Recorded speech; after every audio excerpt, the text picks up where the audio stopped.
Hi everyone, I hope you can hear me well. Also, I hope Sebastian can hear us. So today we have an important industry panel, which we have to be reminded that 2025 is the International Year of Quantum Science and Technology. So as we keep on advancing, the line that divides both academic research and industry just keeps on getting narrower and narrower. So in this sense, we thought it would be a good idea to get a panel of experts that they have all contributed either by founding or being the lead scientists at their different um, industries, and they are all from different companies at different sizes. So feel free at the beginning, we're gonna have an introduction of each one of these companies.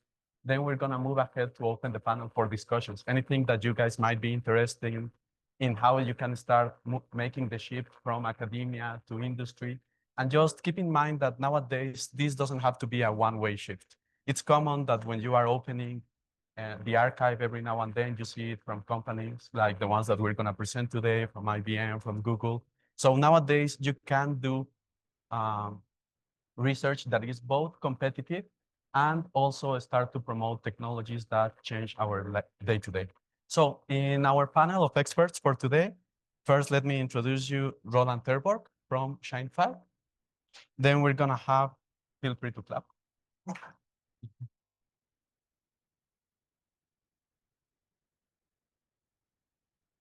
Then we have Silvana Palacios from Nomad Atomics.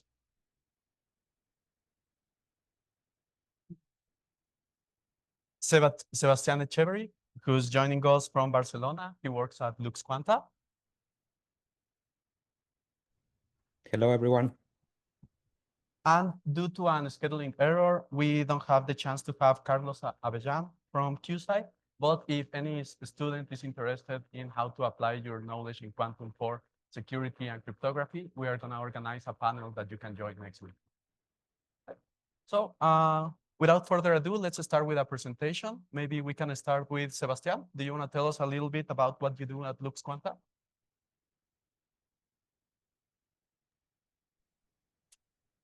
Yes, first, thanks to the organizers and Ricardo for inviting us to this panel. So yeah, my name is Sebastián Echeverry. I am the CTO at Lux Quanta Technology. So we are a company that is located in Barcelona, and we're a spin-off from a research institute called ICFO, the Institute of Photonic Science. So we started as a company in 2021. So I am one of the co-founders, and before that I was a postdoc, and then before that a PhD student.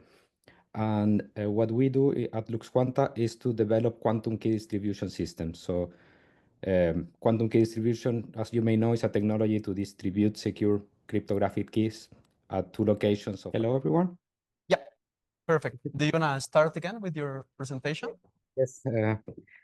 Okay, so well, as I was saying, we're a company, Lux Quanta, based in Barcelona, and we're working on quantum technologies for cybersecurity. So we work on a particular technology called quantum key distribution that is used to create cryptographic keys, which can be used for encryption of any message across telecommunication networks. So we use like the fiber optics that are deployed in the telecommunication networks to send quantum signals, like photons with encoded information. So those photons that we prepare with our products um, are sending the fiber optics, and then they are detected on the other side of the fiber link, which would correspond to two locations on a network. And then with those photons, we encode some information that could be used to extract these cryptographic keys. And the nice thing of this technology is that it's quantum physics. So basically, you know that quantum states are in a way fragile, and if you measure them, you change their state. So once the photon is in the channel and someone tries to measure it or to gain some information or to attack this information, to get information about the key or try to understand what is happening, it will change the photon. So then the parties that are trying to communicate these photons and will basically know that there is someone there, and then these keys will be discarded. So this technology, basically using quantum principles, guarantees that if the keys are generated, they are secure, and they are secured by the laws of physics, which is very interesting at this moment because quantum computers are evolving, and then we use mathematical cryptography. I mean, we base on some mathematical problems that are difficult to solve with classical computers, but quantum computers can solve those problems. So when quantum computers are available, it's expected that all this, most of the cryptography that we use today will not be valid anymore. So then these new solutions are coming up and then gaining a lot of traction because the security of quantum security is, let's say, future proof. It doesn't depend on anything that an adversary can do because it's based on laws of physics. So, well, that is what we do. We work a lot in photonic integration, electronics, software, but also, well, and now we are a company of 42 people that we have been growing at 10 people per year, more or less.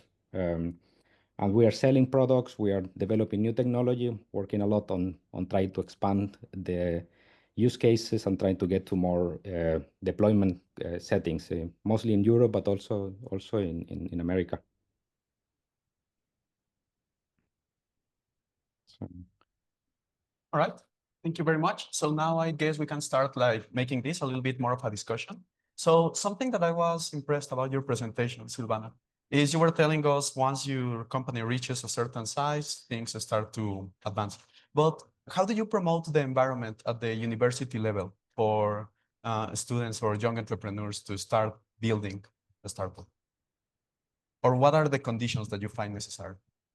I think there's many things, and not all of them you can do things about it. Like, for example, like I was telling about all the investment that has been put like worldwide into quantum technologies. Obviously, that's something you yourself cannot control, but you can profit from it.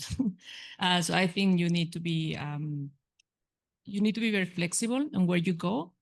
If you wait for the things to come to you, it's probably going to be very hard. So if you know in a certain country, it's a little bit more like better, like, or it's going to be like easier to start. I think that's the right thing to do, just to move somewhere else. Also, I think most people would tell you just do it and try it, and nobody knows a recipe to like for success, and it's always very risky. So that's the only thing that you need to embrace. It's very likely that you are not going to succeed, but that's okay. But Right. as a university, how can we put you in the best path to succeed? I think I only hear complaints about what universities have done. I honestly, like, I never heard like a co-founder saying all what my university did was right. Nobody says that. The universities in general try to get like a big chunk from what you are gonna do. They put a lot of conditions for support. I think probably Canada is one of the best environments for this. So they try to like to make you do the companies rather than make profit from them, you know. So probably that's the right thing to do. Try to be a little bit less ambitious as an institution. Try to give a little bit more freedom to the people, because that's just like make things like easier in the beginning. Was this a similar experience you had, Roland? I want to follow on. I mean, it's true. I've never heard someone that says, "Oh no, my university gave me the best conditions" or whatever. But I think this is also something that you never realize when you're on the university side. Also, when I was as a PhD student, I looked at the people that were founding companies and I was like, "Oh yeah, they did it. Now they are rich. No, they made it." And when you get closer to that point, you actually see, oh no, I mean, yeah, you have a title, you have a company, but it's just a start.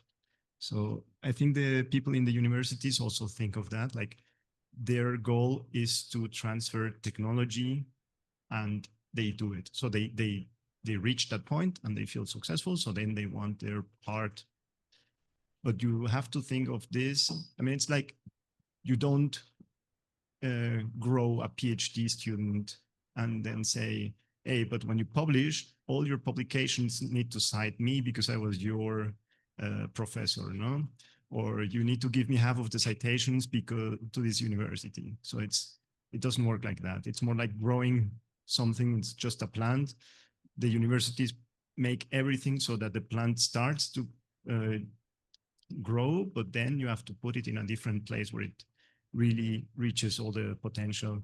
And that is very, very difficult and super risky. I mean, it's not even more than, I don't know, probably the ones that reach a successful stage will be less than 10% of the spin-offs that a university creates. So this is something I believe, or I want to believe, that the institutes and universities are seeing, and they are changing, hopefully. And also, hopefully we can also pass this message at some point to the universities. I don't know how it is in Mexico now. But yeah, this is, I think, the best conditions that they can give you is to believe that this will help them if they make that the research that they do is going to reach the society, and then this is going to help, and the reputation of the university grows as you build companies. This is going to help everyone. Sebastian, you were telling us about a different stage when things are already like growing and you keep on hiring more and more people. Do you have like a conveyor belt of how do you get like, how do you recruit people? Do you search for students, or what background do you look for? Well, that changes according to the stage of the company. So I also maybe to comment a bit on what on the previous question that I had some also experience with that. I mean, it's true that it's very important from the beginning of the company to set a good agreement with the university, and mostly if you're a spin-off, is critical, because that is something that would affect the company at the early stage, but also later. You know, because of course, if the company is owned by a research center or an institution or university, and then you want to raise some investment, and the investor will see that the founders and the people actually working in the company are not well represented in the company structure, and they will think that these people will not be completely motivated to be working in the company, because everything that they will do in the end will benefit some kind of passive institute that has been there at the very beginning. But the longer that the companies exist, this attachment to the institute is expected to be reduced, always having some framework for collaboration, like joint PhD student that we have with ICFO, or having a way sort of agreement that allows also to continue getting kind of fundamental work that is done by others at the institute, translated into some agreements that we could make products out of that. So I think it's very important, the ecosystem, and I think that the work of the universities and the institute is extremely important to generate new products, new ideas, new technology. I mean, I think that there are places or countries that have a lot of startups and a very kind of vivid ecosystem, and it's because they do a lot of research. I think this is one of the fundamental reasons. But of course, it's important to set the agreement right, to have a balance between, we are coming from these universities, so of course they should have some representation in the company, and this should be decreasing with time. And related to the question that you made, well, yes, of course, you are developing kind of technology that typically will come from a lot of R&D and a lot of new ideas. And for instance, in our case, is quantum physics and photonics. So you will need some smart people in the beginning that can really come up with new ideas and make quantum theory or whatever we need to do to create value, create intellectual property, develop the fundamental parts of the technology. But later on, once you want to have a real product, then you need other type of people. You know, you need software developers that can write production code. You need quality assurance people. You need manufacturing teams. So you start changing a lot. And then, for instance, now we are 30 people doing the technology. And I would say that the last 10 hires have been mostly on people that do not know anything about quantum technologies.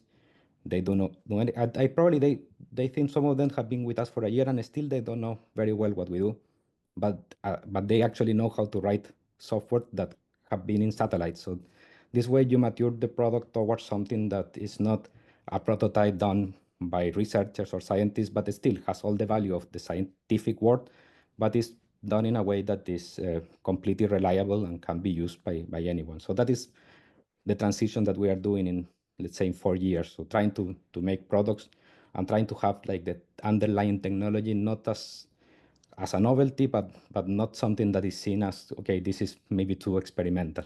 So Right.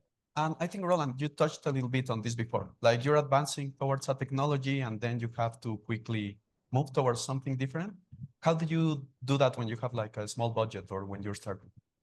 I mean, actually, fortunately, we did that when we were still at the research phase, that we could switch quickly when we saw, okay, this is not really where we should go now, at least. Maybe we can go later.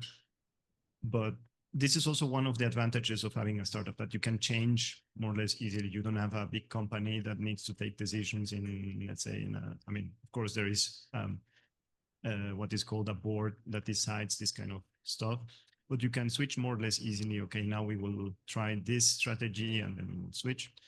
With a reduced budget, you better have it as planned as possible before that, because yeah, then you're running, I mean, you have probably budget for 1.5 years. You cannot do the, I mean, at least in projects like ours, you have a budget for maximum 2 years, and you need to know what is going to happen. So you need to be fast. And yeah, so it's not like in research that you, well, in 6 months, we will see if this works, and then we will present some results, then we change. No, you have to be more precise in this. Okay. Silvana, have you ever changed products, or you guys had a path and just followed it? I think that's a bet you have to do very early, like in the development. I think one of the best things you can do is first try to do the two things at the same time. Many people or many companies just develop a product and then they worry about finding customers for that product. We didn't do that. And I think especially for hardware development, this type of systems that are so expensive to develop, that's not the right thing to do. You need to do it at the same time. You need to develop your business model together with your technology, so they both can like feed each other, the two processes. And so that's what we did. So from very early, we had like a business. The lead was like finding the markets, finding the customers, and actually signing contracts for us for the future. So we had already signed contracts before we had devices.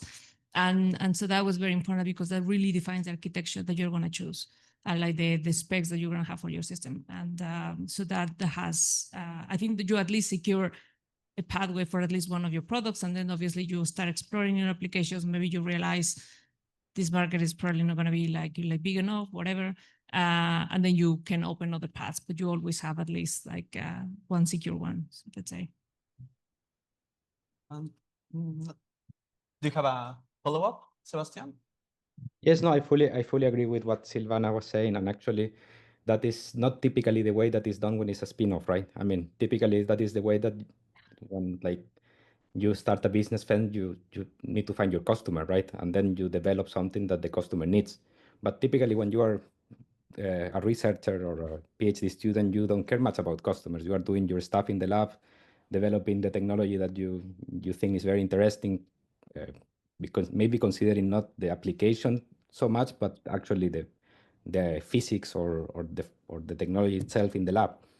And it's true that the way that most of spin-off start is having a technology first, having a prototype, and then to start developing this business model and trying to adapt the technology towards something that there is value outside, right? And then you need to try to map the product towards that. But it's true that ideally, once you have done that and you set up your startup or spin-off based on that, if you want to have next products, I think the right path is to first make sure that there is a need, or make sure that there is a customer already that is looking for it. Because it's true that first you start kind of defocusing your company, doing different things, and maybe you end up doing something that there is no real value. So it's very important to actually be focused on that, I think. All right. So before we open the panel for student questions, I think that a natural thing to wonder is, how do what soft skills should I start to develop as a student to turn into this entrepreneur world? Or what are the things that we're not taught at university that can help? Yeah, I think I can answer first the second question. One of the things I always thought that we didn't have a scientist, because I attended as many business schools, yeah, like workshops for business and entrepreneurship, and they tell you how to calculate all the data sheets that you need. But one of the things that they don't tell you, and as a scientist, you want to have everything calculated. So, or at least in my case, as I were taught here, was you have to start with a simulation, because before you buy something, you need to be sure that it's going to work. And this changed a bit because, I mean, you don't have time to do all that. I mean, you need to have your best guess, but also you need to try it and to just jump at some point. And this is something that was a bit harder to learn until you don't have any other choice just to jump.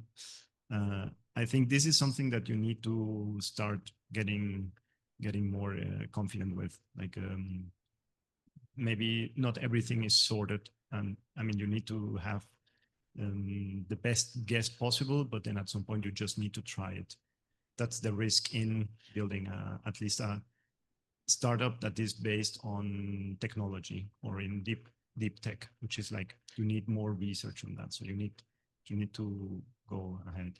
And one of the biggest things that, or one of the most important things is to be able to collaborate, because I guess for like 2 years, I was the only one in the project. I mean, really driving, there was a PhD student, but I mean, if he doesn't go to the company, then you're actually alone. And only until I had a team, this really started to move fast. And so you need to develop your social skills. I'm sorry, I mean, for the shy people. Also in academia. Yeah. Develop your social skills.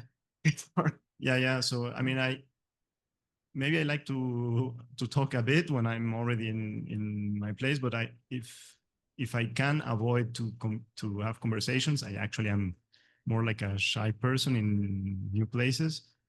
But then I just force myself to go and talk to someone, and it almost always happens to be a good connection.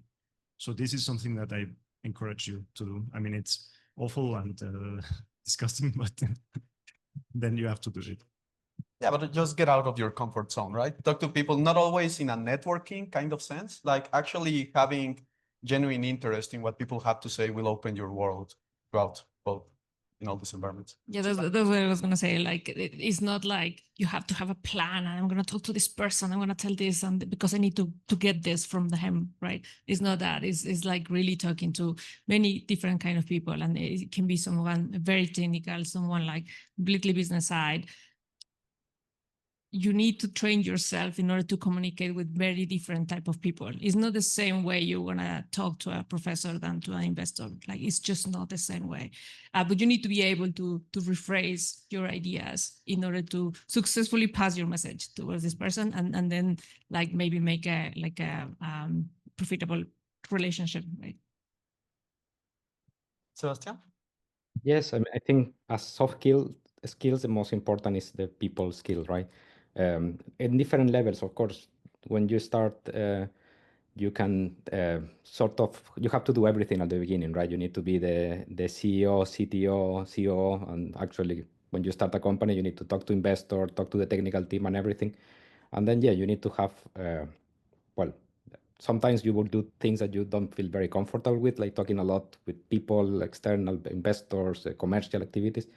In my opinion, it's important as the company starts kind of kicking off to define the role that you have and to get other people on board that would do other things that you are not good at doing or you don't feel like that is what you want to be doing. So you need to be happy in the company. So if myself, for instance, I like the technology, I will not be happy if I have meetings the whole day with investors.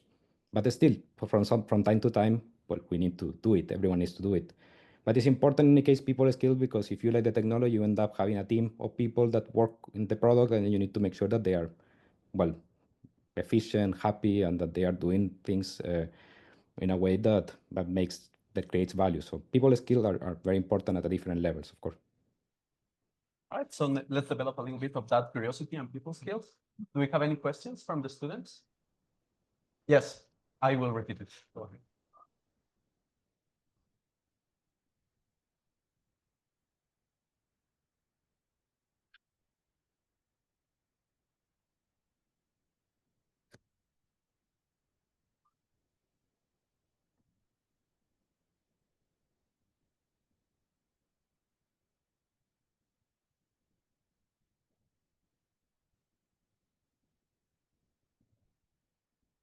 All right, so Sebastian, what they are asking is a little bit about how you find balance between being thorough and correct with the science and how to sell your product, right? That's paraphrasing.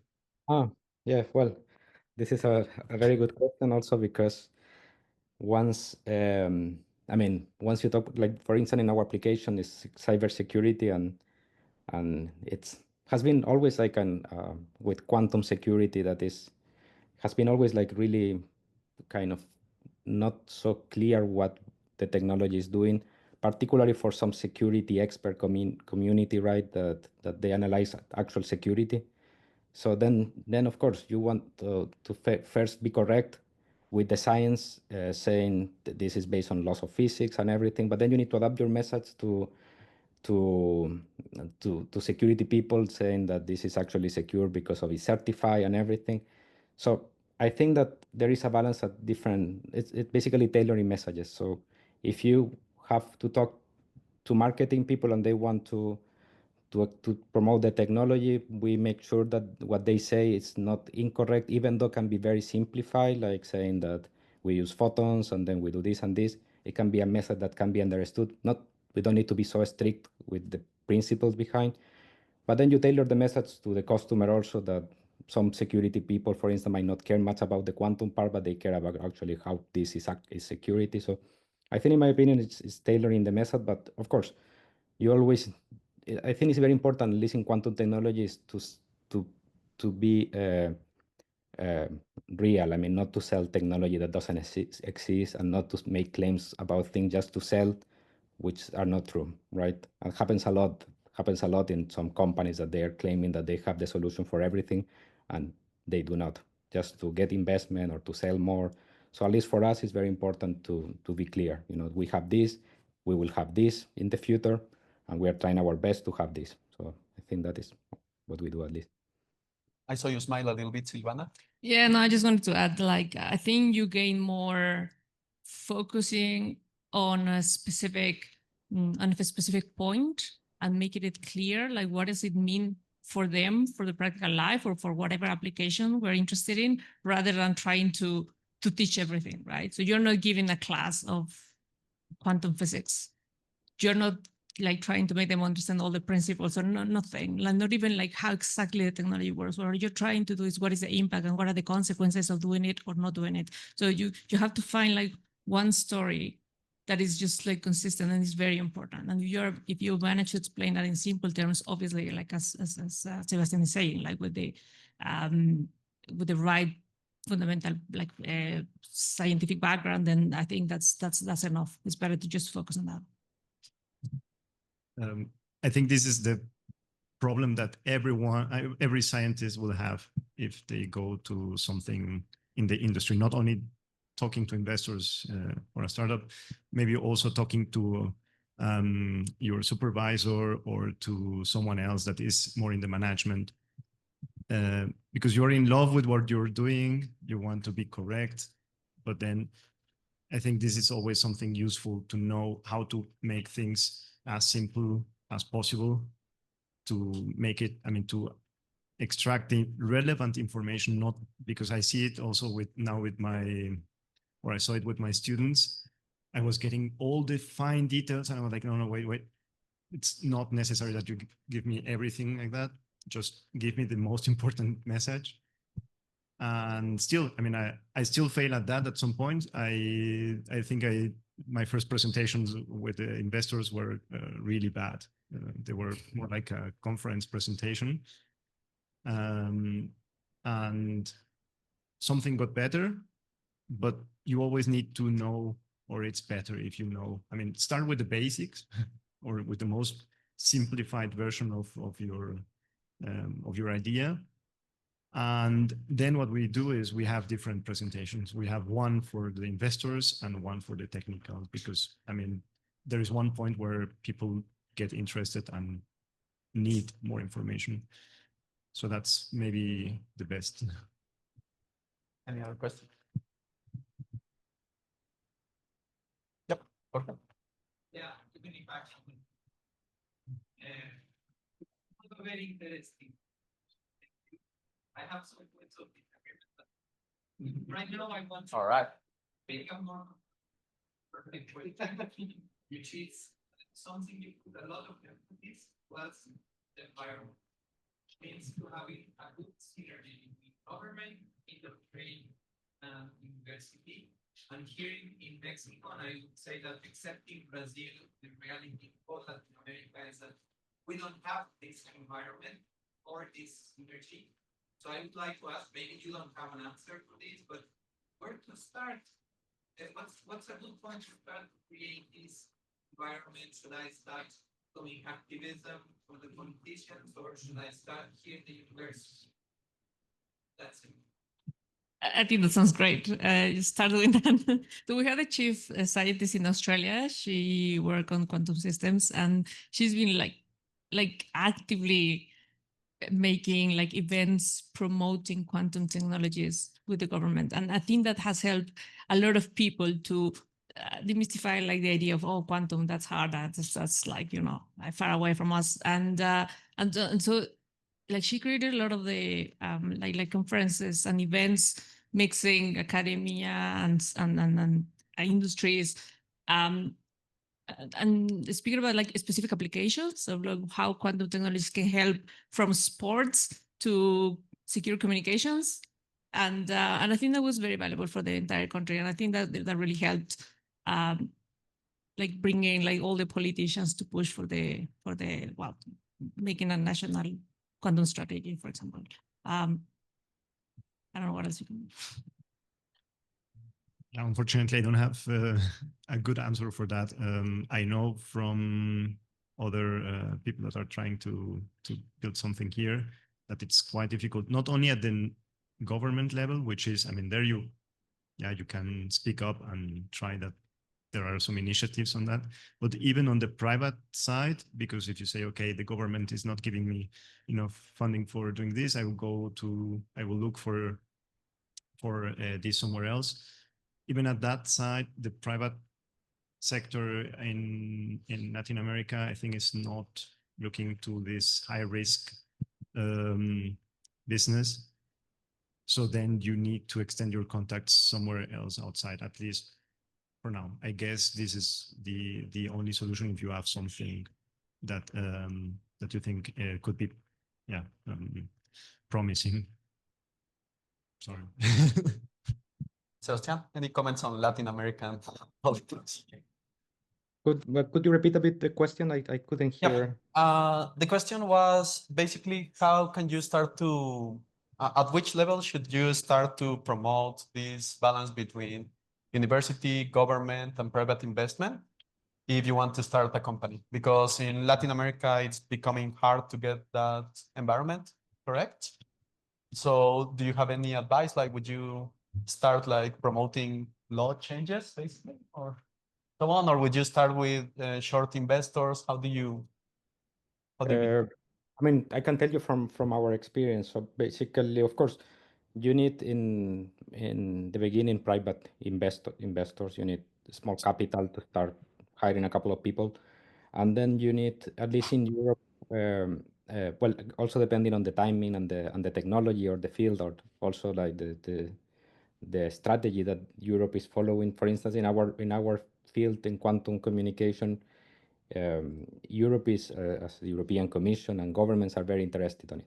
So they want to deploy this technology, and it has been really good for us because they have been providing funding to companies to buy systems from us, or providing funding to us to develop more the technology, even having some prototypes that are not really, I mean, are not for really secure settings, but still we could deploy them. So, and then we have been, I mean, in our particular case, we have been having more like this interest from governments, and the private sector, of course, has been always a bit in this particular field behind. So has been difficult to reach, for instance, banks or telecommunications, because they still need the technology to be more mature. So for us, it has been critical, like the support from governments, and we try to use that as a pilot phase to also get private interest. And then investors are also needed. I mean, you cannot really be only with publics or government support. You need investors, and particularly in Europe, it's when you do hardware technology, or when there is not a clear private market, it's not so easy for them to take the risks and to decide, okay, we'll invest on this technology because I think it will be successful in 5-6 years, which is more or less the time that they have to want a return from their investment.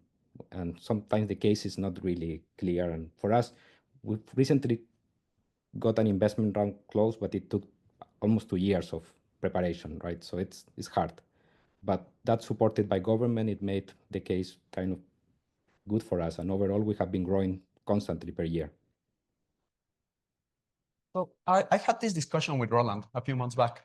And what I got out of it is maybe we as researchers and as students, maybe we can start finding problems that are more appealing for them. Like we don't have to solve cancer or create a quantum computer. But for instance, in New Zealand, one of the most successful startups, what they did, they used optics to sort out bull sperm. So if you get more cows than bulls, then the agriculture is going to be way better, and then you're going to get a lot of money. But we as scientists, we don't care about that. We care about loftier goals. Do you think we should start looking for things that are more related? Totally. Yeah. Actually, this is something that relates to our project, because ShineFi started more. I mean, if you do it for, let's say, for your passion, then what I wanted to have is something that helps people. So something that, and this is why I was so involved in this disease detector. But then it was too difficult to convince people to give us money. Companies, pharmaceutical companies and investors, they saw lots of risks. And then it was, okay, we have to look for something else in the meanwhile that has a direct business case. And this is why we started in this, but still related. And then at some point, you can prove bit by bit that you have something for, let's say, the other problem that you saw. And then you can build your own research line, let's say. I think this is what, I mean, in my case, I was seeing that there is not a lot of space in universities to do research. And then maybe the way to have, or funding, if there is space, maybe then there is not enough funding. So then one of the ways to continue doing science in a way that helps directly to solve problems is in this, via academia, via industry. Sorry, not academia. And in the way that then you know what are the problems that need to be solved, and you start getting your own force to do that. Yep. Any other questions from the audience? Yes.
All right, so this question was a little bit about time management. First, how do you move between your passion and your business?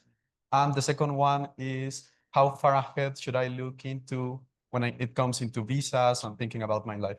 So Roland? Good summary.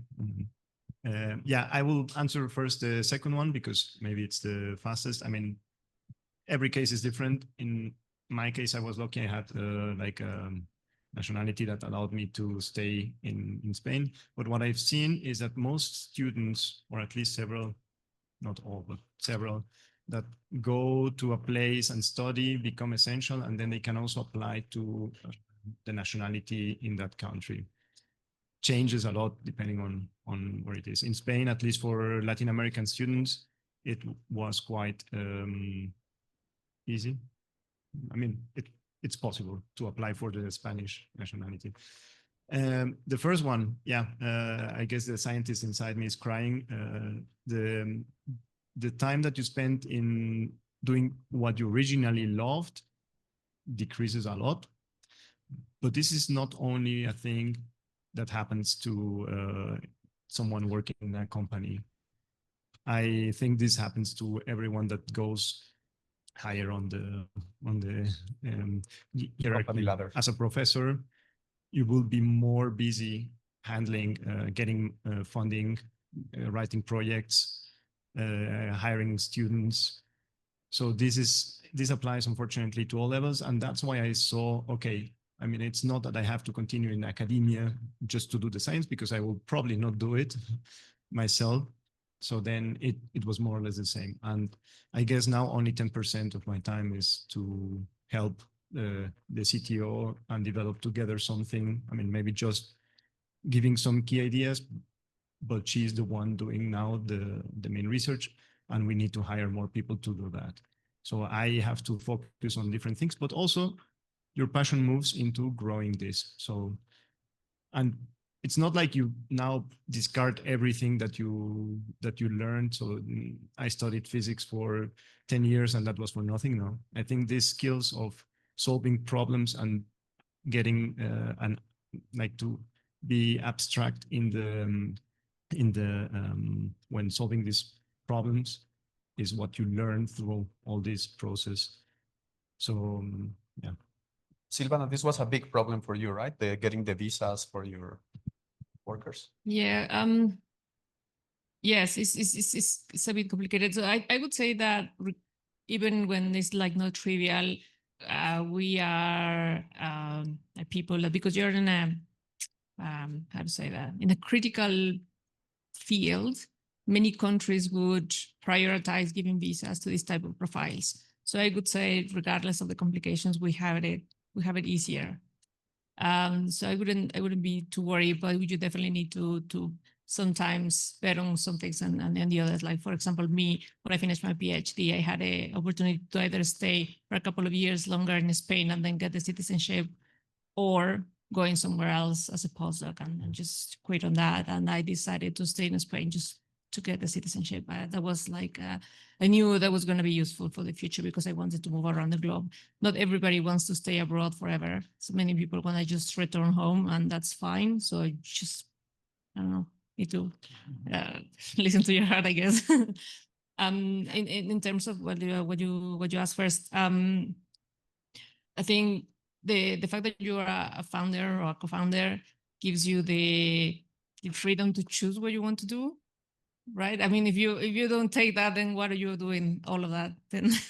and you don't necessarily need to take on like be the CEO if you don't want to do it. Maybe you can bring someone else to be that for you. Maybe you're not good at it, and that's fine. Don't force it. Bring someone that you trust to take on this work. And then I think this is something that I've seen many people, like co-founders especially, struggling with. And because you invest so much of your time and your energy into making this happening, you become very protective of everything. And as you build things and as you scale up, it's very difficult to delegate, but you have to do it. Otherwise, it's going to be very detrimental for your company. And so you need to recognize this. Is okay, I don't have time to do everything, or the skills even. So you need to pick some and be good at them, and then just hire good people that take care of the others. And you need to be able to be comfortable with that, just letting things go. So it's important, the type of people that you bring in. Of course, you need to trust them and they need to be good at it, so you feel more comfortable with the situation, but you definitely need to do it. If you don't do it, it's going to be very, very negative. So Stan, you had talked a little bit about not being with investors all day. So maybe Yes, tell us about. I did what Silvana said when we started the company. I said that I didn't want to be the CEO because I don't want to be in meetings all the time, and I want to do some technical work. And then we hired a CEO, which turned out very well. Of course, I'm very bad with time management. I mean, and of course, during the first years or even now, from periods, you end up working a lot, like 16 hours a day for periods that, I mean, it's like that, at least for me, has been like that. And it's important to learn to delegate. And for me, after some years still, is very difficult in some areas. So I think my advice, or what I think it's the best, is to look for hiring people that are better than you in specific things, you know. So if you want software developer, hire better software developer than what you could do. If you want to spend time preparing proposal, you need to hire a person that is better than you, because then you could delegate. Because as a founder, you want things to be done perfectly.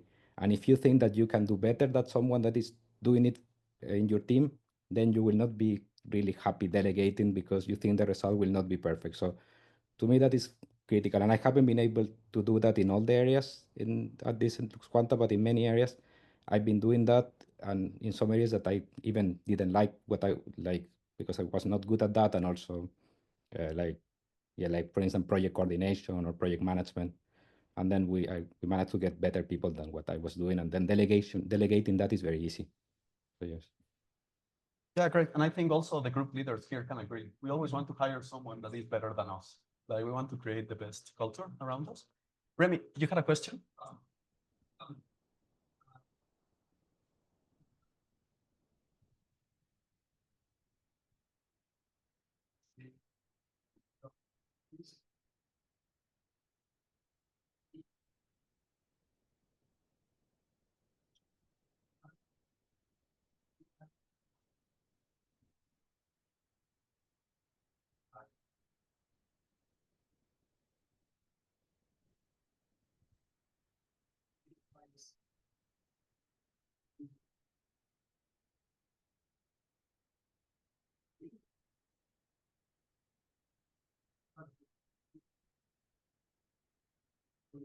I find some more lines go into them. I mean,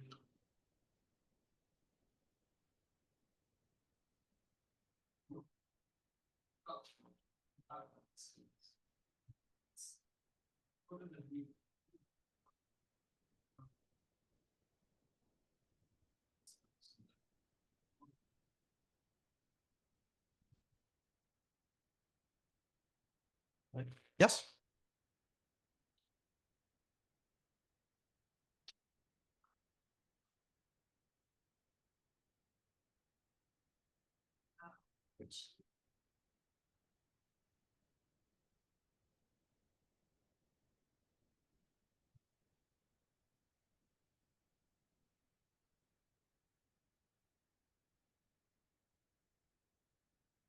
I never had that problem, I would say, but you probably need to be a bit more flexible. If you're looking only like in a very small space, that's probably what's going to happen. But then, I mean, I just move to another country if you can. Yeah, I mean, I've heard this also in some countries in Europe. I mean, it depends a lot where you're looking for a job. I mean, I can believe that in Mexico, maybe with a PhD, you're overqualified. Also in Spain, in some spaces, it happens that what they look for is a master's, not someone with a PhD. And then I always got this advice from professors: if you want to work at the end in, I don't know, in Germany, Denmark, Sweden, you need a PhD. If you want to work in Spain, Italy, France, maybe you stay with just a master's. I can imagine that in Mexico it will be something similar, but I think it might be changing also with remote work. Maybe there are some other possibilities that are opening. And what Silvana said, I mean, don't focus on what you know exactly. You need to open. I think it also happens when PhD students are looking for a postdoc. And then I always laugh when professors say, oh, I don't find any postdocs, it's so difficult. And then PhD say, I don't find a postdoc position, it's too difficult. And it's like, okay, there are lots of people looking for each other and they don't find themselves, because they always look for someone with that like all the ticks that they need to all the skills that they need to tick out. So I guess both sides need to be more flexible. Also from our side in the industry, I will not, or at least now I'm thinking I will look for someone that is skilled, especially scientists know how to learn fast. So I don't care if there is no one that knows exactly the technology that we develop, and that's fine. So I will not hire someone that knows how to do this because it's not possible or it's going to be too difficult. I will hire someone that has skills in photonics, and from that I already have a pool of people that I can get, and then they will learn the rest. So I know it's people that can do something new. I guess here both sides need to be more flexible. Yeah. Do we have any other? So, yep.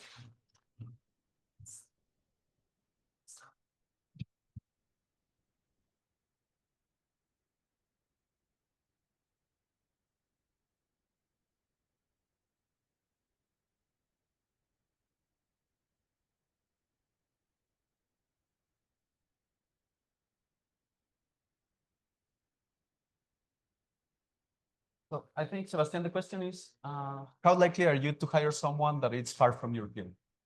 Sorry? I couldn't So hear. how likely are you to hire someone that is doing something different from your field? I think you told a little bit about software engineers now. Yeah, I mean, it has been very common for us. I mean, related to of course, like specialized activities like software or electronics. Yeah, they are experts on that, and then they need to learn a bit on what we do. So it's very common for us to hire people that don't know anything of the field, because in the end it's multidisciplinary. So you need people with different expertises in the company, and we do have a very good. We have had very good experience hiring people from academia, like people that did the PhD, even some years on postdoc, that they wanted to change roles, that they wanted to do some either like project management or technical project management, for instance, or even software. We have had good experience. As Roland said, typically people that have been spending time on research, they learn fast, and also they can learn fast what we do to a level that is higher than someone that hasn't been doing research, even if the research is in some other field. So we have had good experience with that, and we have several PhD in the company that are not doing pure research. And it's true, we don't have enough job positions for everyone that wants to do research that is at ICFO and doing quantum technologies and would like to do research at Lux Quanta on quantum technologies. We cannot get so many people on that. But it's true, for us at least, it has been always the case that people with background in academia, they can adapt very, very good to our company. So this is in our experience. Roland, do you want to take a little bit on this, or you're agree? Yeah, I mean, I guess also depends on the size of the company, no? I mean, I don't know if the question was also related to the distance or only, okay, you were also thinking of distance. I can imagine that for a small company, this would be more difficult. I mean, at least I related because in the case of Silvana, for example, that she was moving to New Zealand and then they had to, sorry, that was New Zealand in Australia. And then they had to wait for all the visa problems. In a company that has just that needs to have solutions within a few months, this will be a problem. So then probably in the first stages, you need to find someone that is already there, like that you can rely that they will easily join. And afterwards, I think yes. Afterwards, I believe that it shouldn't be a problem to hire someone from another place, as long as they also have this mentality of changing to an industry, like to something. It's a bit of a shock when you change the thing. So I guess here a lot of effort needs to come from also the students or the researchers. So I think now we're running out of time. We have like just 2 minutes. I would like to thank all the speakers for presenting. And I would like to finish with a burning question, which is, how do you select the name of your company? Like, it changes a lot from Lux Quanta to ShineFi to Nomad. Maybe we start with you, Roland. Yes, please. I want to move forward. Yeah, this is, you always think, I guess it's like choosing the name of your kids. Shine Fighter. Shine Fighter work was a decision between 3 or 4 people. So we didn't choose the name that we liked the most. We chose the name that had least complaints of. So you can imagine we had a list of 20 names. I even run a poll, gave it to other people, like, what do you think of this? And then we had a selection of 3 names. And then comes the group leader and says, oh, no, this sounds like, I don't know, something else. And then comes the business advisor and says, no, this sounds like whatever, and you don't see that. And in the end, we took the one that was average. That's what happened. Lovely. Silva? For us, yeah, finding the name of the company or the products and so on. There were several similar story, I guess. You have a few proposals from the co-founders, and some of them would tell a little bit about like the story. Not like Nomad is because most of us come from very different countries, or the co-founders came from different countries, and so they were kind of like nomads in the world, right? But yeah, it's more like a poll, and you ask your friends, what do you think about these names? And that's pretty much it. Something that is not too weird or too common to confuse it with something else. It's a bit tricky. Like we are Nomad Atomics, and some people related to like nuclear energy for some reason. Oh, because that's all they know about physics. I don't know. And so sometimes they like when they know they don't know anything about it, they like atomic. It's like what? So yeah, I don't know. Yeah, we had that problem at the airport. So Sebastian, do you want to finish? Well, yeah, no, in my case, it was the professor that I was working with. He is Italian, and he thought, okay, looks Latin, quanta. I like that. And then after some days, I couldn't come up with something better, and we decided for it. And then we kept Amazing. it. So I would like to thank again all the speakers. And if the students want to contact these companies or try to look anything, either text me or send an email to them. They're lovely people. Right? Thank you. Thank you.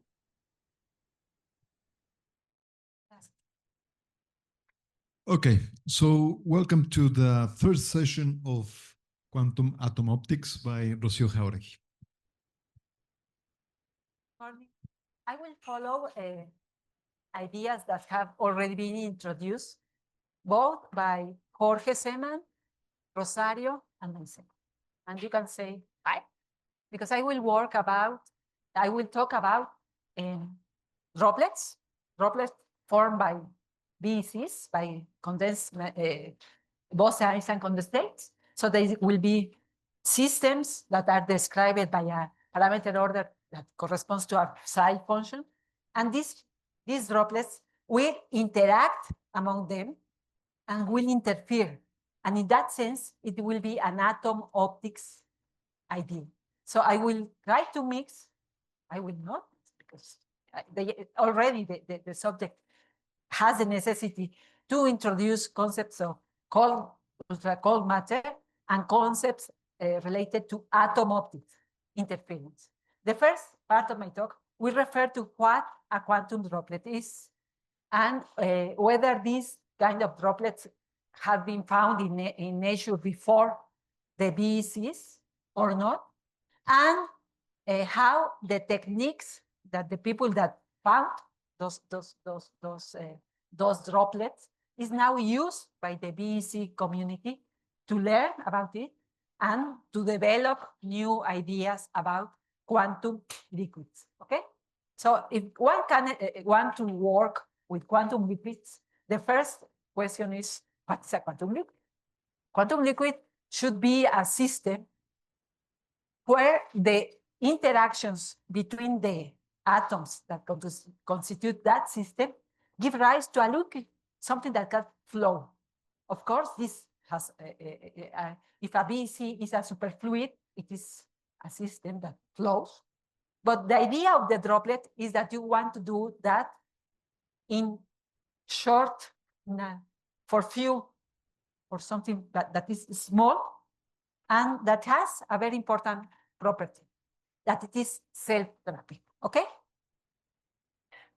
If you have a kid or you have brothers or something like that, you have noticed that when you're born, you are fascinated by water, because you notice that you can take it and it goes through your fingers, and you observe that the droplets can be formed.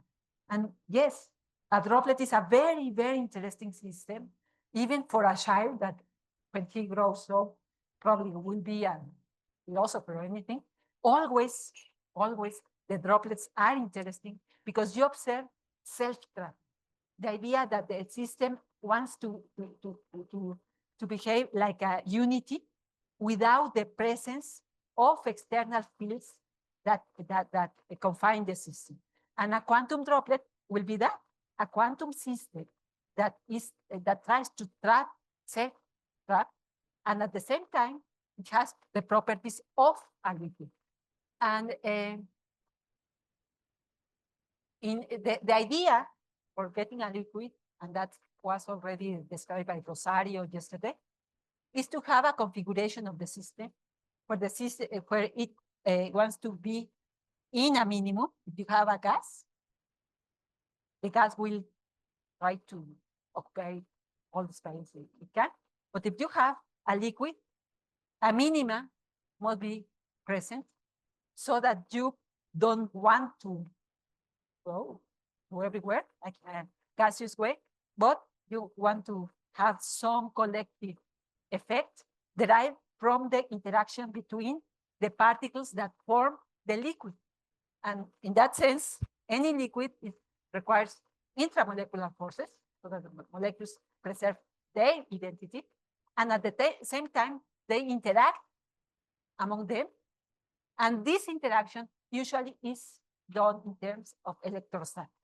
Of course, it is electrostatics because atoms are formed by protons, electrons, and there is an electrostatic interaction. And yesterday you saw the details, okay, how you can get a potential that has a minimum, and that is exactly what happens with liquids.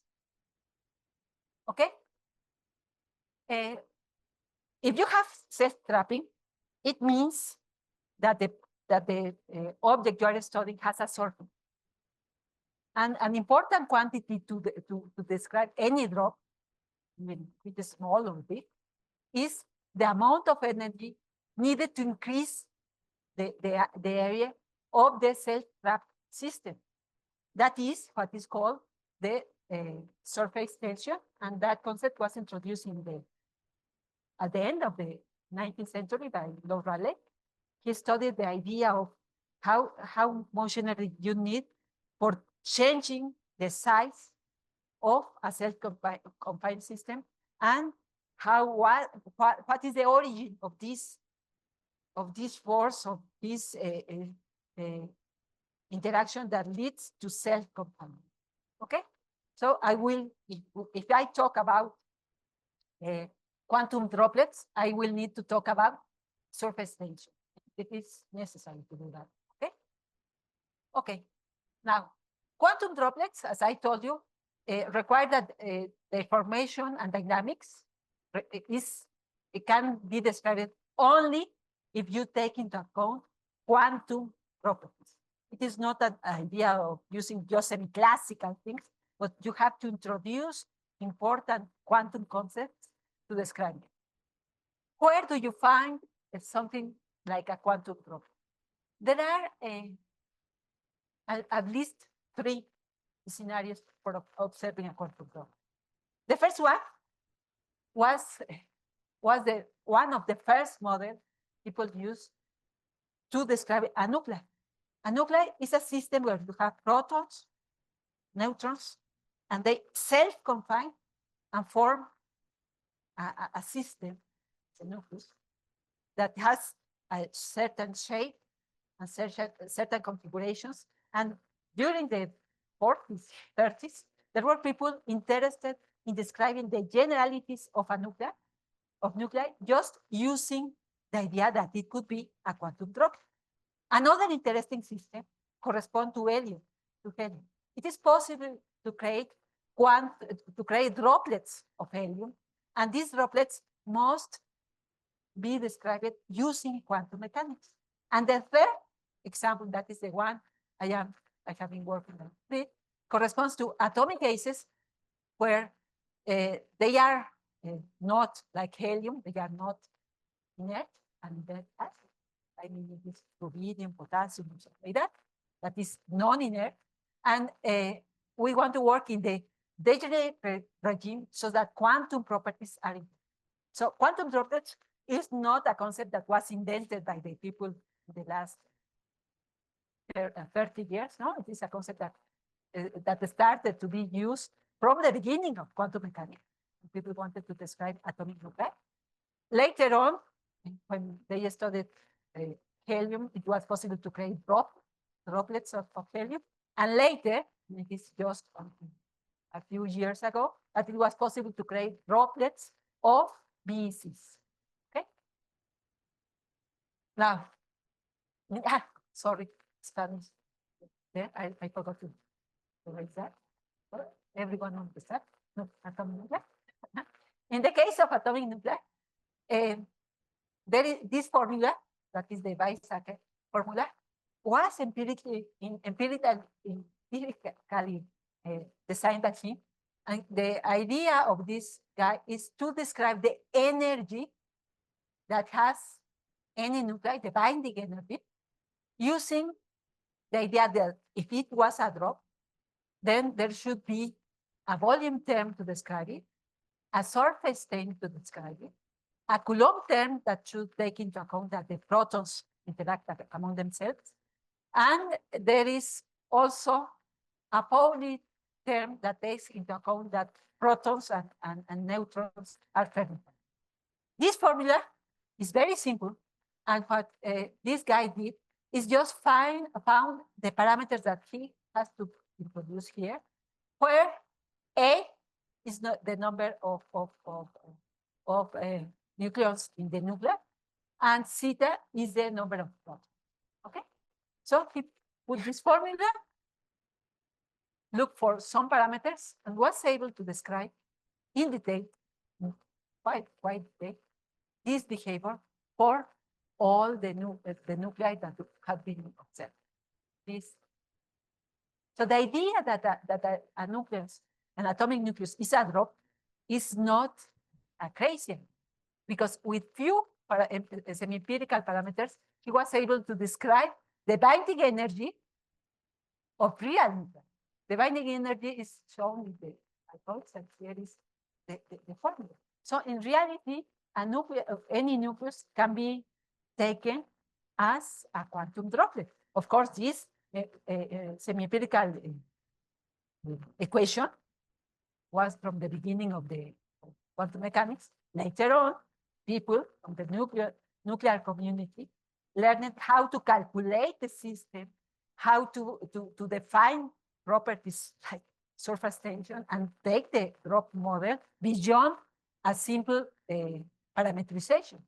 And in fact, many of the calculations that are being performed now for droplets in the BEC regime, to be honest, they have been learned from the nuclear community, the people that makes nuclear physics, and learn how to deal with fermions confined in a small region in space, and all notice that interacting strongly in many ways, electrostatically, and also via the strong force.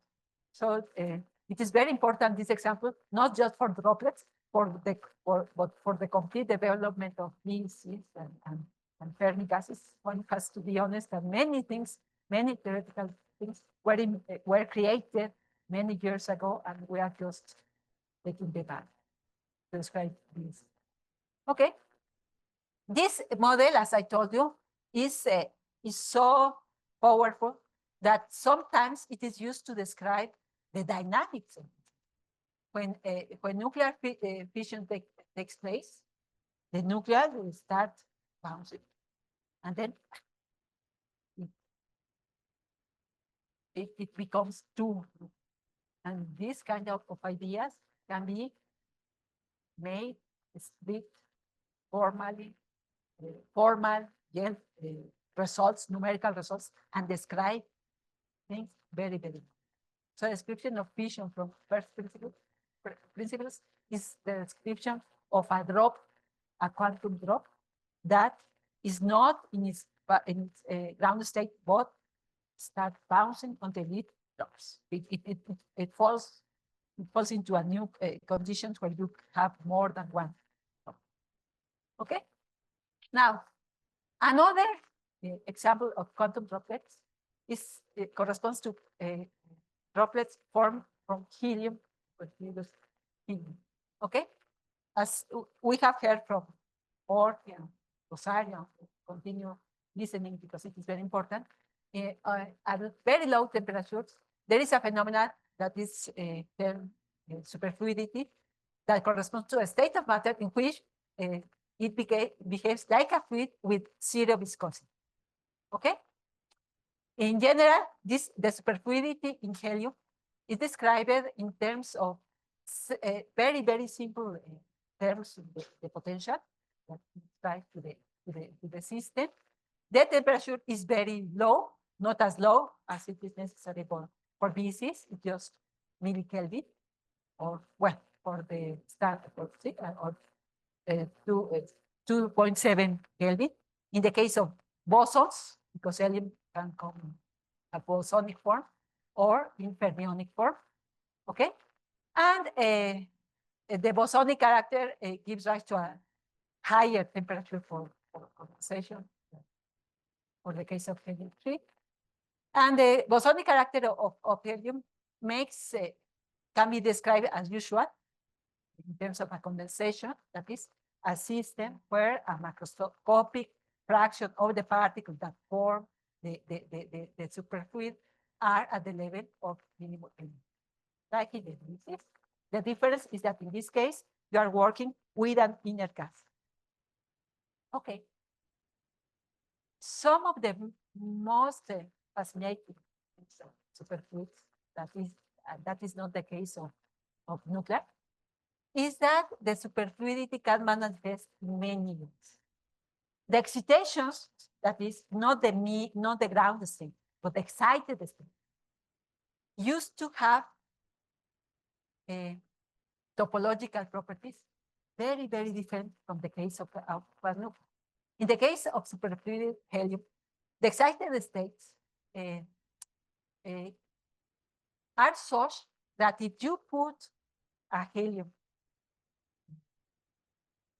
system in its superfluid state and you try to rotate, at certain velocity, you notice that the system doesn't like to rotate as a whole, but prefers to form vortices. That is, to form regions where locally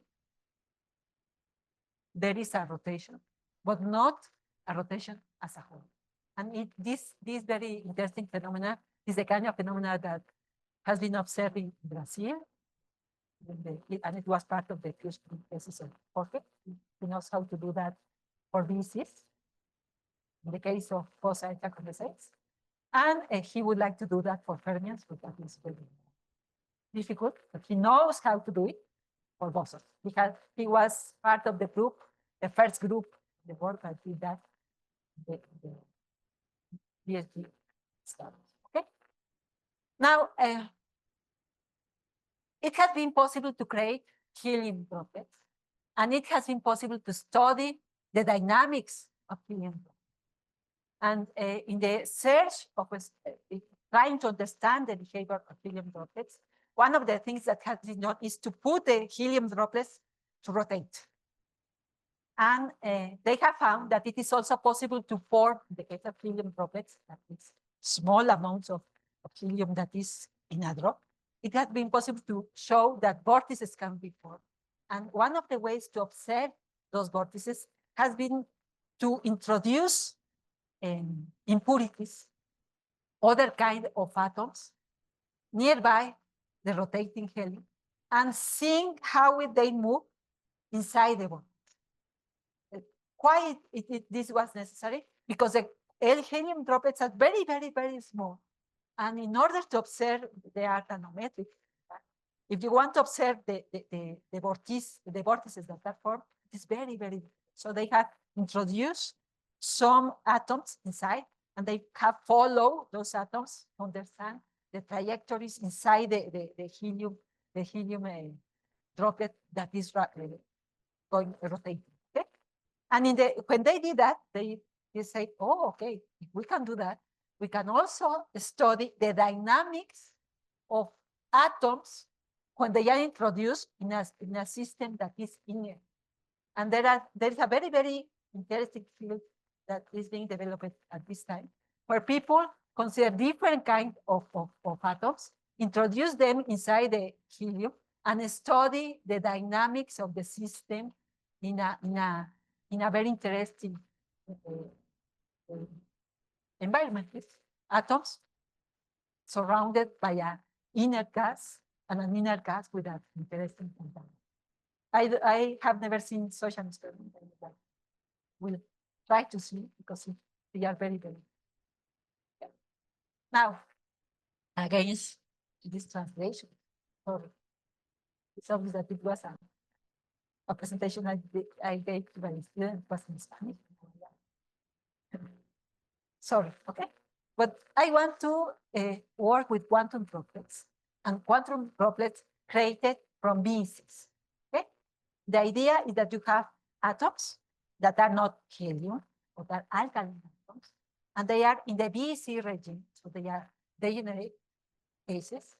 And the idea is whether or not it is possible to create interactions that give rise to a self-confinement. That is the question that some people, in particular Petrov, analyzed 10 years ago. And the answer is yes. Yeah. And the answer came that Petrov, that is a very important guy, suggested that 10 years ago.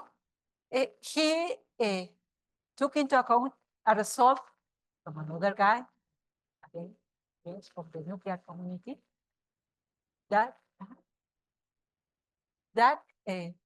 said, no, if you go beyond the mean field approximation, that is, if you consider not just interaction as Rosario described yesterday, but you just have the system is described from an order parameter C, that psi that is formed by all the atoms located as a collectivity in the ground state system. When you introduce fluctuations about that ground state, because the ground state corresponds to mean the description, where all, but a system where you think that a good description just requires to put all the atoms in the same state for the center of mass function. Okay? If you study and take into account that the atoms go beyond that, and perhaps are all described by a single psi function, but that psi function take into account that the atoms inside the system correlate in pairs, this corresponds to go beyond the mean field approximation. And what Petrov analyzed was the possibility of creating droplets where the mean field interaction are attractive and the terms that go beyond the mean field attraction, mean field description are repulsive. If you have something that is attractive plus something that is repulsive, you expect to find a median. And this idea is the idea that we will consider in order to get theoretically or describe a quantum drop, a system where at first stage you would expect it to collapse. But the interaction between the atoms make it behave in a self-terming configuration. Okay? As I told you, this idea was into the community about 2 years ago. And the idea was to apply it to alkaline gases where BECs have been already done. What is the kind of research that I have been doing in this field? Okay, the first thing is I heard about quantum droplets and I said I want to learn because that system is very, very interesting.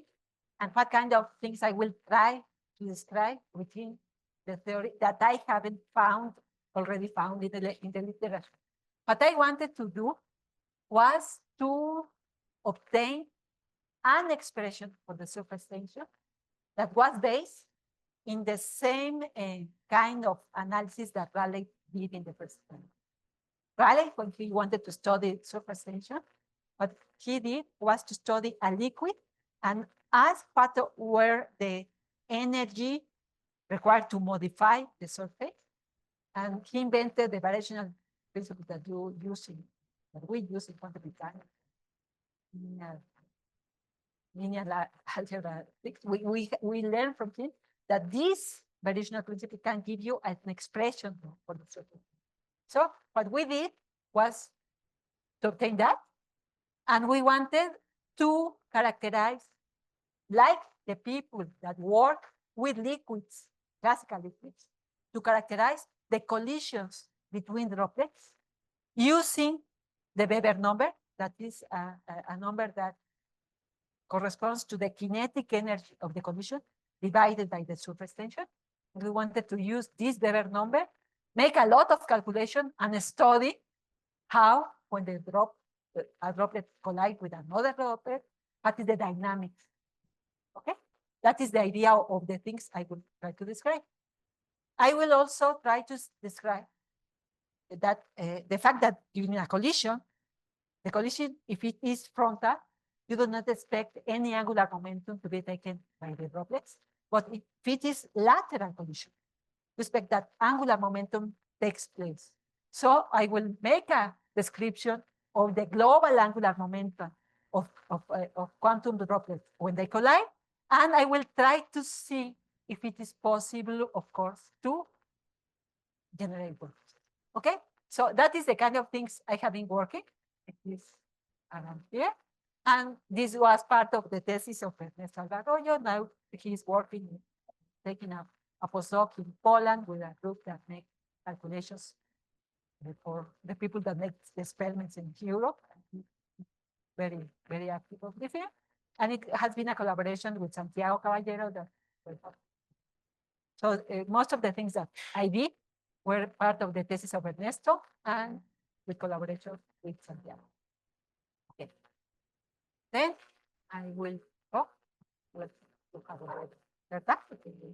emphasize or if you want to create a DC from non-inert atoms, you have to pull it.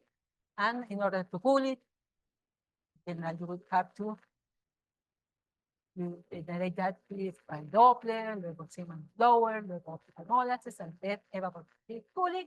And fortunately, I don't have to say anything about that because Orca say that very, very clearly and with examples.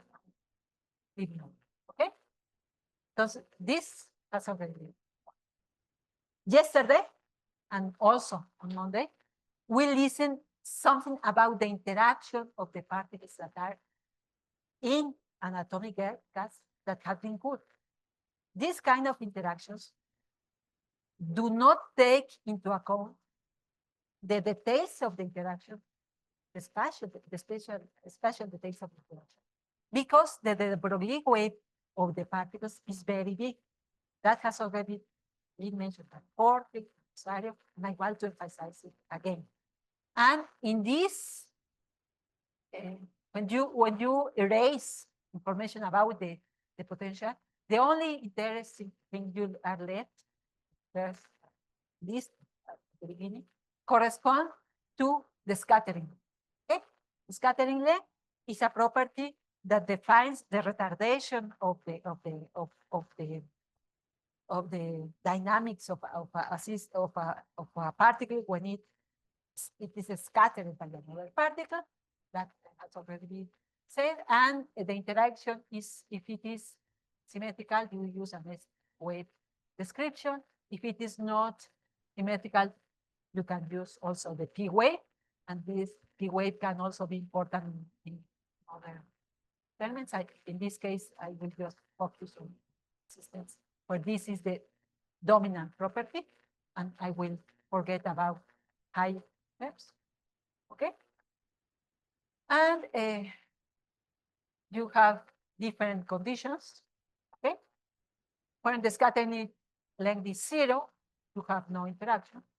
When the scattering length is negative, in general, the BC will be unstable, even though, as Cesar knows, has been working on it with positive scattering length, sometimes the trapping of the system allows you to have some metastable regimes for the system, even though it is in a negative scattering length region, the system can be nevertheless there without collapsing in some. And you also can have a positive scattering length. In this case, we have the state beams. Okay? As I have told you several times, using magnetic fields, you can change the scattering length because you modify slightly the configuration of the system. And if you modify slightly the configuration of the atoms, you also modify the response when they collide. And that is the phase-back resonances. And it's one of the most important tools, BC condensates, because you can control the value of these parameters, the scattering. Okay? As they told you yesterday, the mean field approximation corresponds to consider the system, the entire system, to be in with a single option that in the particle description would be the free particles that just interact when they get in touch. And this leads to the Gross-Pitayevsky equation that Rosario introduced. Okay, so you have heard everything about that today. Okay. Now, in the case of quantum droplets, you have to go beyond this approximation. And going beyond this approximation corresponds to recognize that the atoms can be in the ground state of motion, but they can also collide so that one of the atoms acquires some energy in this direction and the other atom acquires an energy, equal energy, in the opposite direction. That would correspond to consider one kind of collision. Not all the atoms are all together, but there are collisions where they interchange linear momenta, and this kind of interchange of linear momenta was studied by Li, Huang, Yang in the 70s, and the corresponding interaction is termed Li Huang. Okay? LSY.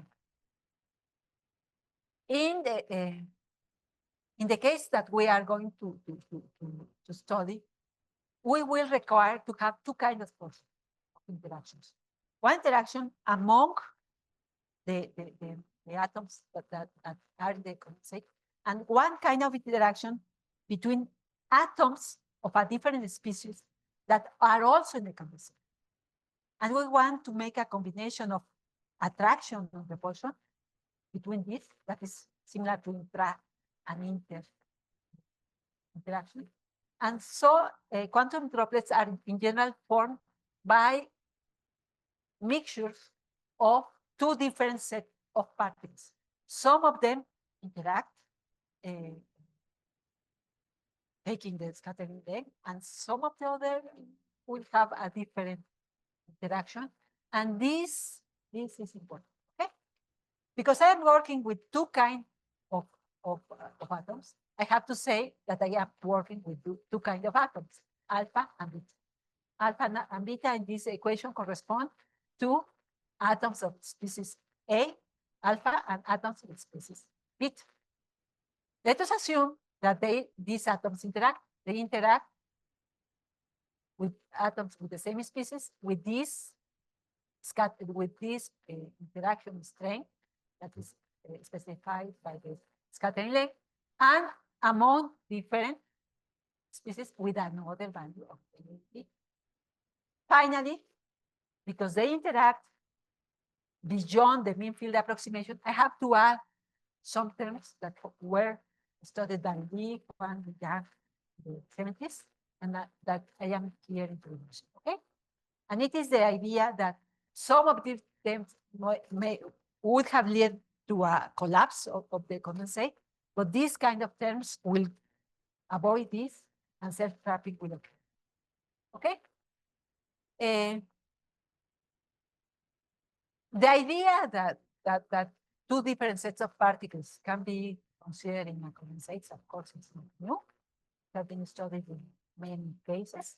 And one of the important properties that one is interested in this system is whether or not, given a mixture of two kinds of atoms in a condensate, they separate different regions or share the same region of space. That is called miscibility. Whether the atoms in the condensate try to concentrate in that region and the other kind in another region, or they are all mixed together.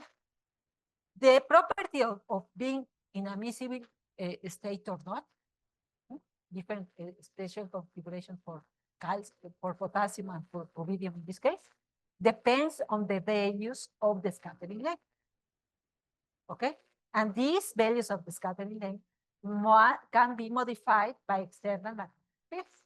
So it is possible to control the miscibility of the atoms if you use the correct magnetic fields so that the stable configurations try to put them together more than separate. Okay? The mean field terms goes like the density to the square. The Li Huang Yang terms go to this power, it can be shown. This can be positive, and this could be the mean field term negative. And you have something like this, you have the chance to have, okay? That's what I told you. Okay. In a paper by Petrov, there were shown which conditions the scattering length has to satisfy in order to get self-trapping.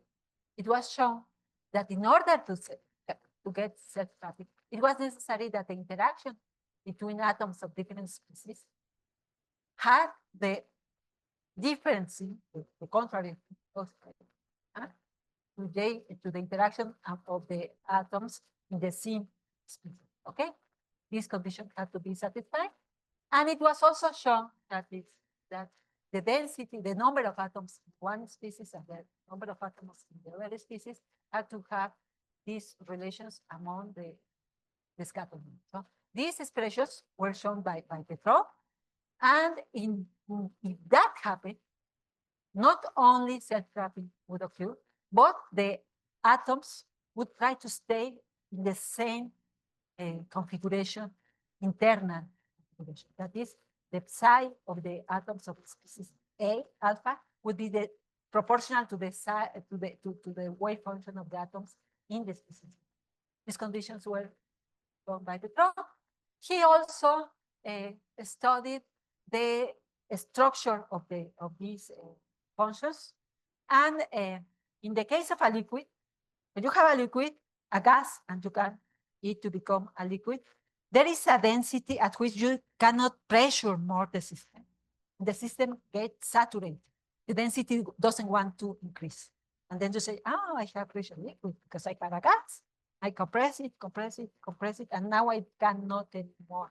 Or it's very difficult to go beyond. This is the saturation. In the case of quantum droplets, it was shown by the this paper that this would be the value of the saturation density. He also analyzed the size of the droplets that could be formed, and this size was measured in terms of the healing length. That is essential length. That is a parameter that appears in the case of these condensates, And he also found natural units for the description of the droplets. Okay, so all the calculations I have performed, the calculation of Ernesto and Santiago, use the natural units of time, distance, and we have studied the radius of the system. Cesar was the first who created the lab. The images from this experiment, where he was able to see under the direction of Laura. In ICFO, they were the first to say that. So it was very important to me to stop at ICFO because they were the first. Got it? Yes, I was one to got it in collaboration with Laura Trenta. It was his advisor. And later on, it was also created in Italy.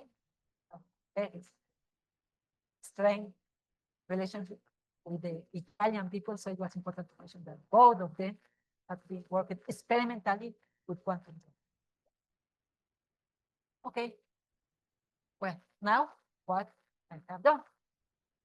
What we have done is to write this for the equation and solve it. Okay? Numerically solve. Okay? In this equation, I am writing the extended Gross-Pitagoric equation, and I have put all what I need, the different species, alpha and beta. And I am at the first thing I want to study is the ground state of the system. And we have calculated the ground state of the system. Okay? And after solving this equation during the pandemic, was a very nice time to do that. Okay? We found, of course, we use the experimental values. Whenever I put something, it means that I got the scattering length that was used in the experiment. We studied two kinds of systems. Systems that were homonuclear and systems that were heteronuclear. The homonuclear atoms we consider were rubidium, potassium, and we also studied rubidium combined with potassium. We put here the values of the scattering length, corresponding scattering length, the masses of the corresponding atoms. So we solved this equation really with no real parameters, but the parameters that experimentalists have given us in that. Okay? And the densities, I am plotting here the densities. And the densities, of course, depend on the number of atoms that are in this equation. Okay? As we take into account this equation. When the number of atoms is not large enough, the density has here a curvature. That means that in principle, the density has not been saturated. As the number of atoms increases, this is you get here a flat, which means that you cannot increase the density at the center because the system doesn't want to have more atoms there. So it goes to the periphery, and that is what happens. So it is flat, flat, flat, curve, and the curve corresponds to less. Okay. Okay. So we calculated these terms, and just for commodity, because we are theoreticians, we evaluated the radius of the system, respective radius, using this kind of term. And we look for the values A1, R0, DR that resulted from the calculation.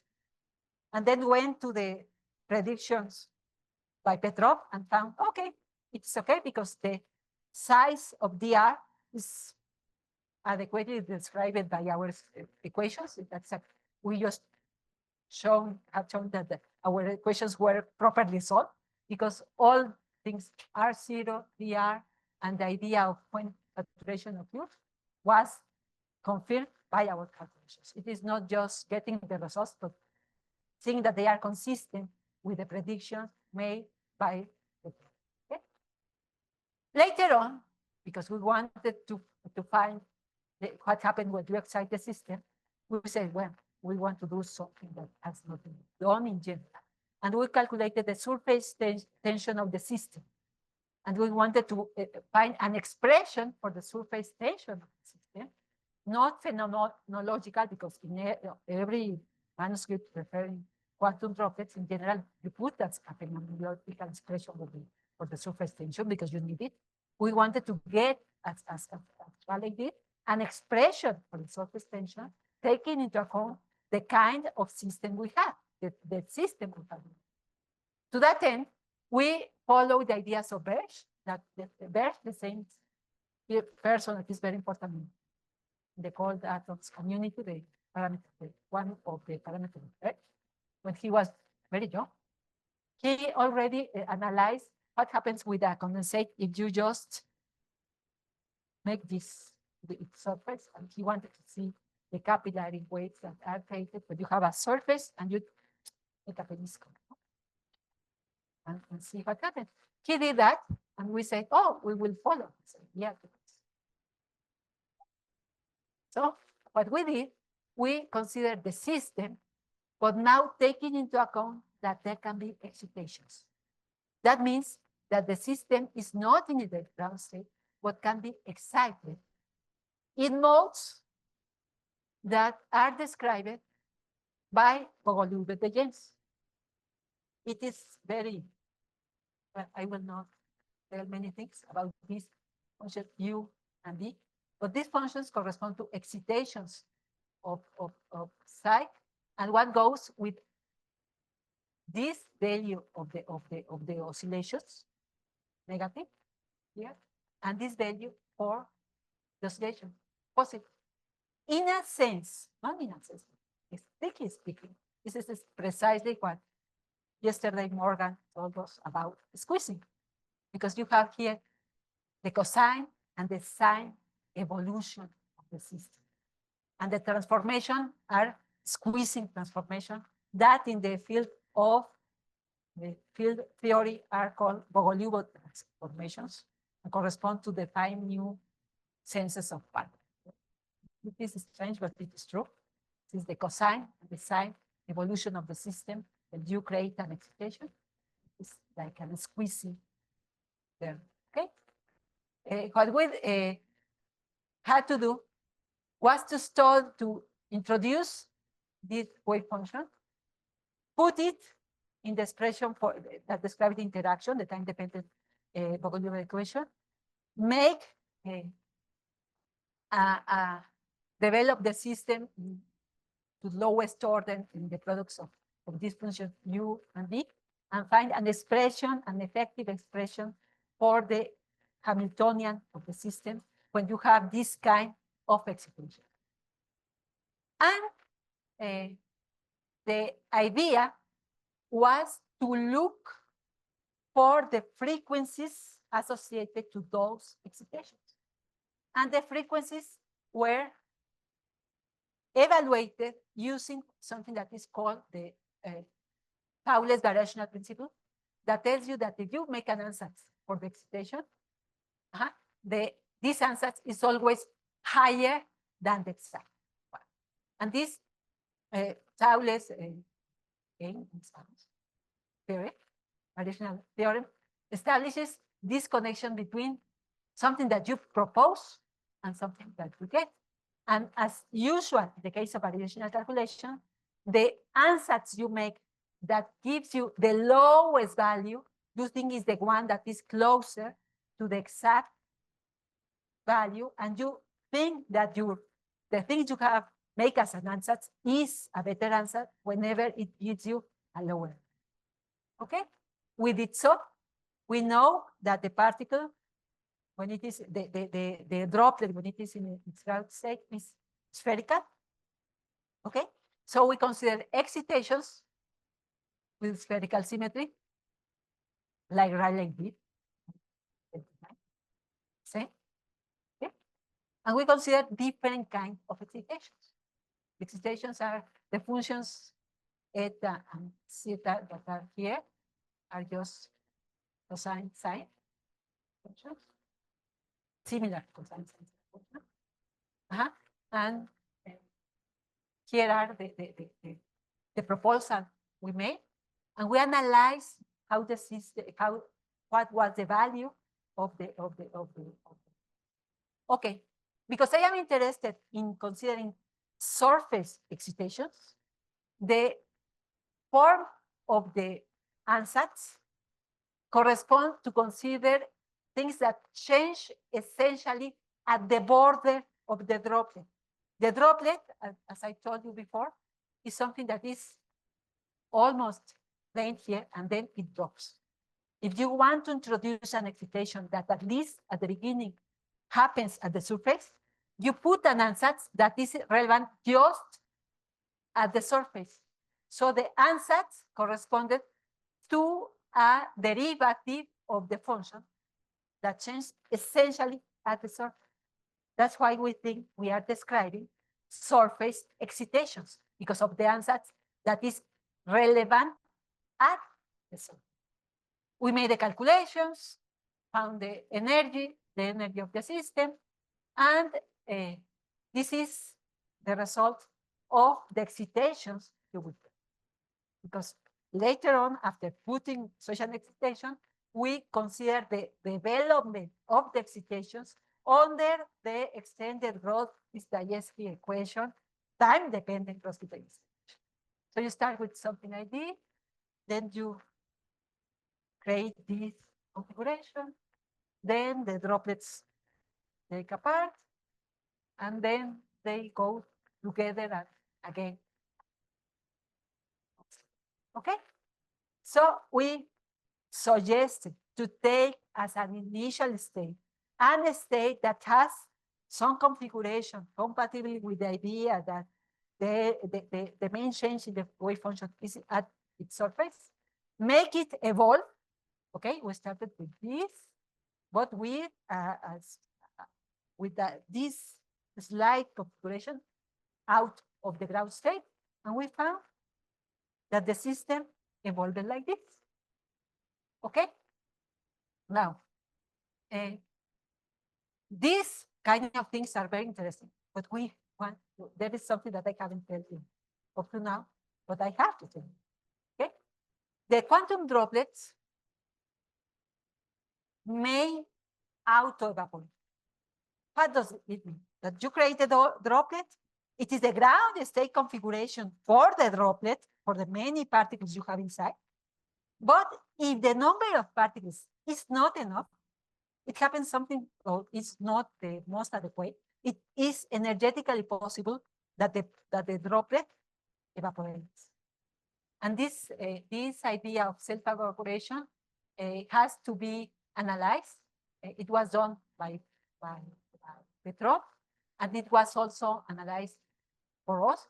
We also did the calculations, found some difference between the Petrov calculations and our calculations within our method, because the Petrov calculations were phenomenological and ours were based on the complete solution of the equation. And the idea that the system can evaporate corresponds to the idea that it is cheaper to lose atoms than to stay with those atoms. So you have to compare the mu, that is the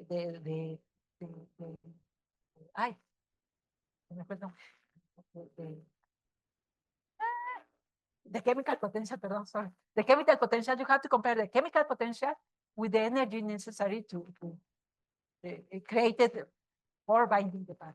Okay? I mentioned that because that will be important. Okay? Entonces, then I go back to the excitations. I have the surface, I assume a form for the excitation. After assuming this form, I evaluate the value of the surface tension, and I found that in the incompressible regime, it is better to have a different ansatz than if you are in the compressible regime. We also find that the low Rayleigh predictions that depend on the angular momentum number of the excitation were better described for for incompressible droplets than for compressible droplets. Okay. So I hope I have convinced you that we think that we know how to describe the energy required to modify the surface of a droplet. The next point is, if I want to make a collision, I have to send the droplets, make them collide, and ask myself what is the response of the system depending on the energy of the system and the surface energy. This parameter is called the Weber number, and this it is used by the people, chemical physicists, that study collisions of droplets. Okay. Here are examples of the excitations we consider. We have the droplets, they come, they collide, and when they collide, they start to oscillate, okay? And depending on the energy of the collision is the response of the system, and there are very different options. They can collide, and they perhaps want to form a single system, so they coalesce, or they can collide and later on form two different droplets. In these pictures, I am showing you examples of transverse images of the droplets. At the beginning, they were together, they start doing this. Okay. Then what have we done? First, we have gone to Freddy, Italian group, that have experimentally studied collisions of droplets. And say, oh, our pictures don't look so different. Okay. Of course, they are not detailed description. Our description is not so detailed, but we are happy because they saw that they sometimes collide, they coalesce, and sometimes they continue being the same droplet. They continue being so just one droplet or two similar to the beginning. This is not so great. And we made a parameterization of the different values of the wave number and the outcomes, whether the system would collide or not collide. And we hope that sometime they will make the experiment, because as far as I know, the quantum droplets, collision of quantum droplets is not being currently studied by many people, but experimentally. But I hope that sometime they do, and perhaps they can show whether this what we're doing is true or not. Okay.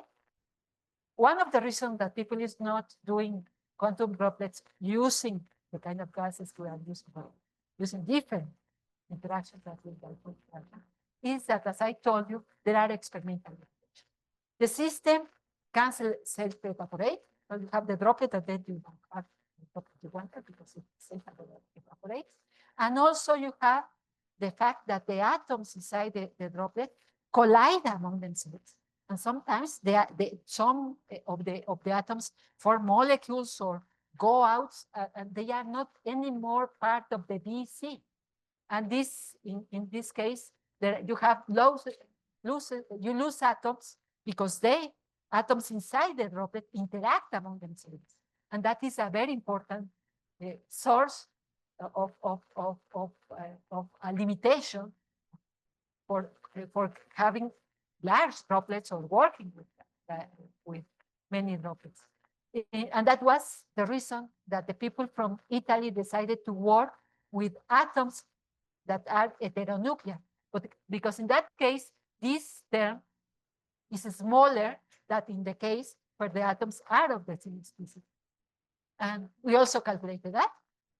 We know when the atom losses take place, and we have found some parameters where the atoms are not so lost for times corresponding to the collisions, timing of the collisions that we have been working. Because if we predict that this can be observed, we have to say when. And we know that if the droplet evaporates or is lost, you cannot do the experiment. So we have found conditions where the droplets can remain for a longer. Okay? Now, to finish. We also studied collisions that are not frontal collisions, but lateral collisions. In that case, the first analysis we made concerned just two rotations of the system as a whole. In that case, the important parameter is the inertial tensor, the one we learned in the first courses of mechanics, applied to our wave functions of the parameters we find, and we evaluated this tensor as a function of time for a system where you have two droplets that collide out of axis. And in this picture, I am just showing you the direction of the inertial tensor when the atoms collide. And just as you expect, this tensor change its direction as a function of time because the system is rotating as a whole. And even though it is not a rigid body, in the regime where vortices are not formed, then you can consider this as a way of following the rotational dynamics of the collision. Okay?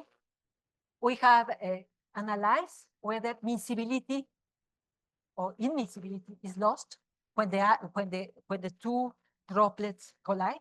That is, whether you have rubidium and potassium, whether rubidium and potassium behave the same or behave differently. And that's why you analyze theoretically not only the wave function, but the angular momentum associated to that wave function in both cases, the cases of the atoms that are rubidium, the cases of the atoms that are potassium. And we also evaluated the fidelity. The fidelity is the overlap of the wave function associated to atoms A, atom B, divided by this quantity as a function of time, both as a density or integrated overlap. Okay? Because it is becoming late, I want to tell you the latest results we have. And that corresponds to the possibility of creating vortices inside the droplet as a result of a collision. Most studies of the presence of vortices, that is a vortex. Okay. No? Okay. And in most cases, the study of vortices, quantum droplets, consider a droplet that is spherical, and you put it to rotate by itself. As a result of the centrifugal force, the droplet becomes almost a plate. And then some vortices arise if you rotate the vortex, the system with a high enough angular velocity. Okay? But we didn't want to do that. We wanted to know whether if you have the B is a droplet, you can do that as a result of the collision. Okay? I must say that the finding vortices in BCs can be done if you put the trap to rotate, or you can also do as Dalibard did many years ago, putting like a cuchara and moving a spoon. That is a laser and doing something like this. And this was done by Dalibard, and I am showing the results that I have now 25 years ago. Has been done already 25 years ago when you put the spoon and rotate. But we didn't want to do it. We wanted to consider droplets. Here I put in the density. Colliding, I put the phase. But you have a plane wave, you have an E to the IKR, a plane wave. Here you have plane waves. Okay? They collide, so interference occurs. That's why I'm saying that it's also atom optics. We're talking about atom optics. That is the center of mass the center of mass motion of the droplets. And you have interfering terms. And if you have this kind of interference, you don't have a vortex.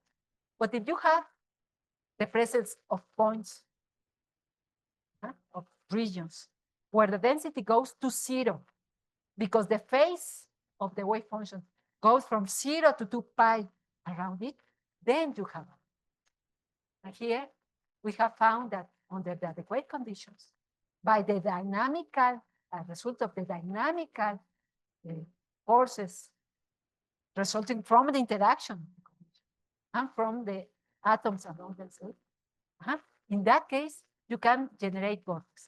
That result has not been published yet. We have some months ago, but we haven't like to write the paper. But the idea is that the vortices can be generated in the collision of quantum droplets. And an important, very, very important, is that here there is miscibility. In the first,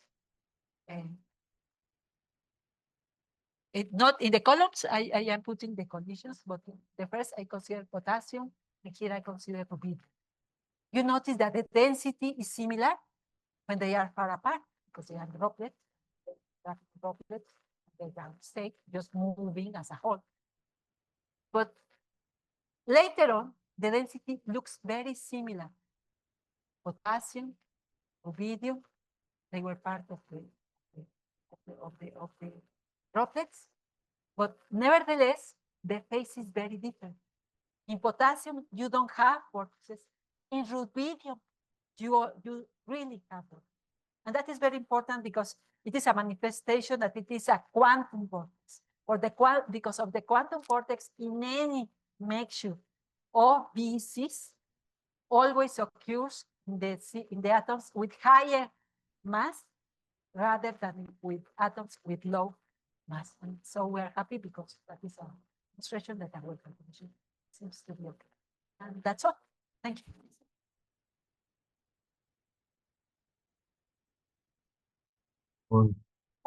Some pictures because I like it. I like the pictures of the content. Just that is the same. The theoretical. Well, I like it. Questions? Thank you so much for your presentation. I don't catch something. When we are trying to consider fluctuations, under which condition the LHG correction has to be taken under account. So you are right. In principle, the LHY corrections are present all. But you have to look for the cases where they will be relevant. And that is related to choosing the adequate magnetic field that gives you the adequate interaction between the atoms of the same species and the atoms of different species. And that is a subtlety that is important. In general, any system has corrections, not just the LSY correction, all the terms. But the important point is, and that is what the experimentalists did, they found parameters for which they are relevant and with the correct sign. And that's why our calculations were performed exactly with those kind of parameters, because otherwise they could be negative. They could be there, but you don't see it. So it depends on the conditions you are preparing to solve. Okay.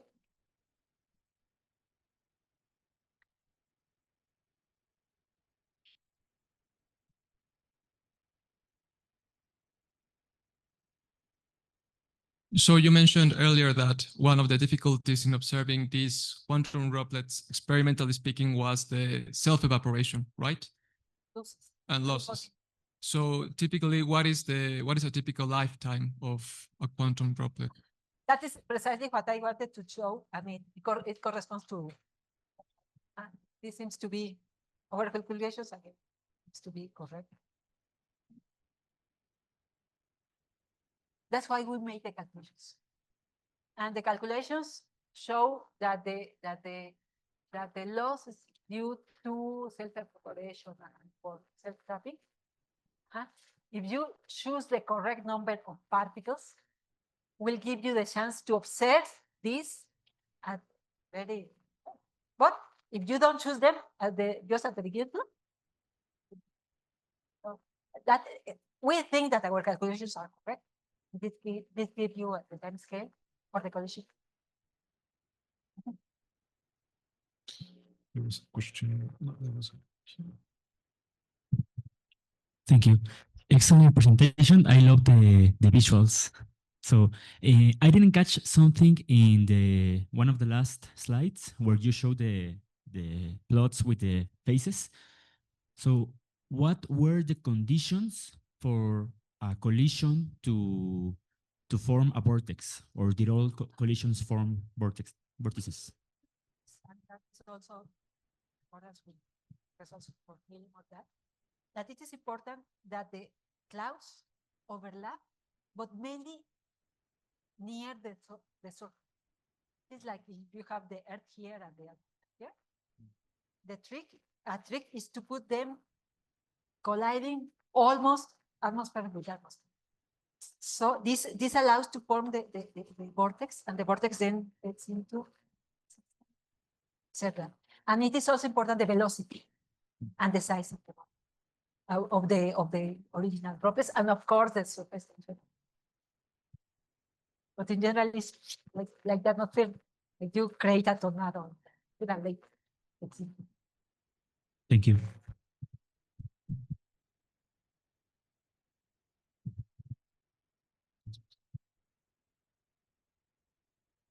Thank you very much for your presentation. How difficult would it be to extend this treatment to alkali dimers that are able to interact with each other, even at low temperatures?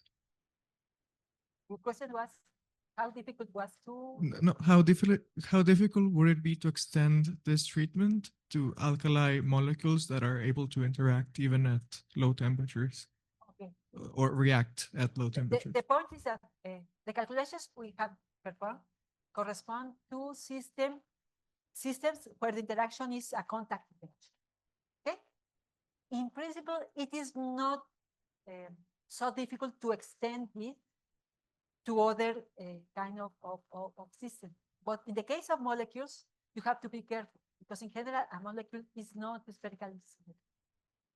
In that case, I would expect that other kind of forces, because our forces are isotropic, it's a contact, always a contact interaction. It depends on the power of the density even, but it's a contact. For molecules, I would have to be careful to take care of how they like each other depending on the orientation.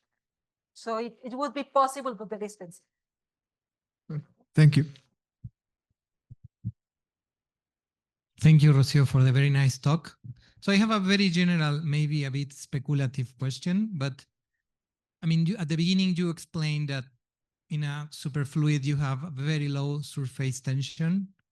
And then you said, but if we add a bit of complexity in the way that atoms interact, then you can have a real surface tension, and then you have all this dynamic.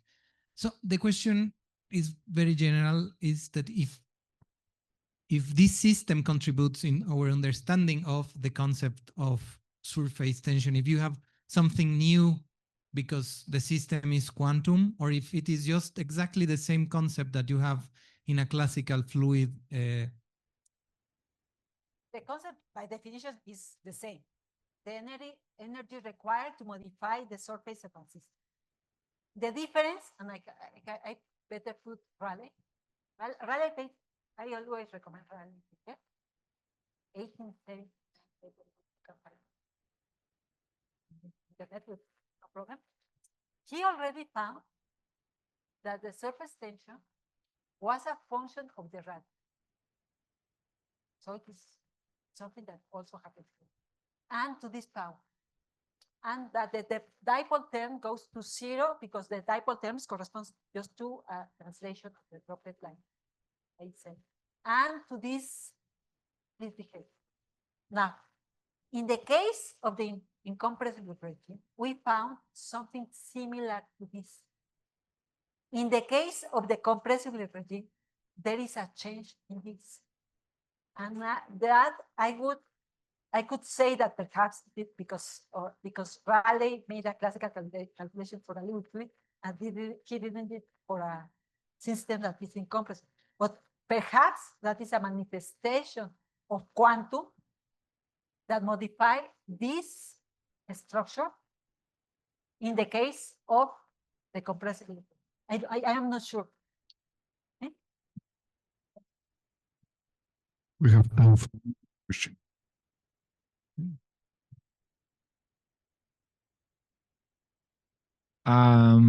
My question is about like if I got like two vortices and one particle enter in one of them, there is like a correlation between the vortices. I don't know, like if the particle can just go out and enter to the other, or there are like independent or. In general, vortices, optical and quantum vortices tend to exhibit correlations. Okay? In the case of optics, you can study the work by Davis. There's that has not work a lot with vortices in optics, but in the case of cold atoms, there are correlations. So that in general, for instance, this very nice paper 5 years ago, they found that the vortices tend to have a geometry. Okay? And that means that depending on the conditions, they are not that they know about the surface, they know about each other, and so they take different components. So yes, the system is such that everything is acting, but they know of each other. If this one knows of each other, or of the other, and the other, and on the surface, and that's why it comes to this conclusion. Okay. And the particles, like, I don't know if the particle entering one can like jump to the other and something like that. In the case of helium, they did exactly this with helium, and that is the case where they put an atom, or anything, and they follow how it gets inside the droplet. In the case of BECs, I have never seen an experiment where they consider a droplet, a vortex created perhaps and they introduce an impulse. I haven't seen that. I have just seen that in the case of helium. They do that for helium. Thank you so much. Thank you also for this very nice note.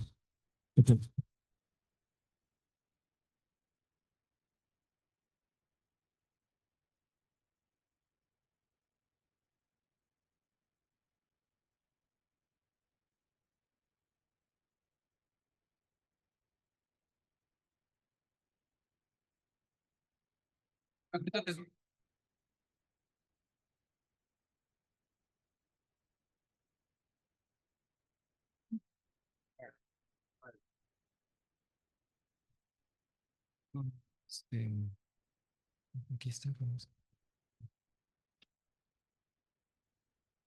Sí. I guess you have to like the trends.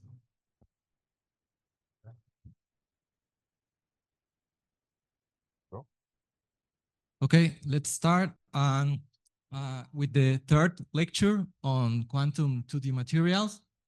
And for me, it's a pleasure to introduce Professor Andrés de Luna, who works in Cefata, which is the Center of Applied Physics and Advanced Technology in Querétaro, where I'm come from also. So he's a friend, a colleague of mine. And I would say that he's a young professor, and actually he just recently got the maximum level of, in Mexico, we have this national system of researchers, and he had just got the maximum level. So congratulations, Andres. Okay, let's start with his talk on, okay, I don't know what's happening. I can say more things about him. I guess his team were the first to synthesize experimentally the 2D materials in Mexico, I believe. If not, you can tell us. I don't know. So I hope you will enjoy his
Okay, so yeah, so I basically I'm not coming from well, I'm coming from in the optoelectronic community, and this I mean I put this slide just to tell two things that I'm coming from the optoelectronic community and the material science community. So this lecture will be mostly on solid state semiconductors. No, and the second thing, because this is what I have been done over the last 10 years. And the second thing that I wanted to tell you about this slide is that, I mean, it was 17 years ago that I was like in your shoes, you know, like seated here, watching lectures, learning a lot of stuff. So please make the most of it. You know? Like you're in a very special moment of your life. So just work hard and enjoy being a undergraduate and graduates. Okay. Yes. So as Ricardo mentioned, we work at Cefata. So Cefata is Centro de Física Aplicada y Tecnología Avanzada. So in English will be Center for Applied Physics and Advanced Technology. So it's 200 up north of Mexico City. So it's not so far from here. We have beautiful places to visit, but we also have Cefata. So we are still a very small center. We're about 23 researchers. We have a graduate material science program, and we are about like 50. We have over 50 graduate students. I don't know, Remy will talk about that, about the graduate stuff in Cefata. Okay, so the kind of research that we do at Cefata is like multidisciplinary stuff. So you can see from the topics, we can do like materials, photonics, quantum simulations, like quantum thermodynamic systems, and so on, all the way down to nanomedicine and nanotechnology. Okay, so this is the vision of the center, try to make synergies between the researchers in different areas. Of course, synergies that make sense.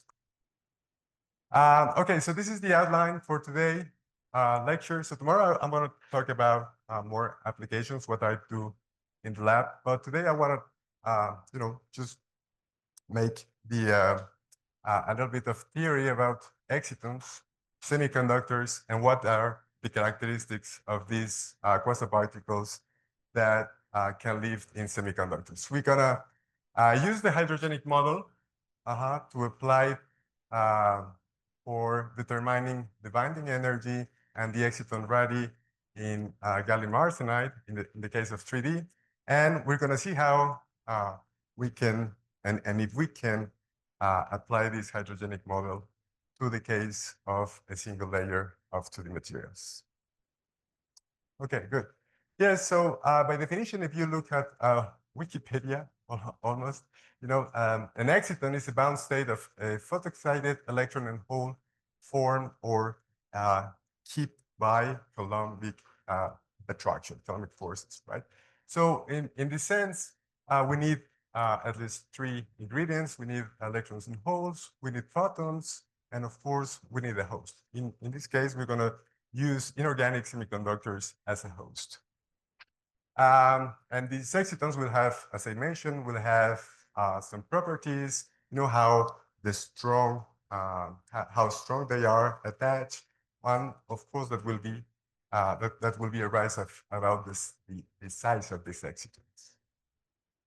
And yeah, if and how can be how these excitons can be labeled or classified. Okay, so why excitons are important, right? So I have to give some motivation about this. So here I'm showing you three examples. So imagine that you are able to send light and focalize this light into a very narrow tip. So you can produce excitons. These excitons will recombine and emit a different photons. And if you're able to collect these photons and you can, move around the samples, you can actually imagine the samples at the very nanoscale. Okay, so you can also put semiconductors that can host excitons inside of optical cavities and study the strong coupling regime to create polaritons. And polaritons are very interesting since, you know, they are particles that are composed of half mass, a half light, right? It's very interesting. So Ricardo can also talk about a little bit of polaritons. And, you know, yesterday, Professor Giraldo talked about transitional metal like alcoholides. If you put a single layer of these nanosheets on top of nanocrystals, on top of nanopillars, actually, these pillars would create a strain in a very induced point of the lattice, and these points can be used as a single photon source emitters.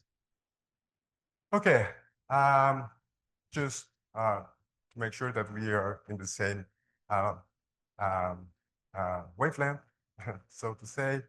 So semiconductors are, you know, you can have inorganic and organic semiconductors.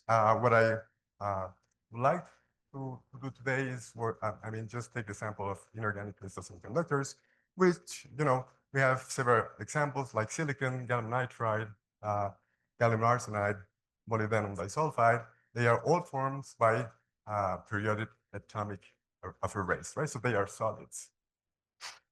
Yeah, so if we take a picture on the real space, you know, we plot energy as a function of the number states, and we take a look about, you know, the difference between metal semiconductors and insulators. Of course, you know that the valence bands and the conduction, the valence bands is full of electrons. The conduction bands, there are no electrons. And so for metals, these two bands are overlapped, right? So you need very small energy to promote or to kick out electrons from the valence bands towards the conduction.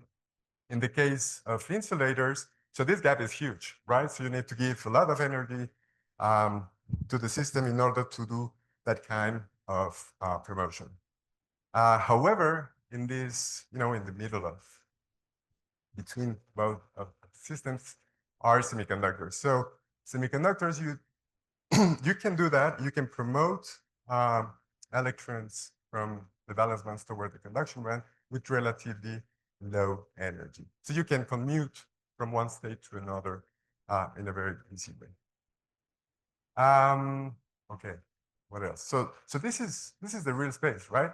But if you want to have the whole picture, we need to take a look what's going on at the reciprocal space. So what I'm showing here,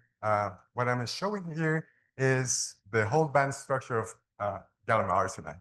But instead of plotting energy as a function of the number state, now we have the wave vector, and wave vector is equivalent to the crystal momentum, right? So we don't have number states, we have momentum, right? And if you think about it, just this is like the first Brillouin zone. So if you want, the first Brillouin zone is like the unit cell, but just in the reciprocal space. So depending on the direction of where are you moving around this first Brillouin zone, the electron will have different eigenvalues or energies. Okay, and yeah, so it turns out that you know, each time I see this kind of structures, you know, it reminds me to painting, and painting takes me to the childhood, and as a child, I used to look to this TV emission, right? So painting with Bob Ross, okay, and painting with Bob Ross. I know perhaps you are too young to know this guy or this emission, so it was a lot of fun, correct? Why? Because while he was painting, he was like saying, okay, guys, so we have happy trees, you know, happy clouds, happy mountains, and so on. So everything was happy, right? And in this happy landscape, you have like happy animals, where if you see, you can have like up hills, down hills, and so on. And this is the thing, right? But But now instead of having happy trees, happy clouds, now we have happy holes and happy electrons. Yeah, so forth to say. I mean, you have to make a little fun of what you're doing. Okay, so it turns out that you can actually recreate the band structure, not only doing DFT, type binding, and so on. You can actually recreate it experimentally using angle resolve. I mean, different techniques. I think I found that will give another technique from that I didn't know that it exists.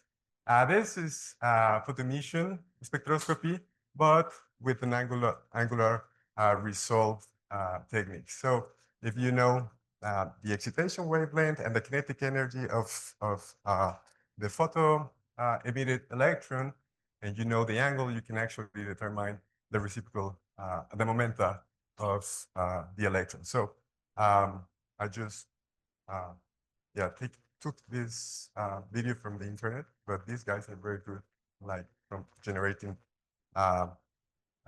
things for science. So let's take it. It's get better. The music gets better.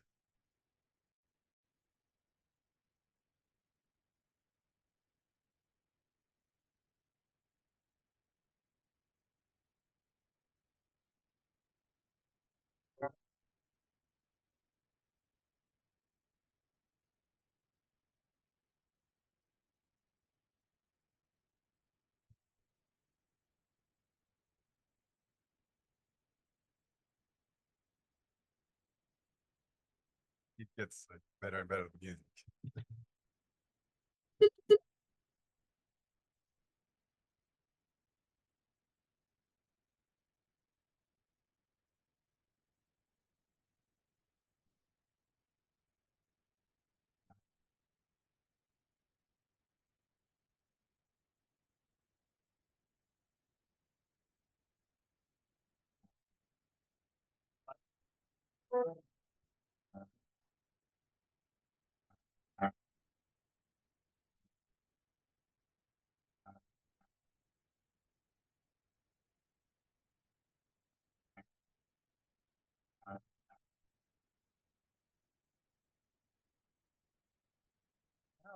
They show that, you know, when for other kind of solids, if the electrons are like moving slower, the momentum will increase. So you have like a flatter kind of parabola.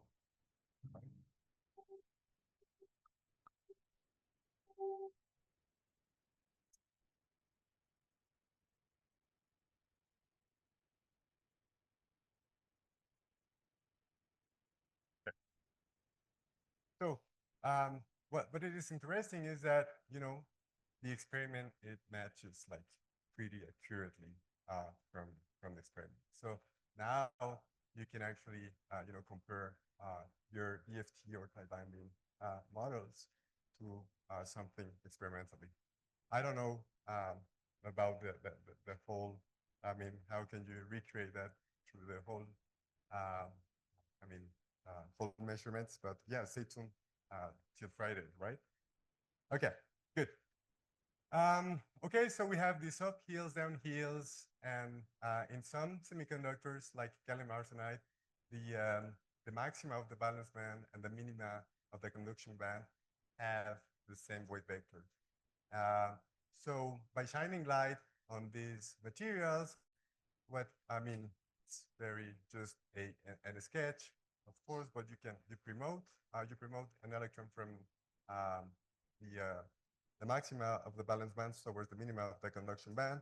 And when you do that, you leave a hole behind, right? So these will interact by Coulombic forces, and that will create an exit. Okay, so this is like having the absorption on the material, so you will immediately detect like a peak of absorption as a function of the wavelength.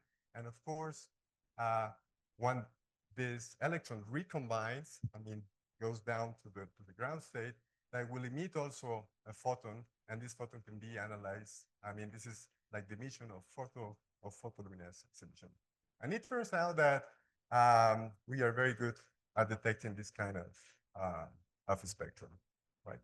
Because we know how to do that in the visible and infrared region. Okay, yes. So once you put the particle inside of this parabola, they will feel also an energy. And it turns out that this kinetic energy is also dependent on the material. So this is the concept of the effective mass. So the effective mass of the electrons and the effective mass of the holes will be dependent on the material. And actually, this will give you, how steep or how flat will the parabola will be. Okay, so now that we describe this phenomena with our hands, if you will, now we can put some description about what's going on, right? So here is the Hamiltonian describing, the excitons. We have the kinetic energy of the electron, the kinetic energy of the hole, and the Coulombic interaction between these two particles.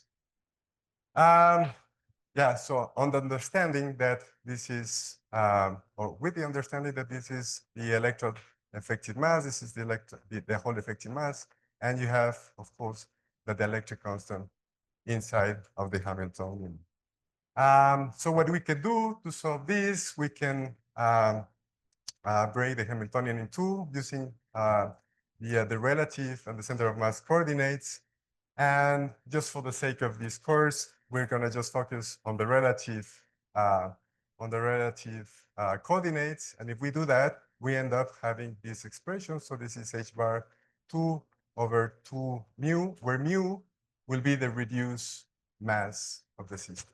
And this is the Coulombic interaction. So the good news is that you guys know how to solve this. So this is the hydrogenic model, and this has this expression. Okay, so we have a constant times mu over the bare mass of the electrons times the dielectric constant and n2 squared, where n is 1, 2, 3. Okay, so, but the physical meaning of these eigenvalues is actually how strong the exciton is binding. Okay? So even though this is a very simple model, and then very simple expression, there's still a lot of physics inside of it, right? Because this reduced mass has the fault structure, the fault band structures, okay, of the material. And of course, the electric constant is how the solid or the semiconductor will respond in the presence of electric. Okay, so we can also, I'm not going to derive this expression, but you can also calculate in a very simple way. Sometimes you want to keep things simple, and even though there are simples, this is a very good approximation. So the radius of the exciton will be the bare mass of the electron times the dielectric constants over mu, the reduced mass, times m squared AB, where AB is the Bohr radius of the hydrogen. Okay, so you can immediately see that if the exciton is a large exciton, the energy is small. But if the radius is small, the energy binding will be high.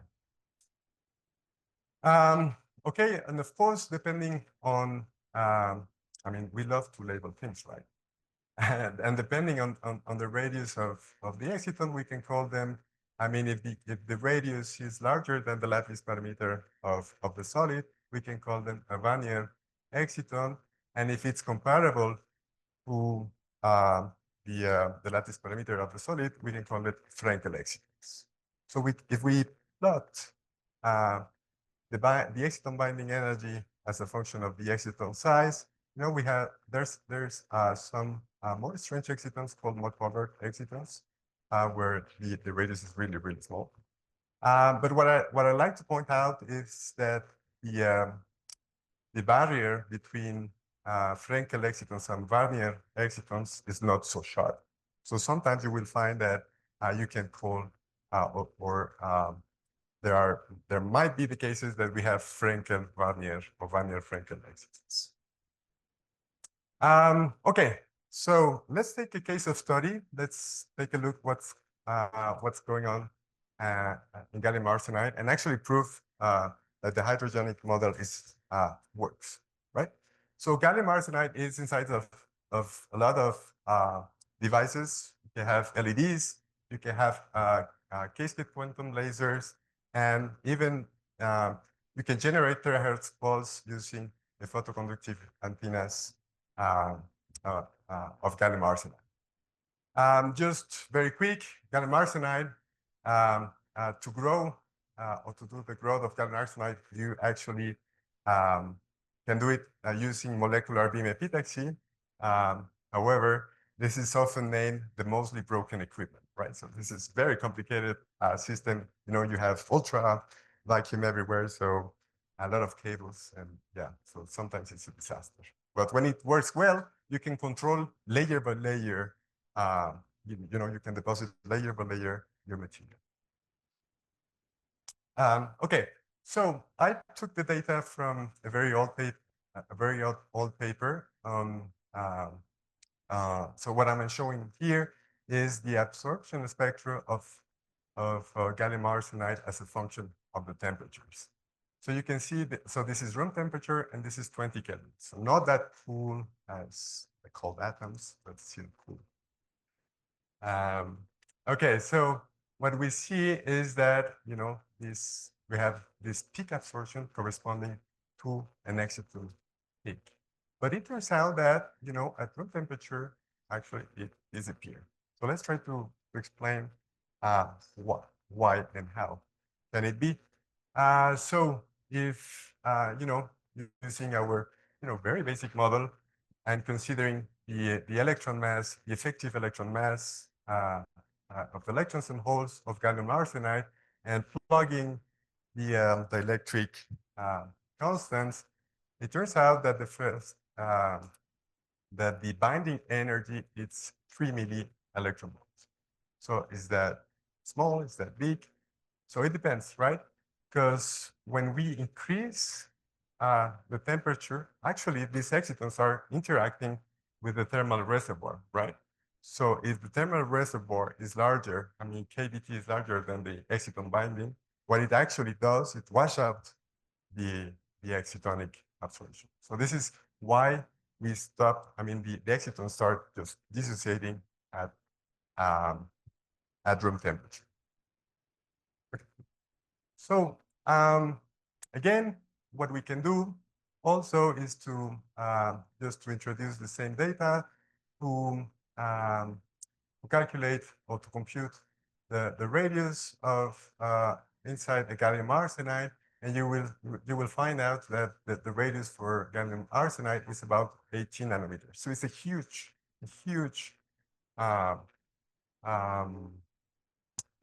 exciton, right? Because the lattice constant on gallium arsenide is half nanometer, right? So this is why also it can be like dissociated at room temperature. Okay, so of course you want to start thinking about, is it possible to make it larger, right? If we want to see or if we want to improve or manipulate excitons at higher temperatures. So yeah, so given the expression, what can be engineered to do this? So what we can do is to try and to make a quantum well, right? So you will reduce, you know, the size of the host where the exciton will be. So if you put it in, if you make a quantum well of 10 nanometers, that is shorter than the 18 nanometers that we just compute, right? So that will make like the exciton tighter and tighter, right?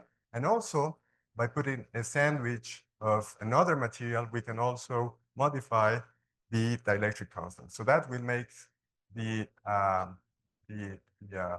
binding energy large. Okay. Okay, so that was the case for gallium arsenide in a bulk situation. What about 2D materials, right? Because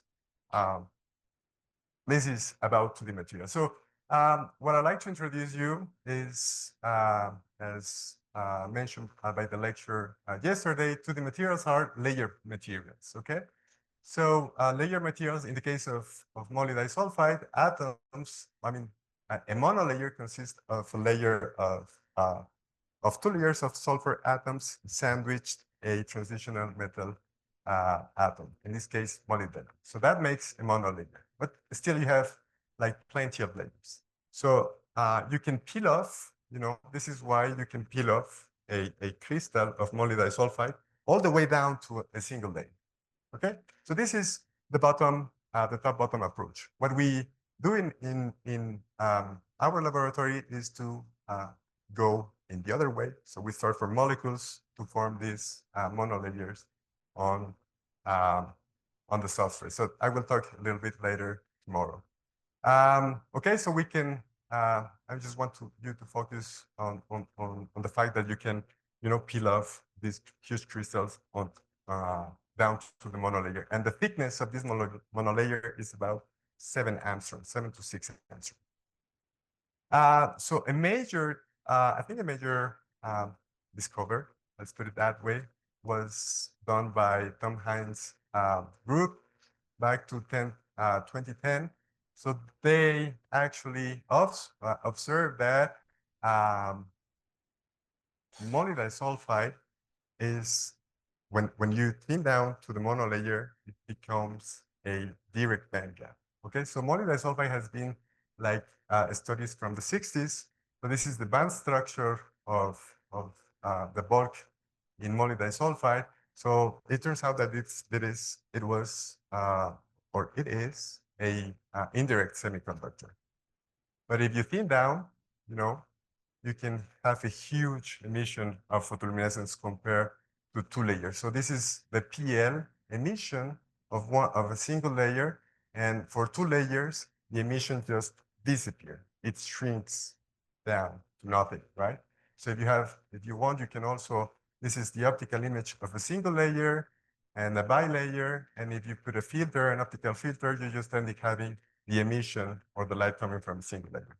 So that is kind of counterintuitive, right? Because we would expect to have more absorption and more emission in the case of a bulk material. And what we are observing here is that it's not the case. I mean, for thinner monolayers, you have higher absorption and higher emission. And what it is interesting too is that this was recorded at 300 Kelvin room temperature, right? Okay, so let's try to understand what's going on. So this is just, again, this is the photoluminescence processes where you kick an electron from the ground state towards to the excited states, and when they recombine, it will emit a photon, different from the excitation wave. Okay, so what I haven't tell you is that what happens, you know, we have seen this case for gallium arsenide, where the momentum matches from the minimum and the maximum of the balance and the conduction. But what happens if the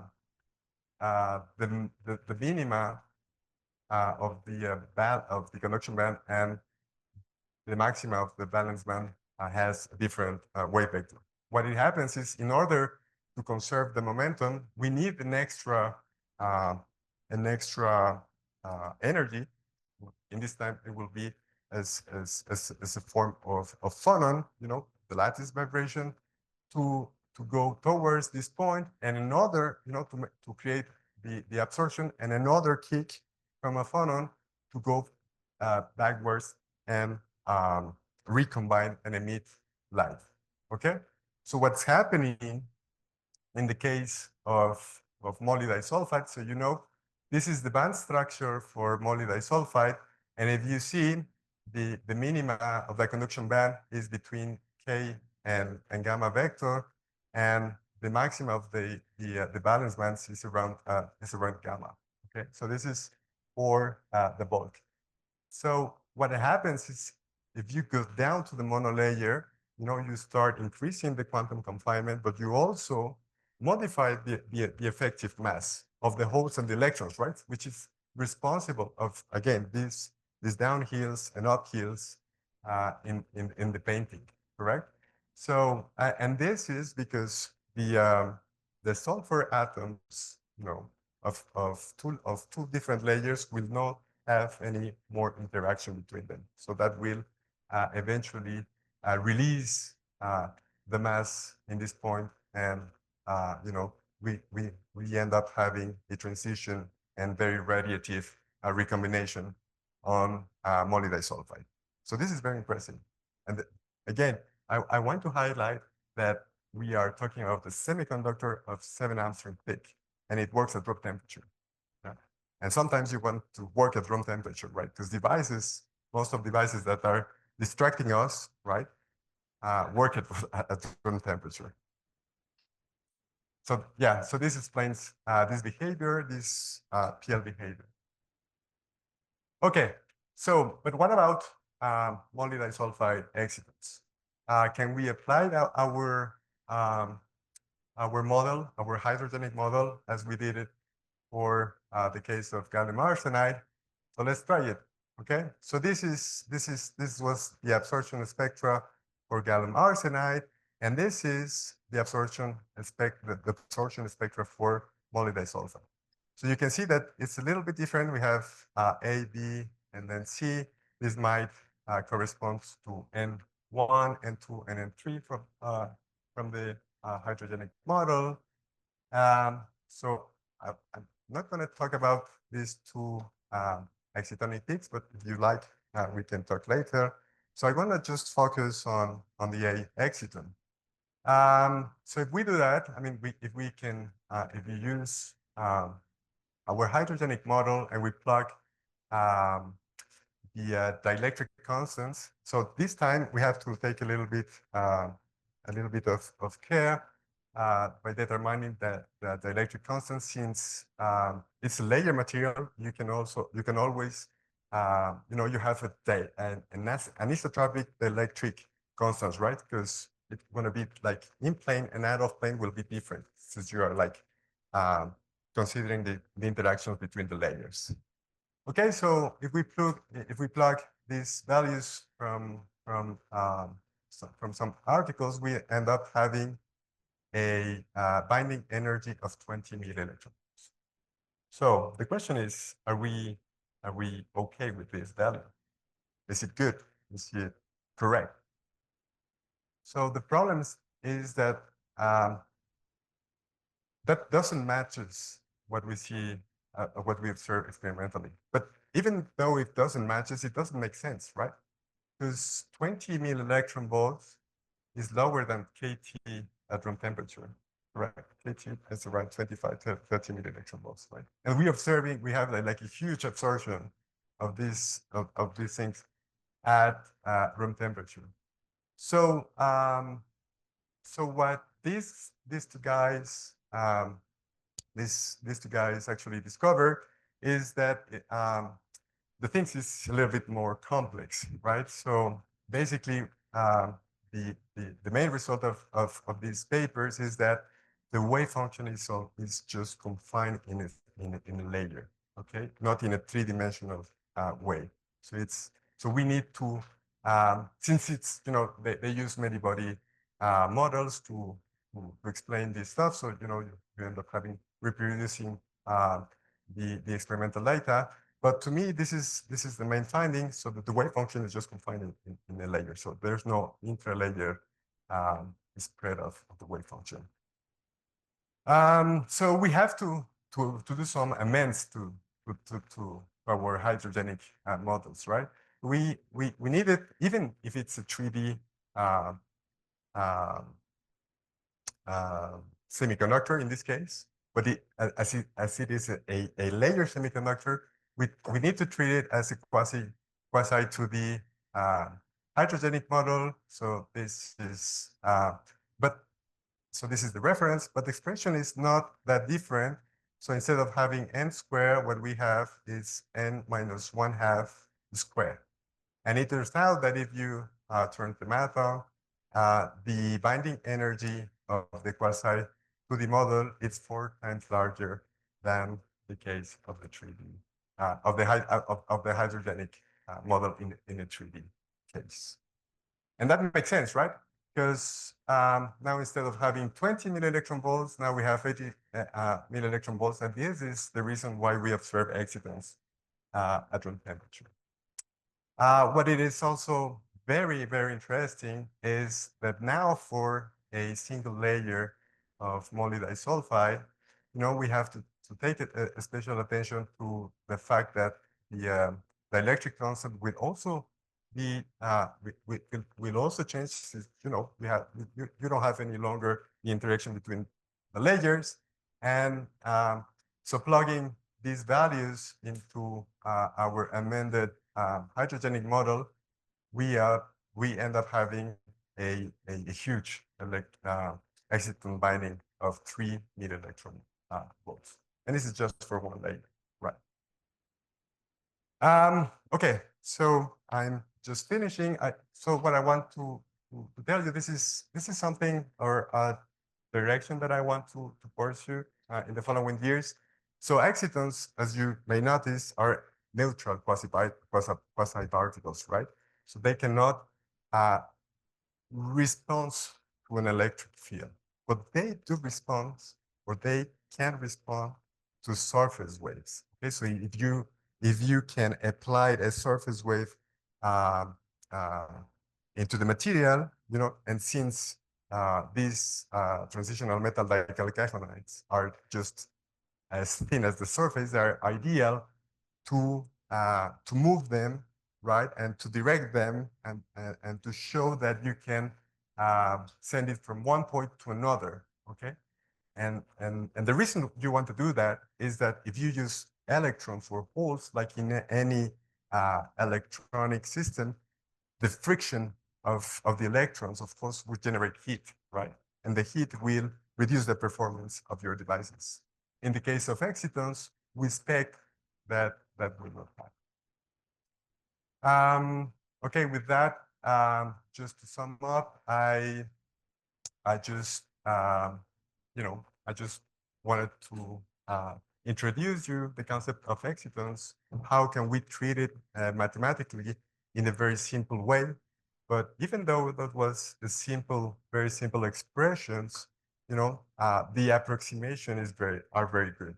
And I think what I want also to share with you is that you start having an intuition of if you guys want to go this direction, an intuition of what and how to deal with these quasi-particles inside the semiconductors. Okay, yeah, so that will be also very good to determine the average radius of excitons in a single layer of MS2 and see if it goes towards the Frankel or the Vallier excitons. So with that, I just want to thank you for your attention.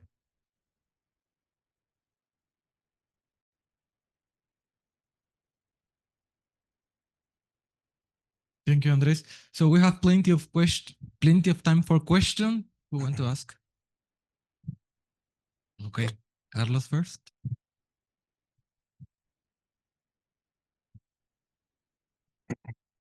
Thank you for your nice lecture. In the case of the 2D systems, in principle, you should consider a logarithmic potential instead of a Coulomb potential. Is it yes, right? That's the case. I mean, yes, you can complicate it as much as you can, as you want.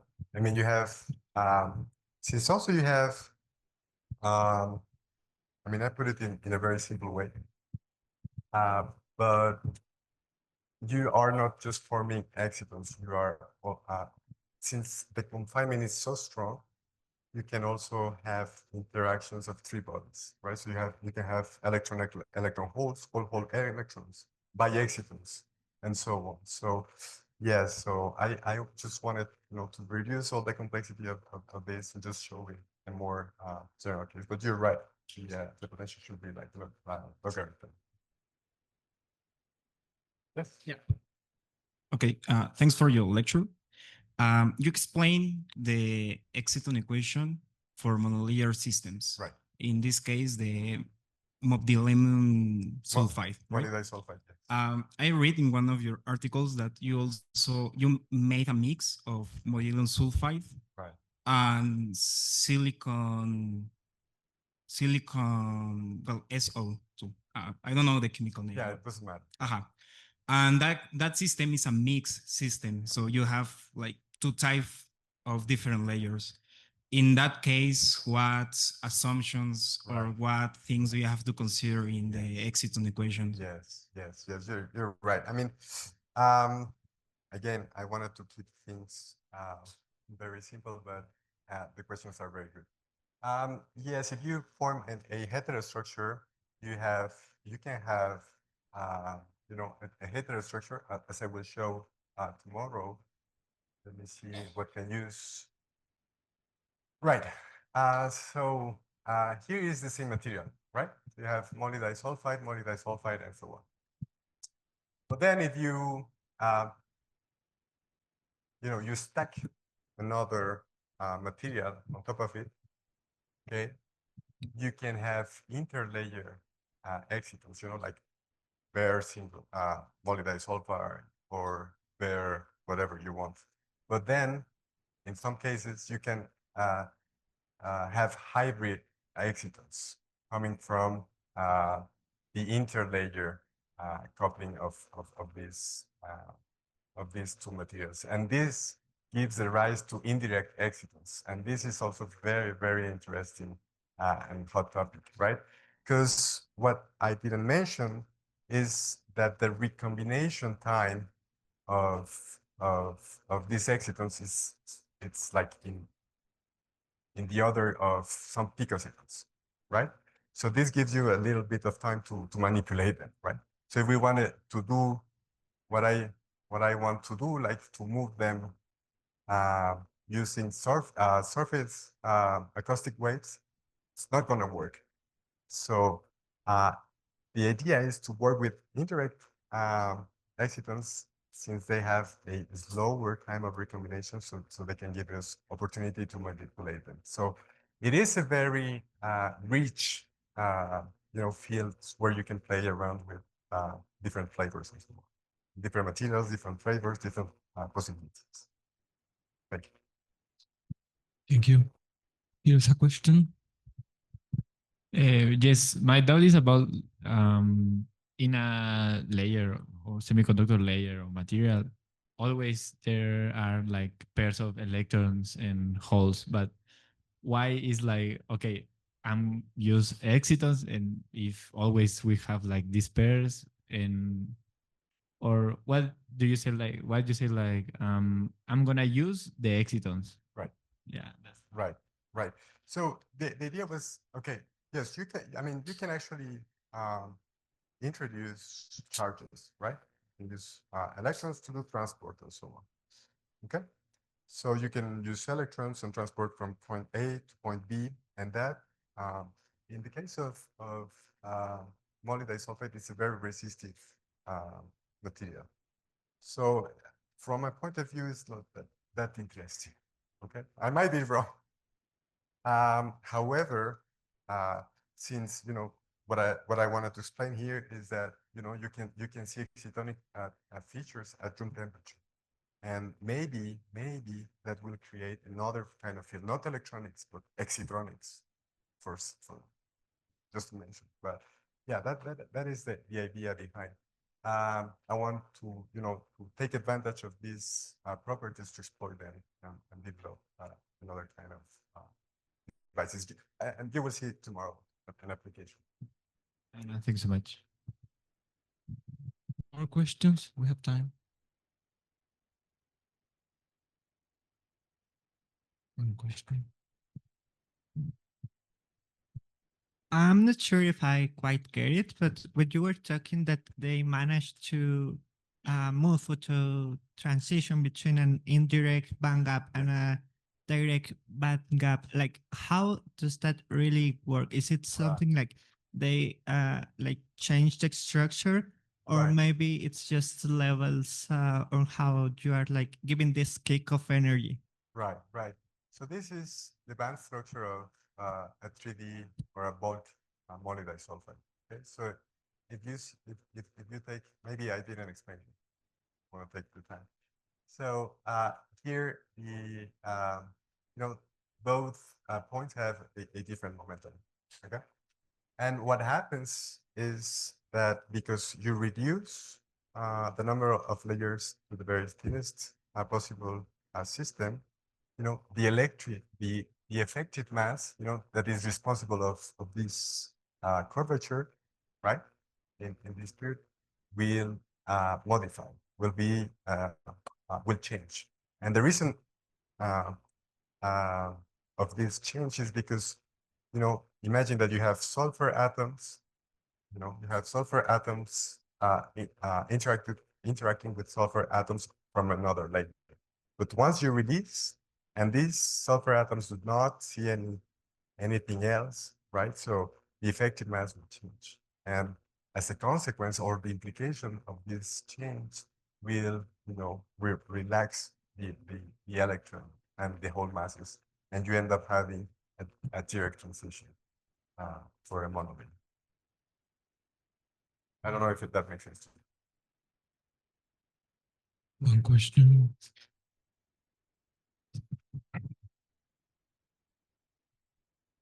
Andres, thank you very much for your nice talk. Can you elaborate on your idea of the future direction using these acoustic waves to direct excitons? Right. And why acoustic waves? Have you thought, for example, of just strain, like DC strain in a system in order to make it anisotropic and then modulate kind of the direction in which they go? Right, right. So, there's a lot of people that have worked on these acoustic surface waves. So basically what you do, you have this, I don't know how to pronounce it. You have lithium, niobium, and this is an oxide, right? And it responds, this is like a piezo material. And so if you create like a wave, just like a standing wave in that direction, like excitons should follow that potential, right? And the nice thing is that you can also kind of confine, if you have like a orthogonal acoustic wave, like sending you create potentials, right? So you can hold the excitons for a moment. So if you imagine holding the excitons especially, and then you turn on and off one of the acoustic waves, so you can expect to diffuse in one direction or in another direction. I mean, this is the theory. Let's see if it works one way. But yes, I mean, and there's still tons of things to do that, and plenty of ideas to try to engineer this kind of. Question.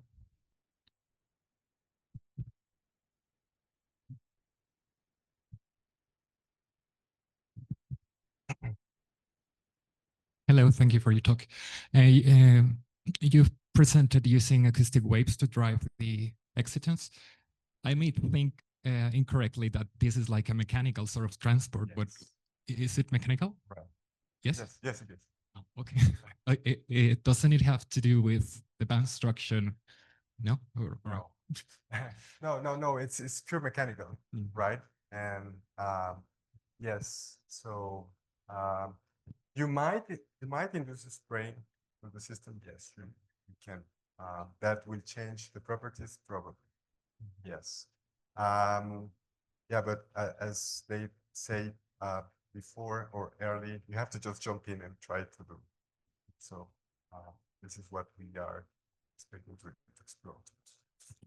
Okay, and when you use this acoustic transport, do you have to consider how the band shifts, as you said, with phonons? That might affect the emission and the recombination totally. Okay. Totally, yes. Thank you. Thank you. Thank you. More questions? We still have time. One question here. Thank you.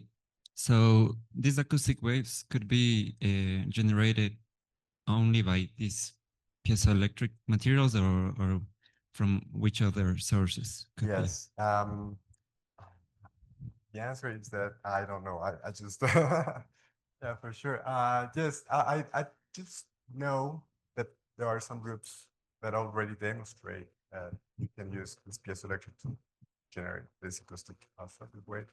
I don't know if you can use another stimuli or material to create that.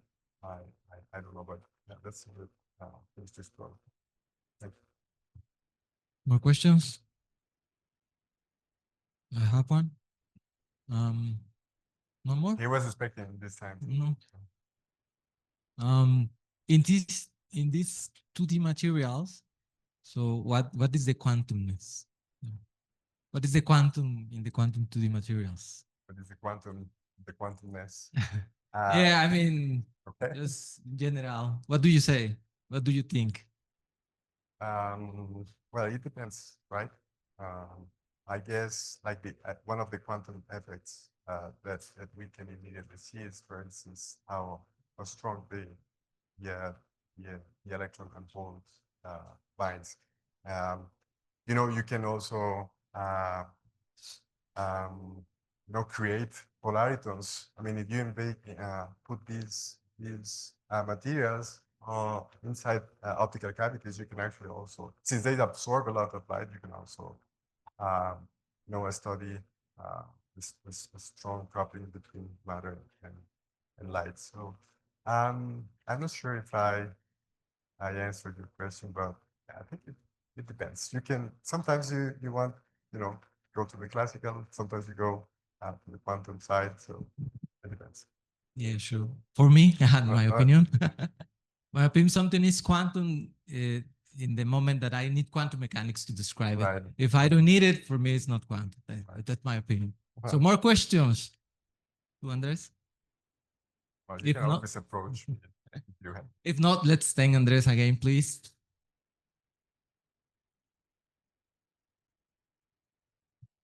We have a little announcement. Hi, everyone. A little announcement. Can you put I want to steal some seconds of your time. We have a good news. I just was told from my director that we have an open position at the Center for Applied Physics.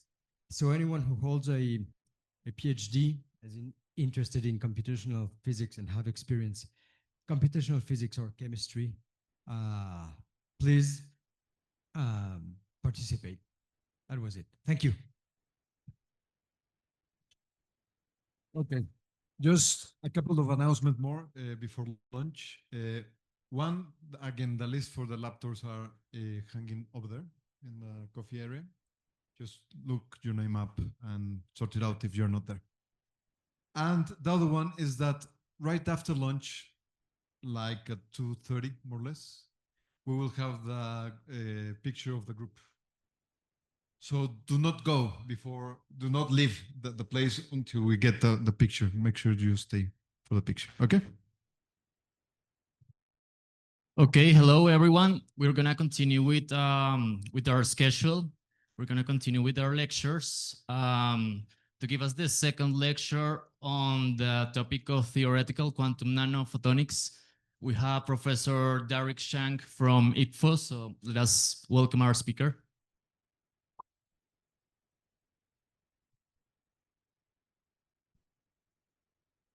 Okay. Well, so first is there an echo or is it better if I stand? So first I just want to thank the organizers and also our host here at La UNAM for putting together this really nice school. Also, thanks to all of you students for being so active in this school and for asking so many questions and starting so many discussions. So I'd like to talk about basically the work in my group to think about how we might use ordered arrays of atoms to do quantum optics. I think probably a lot of you have not heard of this topic before, so it might be a little bit esoteric. And so what I'd like to do is maybe spend about 15 or 20 minutes to give a kind of clear introduction or motivation of why I think using arrays for quantum optics is interesting and important. So first, let's just talk about interfacing atoms and light. Why might we want to do that? And so let me actually just clarify what I mean by atom, at least as far as kind of interacting with light. So when I say atom, you can just think of hydrogen atom as an example. So any atom, has like an electronic ground state and the hydrogen to be 1s. There's a first excited state, 2p. And of course, there's a bunch of higher excited states on top. So I'm just going to abstract that in terms of kind of levels. So I'll call the ground state, G, and the first excited state, E. And the way you can go from the ground state to excited state is, of course, by shining in light, whose frequency is resonant with the transition energy between these two states. Now, of course, there's a lot of higher levels beyond the first excited state. But from quantum mechanics is that the energy level spacings of any atom are very anharmonic. So once you make it up to E, there's not really any kind of other resonant state that the laser can induce in transition. So for all practical purposes, unless this laser is so strong that you're just kind of blasting the atom, the single atom can really only absorb and emit single photons of light at a time. And that's already kind of special because a single photon already has some kind of non-classical properties, some quantum properties. And so in the early days of quantum optics, people were very interested in characterizing the non-classical properties of photons or other states of light for their own sake. But these days we know that such non-classical states of light, single photons, are a very important resource for, let's say, quantum information processing. Okay, so this very simple system, just having one atom by itself, in principle, is already a kind of remarkable quantum optical device. So there's a lot more that you can do with atoms and light. So let me just kind of cartoonishly illustrate some of the possible applications. So one is to do nonlinear optics at the level of single photons. So this is kind of what Asaf was talking about the other day. So you know that most materials are pretty linear. So if I take a prism, I can shine in 1 photon, 10, 100 million. The response doesn't really change. But a photon, an atom is very different. So you could imagine creating some kind of device where if I have a single atom, I can shine in a single photon, and maybe I can kind of play some tricks to make sure that single photon gets reflected 100% of the time. But then because my atom can really only absorb and emit single photons at a time, if I send in 2 photons, it's not possible that that single atom can reflect both. So those 2 photons would tend to transmit. So that's a very different response when you send in 1 versus 2. You can imagine doing a lot of things with that. You can imagine building kind of optical transistors, optical switches. In the quantum domain, you can use this kind of nonlinearity of single atom to implement photon-photon entangling gates. You can also use atoms to implement a quantum memory for light. So light is the best carrier information we have over long distances. So one day, if you imagine some kind of quantum internet of the future, you'd use light presumably to transmit quantum information, but light propagates very fast. You don't always want your information propagating around at the speed of light. Sometimes you just like your information to sit in one place. So one thing you can do is you can try to coherently transfer that information, so some kind of photonic wave function, into some kind of atomic excitation instead. And ideally, this would be some kind of coherent and reversible process. So this is something like a quantum hard drive. Atom-light interfaces are also used a lot in metrology and sensing, for that Morgan, for example. And so, as a kind of cartoon illustration, imagine you have a kind of 2-level atom. There's a magnetic field. The magnetic field would kind of shift the transition frequency of the atom around. And if the kind of transition frequency of the atom is shaking, then when you shine light in, the light, that kind of change of the atom is going to get imparted onto, let's say, a phase shift of the light. So if you can kind of detect that phase shift, then you can go back and approximate what the external field was. So you can even do better by so-called quantum sensing. So you can try to create entangled states of atoms that gain a higher sensitivity. And it turns out the natural way that you entangle atoms for these purposes is to shine in light in the first place and exploit that atom-light interaction. So that's just a kind of few of the applications that a lot of groups in the world are trying to pursue. And if I would say there's a kind of, I think in atom-light interactions in quantum optics, there's a kind of recurring theme, which is that all the applications I showed here, we can do it in the lab to some extent, but for the most part, we always wish it would work a heck of a lot better. So what's the issue? So if you think about the basic building blocks of atom-like interfaces, that would be single atoms and single photons. And so let me try to convince you that in some sense, the interaction between a single atom and photon is intrinsically just inefficient. So to make precise the idea of efficiency, we can cast it in, for example, as a problem of collection efficiency. So imagine I have a two-level atom. It's up in an excited state. It's going to drop down to the ground state and emit one photon. So an atom is just a kind of point particle. So the radiation pattern it emits is going to look like a kind of 4 pi dipole radiation pattern. So it basically goes into all of 4 pi. And the problem in the lab is we don't know how to catch 4 pi light. So what's much more common is we can say, well, we can create some optics to collect into nice Gaussian modes.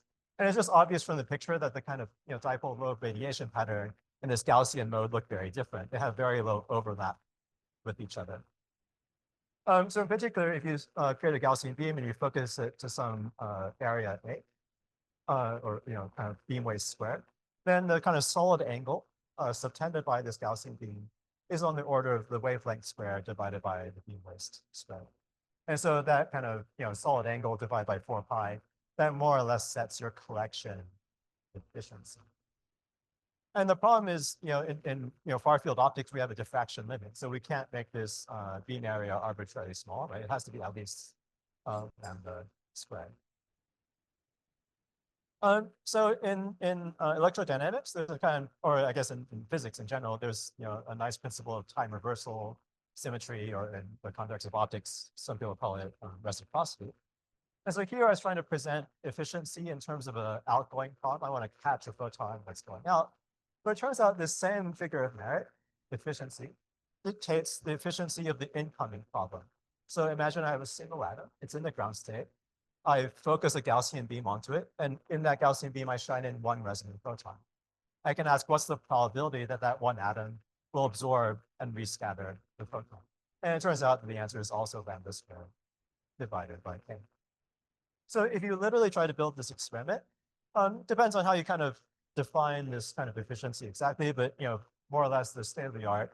If you literally built this experiment, you get efficiency about 5 to 10%. But we're not satisfied with that, right? Because we want to do things perfectly, so we want 100%. So this kind of difficulty of interfacing with a single atom, that's well known. So people have had a lot of time to come up with solutions. And one kind of easy solution is just what in quantum optics jargon people call collective enhancement, which is let's use a lot of atoms. And so kind of naturally, if you have a lot of atoms and you shine one photon, it's kind of intuitive that the kind of interaction efficiency should get boosted by the atom number. And this kind of geometric parameter that is spread over A, so the single atom efficiency times the number of atoms. In quantum optics jargon, that's called the optical depth of your ensemble. So it's a really important figure of merit to define how efficiently your ensemble is interacting with light. Again, by kind of time reversal invariance, there's a kind of complementary viewpoint. So here I cast efficiency in terms of an incoming problem. I shine in a photon. Will it interact with the atoms? But I can also say, well, I have a collection of atoms, and I create only one excitation among the n. And it's pretty well known in quantum optics that if I distribute that one excitation, so I only have one atom excited, but I'm going to put in a coherent superposition. So any atom in the ensemble can have that excitation. And I'm going to put some kind of coherent phase into the ik.r multiplying that excitation. So then it's pretty well known that this single collective excitation is going to emit in that kind of nice forward Gaussian mode at a rate that's enhanced by the atom number. Okay, so it's just one photon, but its emission rate into the kind of good modes is going to be enhanced by n. Whereas the probability or the rate that you emit into other directions in 4 pi is basically just a single atom emission rate. So I'll call that gamma naught.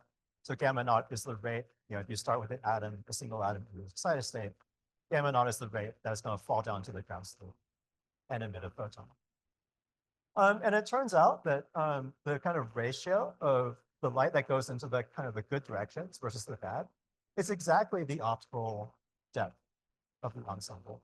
So I really like this cartoon because now you can understand optical depth as basically a branching ratio of information. What can you catch versus what do you lose? And once you kind of interpret optical depth that way, then it's pretty kind of obvious that the optical depth is going to set a fundamental limit to how well you can do anything in quantum information processing. So this kind of notion of collective forward enhancement, you can even, there's a nice kind of classical analogy. So here I'm just doing a classical simulation where I have just classical radiating dipoles, but I make sure that each dipole has this kind of, local phase, each of the I, K to R, and I calculate the total intensity radiated. And you see that there's this kind of very clear forward enhancement of, so it's basically like, this is just some kind of phased array antenna that made out of atoms. Okay, so this idea that optical depth should set a fundamental limit on efficiency of anything you want to do, you can find hundreds of examples of that in literature. So unfortunately, I guess the text is not so clear here, but this is kind of a review paper on just quantum interfaces between light and atomic ensembles. And even I can't read it, but I think it says something like, no matter what you want to do, having a large optical depth, d much bigger than 1, is the single most important criterion that we know for the system. You can find more specific examples, for specific applications. So there's this really nice paper made from 15, 20 years ago on quantum memories. So again, the idea of a quantum memory is you have a kind of photonic wave function, and you want to coherently transfer that into some atomic wave function. And so you can imagine that there's a lot of specific protocols that you can design to implement a quantum memory. If you're familiar with the jargon, there's so-called electromagnetically induced transparency, there's photon echo techniques, etc. And the really beautiful thing about this paper is they said, no matter what protocol you choose, if you optimize it, you're going to get the same efficiency in the end, and it's only going to depend on the optical depth of your ensemble. And what they calculated is that asymptotically, for large optical depth, that error is going to scale like 6 divided by optical depth. So let's see what that kind of looks like in a real experiment. So here's just some data from a state-of-the-art experiment where they're trying to implement a quantum memory for photon qubits. So unfortunately, you can't see it here, but what I'm plotting here is efficiency on the vertical axis, so just 1 minus error, versus optical depth. And what you see, first of all, is as you increase the optical depth, the error gets smaller and smaller, or the efficiency gets higher and higher. But the error shrinks pretty slowly as a function of optical depth, right? Only kind of 1/2. And of course, optical depth is, remember, is proportional to the number of atoms. So it's not like the number of atoms in the universe is really like a limited resource, right? So I can just use more and more atoms. But you see that it doesn't really get better in real life. So at some point, you can put in more atoms, and then everything starts to get worse again. And it's just simply that this is a kind of ideal bound. If I say I have perfect 2-level atoms, etc., anytime you have a real experiment, it's more complicated. And it just turns out to be very hard to work with very high optical depths without incurring other problems. So when you balance those considerations out, the best you can do in this experiment is an error of about 30%. So these days it's a little bit better, maybe it's about 15%, but the point is it's not 99, the error is not 1%. Here's another example. So this is a kind of photon-photon gate. I'll describe the physics in more detail later on, but now let me just kind of give a cartoonish picture of how that might work. So the idea is I have 2 photons. I want to entangle them or get them to interact in some fashion. And so one way to do that is you take your first photon and you basically implement a quantum memory. So you send a photon into this medium. The photon is going to cause your one atom in this ensemble to go from the ground state to the first excited state. Of course, if it's in the first excited state, it's just going to emit that photon immediately. But what you can do is you can use a second classical laser to transfer that excitation into a very long-lived atomic state. Let's say a Rydberg level. So, and we know the error of that is kind of 6 divided by optical depth. And so now, once your first photon has been converted to a Rydberg excitation, you send in a second photon. And you might remember from Asaf's talk that what's special about a Rydberg atom is a Rydberg atom is simply an atom that's excited to a very high principal quantum number. So the electron is almost ionized, it's barely hanging on to the nucleus. So it imparts very big, so it has a very big dipole moment and imparts huge interactions on neighboring atoms. So this one Rydberg atom can actually effectively shift the resonance frequencies or the optical properties or the refractive index, if you want, of a lot of atoms in its vicinity. And so when you send in the second photon is going to see a different refractive index conditioned on the first photon being there or not. And so if you do it properly, you can guarantee that this difference in refractive index will cause the second photon to pick up a phase shift of pi conditioned on the first photon being there or not. And that's a kind of photon entangling gate. So it turns out like the best you can do, again, depends on the optical depth, not of the entire ensemble, but the optical depth of this kind of, blockaded radius. And if you just kind of put in real numbers or actually look at real experiments, the best entangling gate that people have managed to do to date has an error of 60%. Okay, so you actually fail more often than you succeed. And of course, that's a big problem, right? Because if you want to explore exotic quantum phenomena, of course, you have to be able to entangle things. So that was kind of, yeah. Sorry, which one? Oh, yeah, sorry. So D is the total optical depth of the entire ensemble. So if I take an atom and bring it to a Rydberg state, it's going to shift, it's going to alter the refractive index for some atoms within a kind of spherical radius. Yeah, so this dB is the optical depth of this kind of blockaded region. Okay, so clearly, the goal has to be, let's get to 99%, right? So then the question is, how can we do better? So to give you a hint of how we can do better, let me actually, I'm not going to really present the theory, but let me kind of give you some kind of plausible, explanation of the origin of this theory. So, how do we arrive at these physical conclusions? So if you're not familiar with quantum optics, you might think, well, I'm just talking about hydrogen atoms. I know how to quantize that. I know how to quantize light in a box. So maybe I can just kind of come up with a full microscopic quantum field. But it turns out you can't. So, a real atomic ensemble can easily have 10,000 atoms or more. And so if each atom is a two-level system, that's a Hilbert space of 2 to the 20,000. Also, you have the atomic positions, which could be moving as a function of time. You don't necessarily know. So there's a lot of microscopic complexity on the atomic side. And you also have the light. And we're talking about propagating light. And so propagating fields, so it's basically a quantum field. So it's a continuum, it has an infinite Hilbert space, even if you only have one photon, right? Because if you have any color, you can have any direction, etc. Okay, so this basically Hilbert space of infinity times infinity, that's not something that you're going to solve exactly. Okay, so you have to do something. And so historically, what people did is they kind of follow the route of classical macroscopic UNAM. So to give you an analogy, if you take a glass prism, well, glass is actually amorphous. So even if two prisms look macroscopically the same, microscopically, they're completely different. So there's 10 to the 23rd microscopic degrees of freedom, and they're not the same going from one prism to the next. So if microscopic complexity really mattered, then if you open up your optics textbook, it would say, the way that we understand a prism is to solve 10 to the 23rd equations of motion. And that's obviously not what your optics textbook says. And this big simplification is you say, well, I don't think the microscopic complexity matters. I think as far as light goes, there's just one single number, the refractive index, which describes anything. So once I know the index, I know the shape, I can completely predict what this prism is going to do.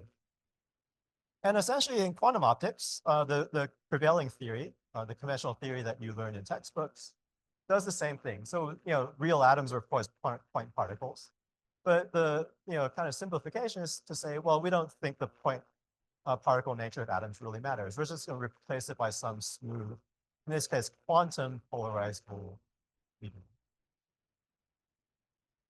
So the main message is that in the textbooks, granularity of atoms gets thrown out.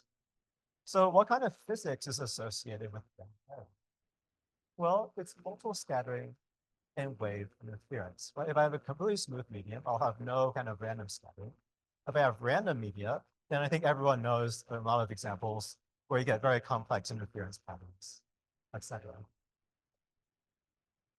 Moreover, you can imagine that this kind of multiple scattering and wave interference becomes very strong once the distance between atoms becomes smaller than a wavelength.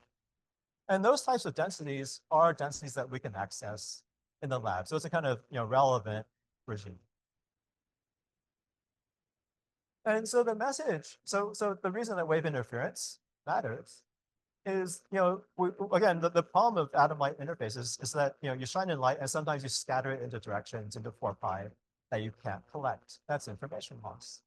But if we know that's a wave phenomenon, we can try to use wave interference, right? So basically, in the kind of normal theories, when I say that a single atom is excited, it's going to emit into 4-pi at a rate gamma naught that doesn't depend on any other atoms. That's inconsistent with wave interference, right? You probably know from classical, even from classical optics, if I have a collection of radiators and I want to calculate the total intensity, I have to actually calculate the total field coming from all the atoms and then kind of take the modulus spread. So in the quantum regime, what that means is that it's incorrect to write down a form of spontaneous emission which is independent. The real answer, if you include wave interference, has to be some form of correlated dissipation, right? So it's correlations between the atoms that tell you about interference between the fields they're emitting. Okay, so what you learn in the textbooks is not correct. And so to me, that's like the biggest loophole that we can try to exploit to try and fix the problems that we know exist in a lot of applications that we want to try out. So how might you exploit wave interference in protocols? Well, at a cartoon level, I think is pretty clear, right? So imagine that I can start putting atoms into special patterns like ordered arrays, where I can start to control the interference of emission into 4-pi.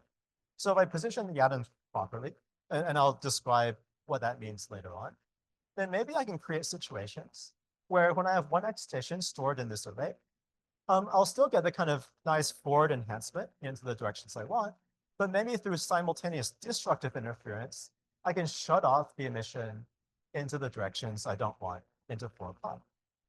And if I'm lucky, maybe even I can shut off that emission into 4-pi exponentially. So the more atoms I add to this array, the emission into 4-pi would become exponentially small. And so if we think about, if we just try to naively define a figure of merit, a branching ratio information. So like before, the good emission will scale like the number of atoms, but the bad emission, if I'm lucky, it's going to decrease exponentially as a function of the number of atoms. So now my branching ratio is exponentially better than what the textbook told me. So that's a pretty fascinating statement, right? Actually, our textbooks, maybe for some applications, are exponentially wrong. And for me, when I realized that, so I learned quantum optics the old way. I had no idea for many, many years that the equation that I write down was wrong. And so to me, it's really frustrating on one hand, but it's also very exhilarating, right? Because I think once we find enough examples where this is true, then I think at some point we have to acknowledge that maybe we should just throw away what we learned in textbooks and come up with a new answer. So the question that really my group is interested in is to understand what are the real limits of what we can do with atoms and light. How much can we violate the kind of theorems and no-go theorems that we found in the textbooks? So again, that was kind of extended introduction motivation, but I hope at least I made the motivation clear. Are there any questions at this stage?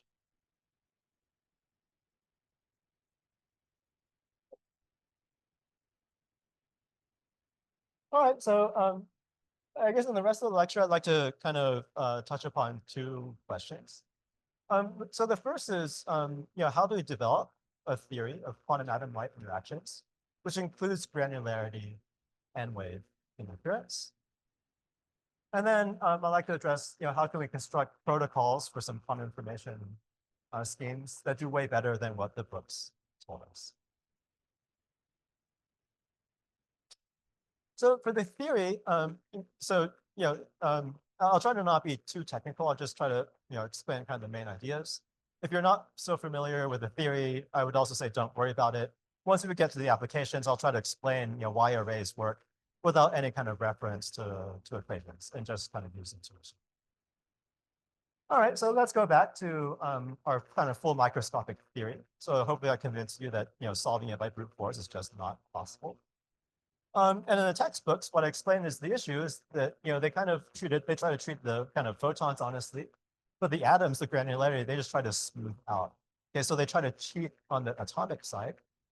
And my claim is you can't do that, right? You need granularity if you want to talk about wave interference.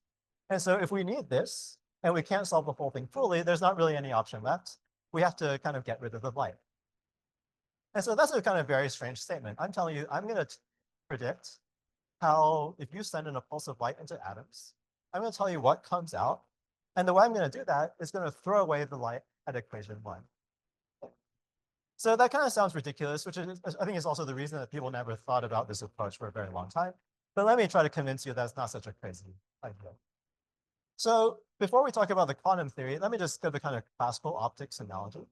So a classical version of the problem that we might want to solve is that we have a collection of point-like scatters, so polarizable objects.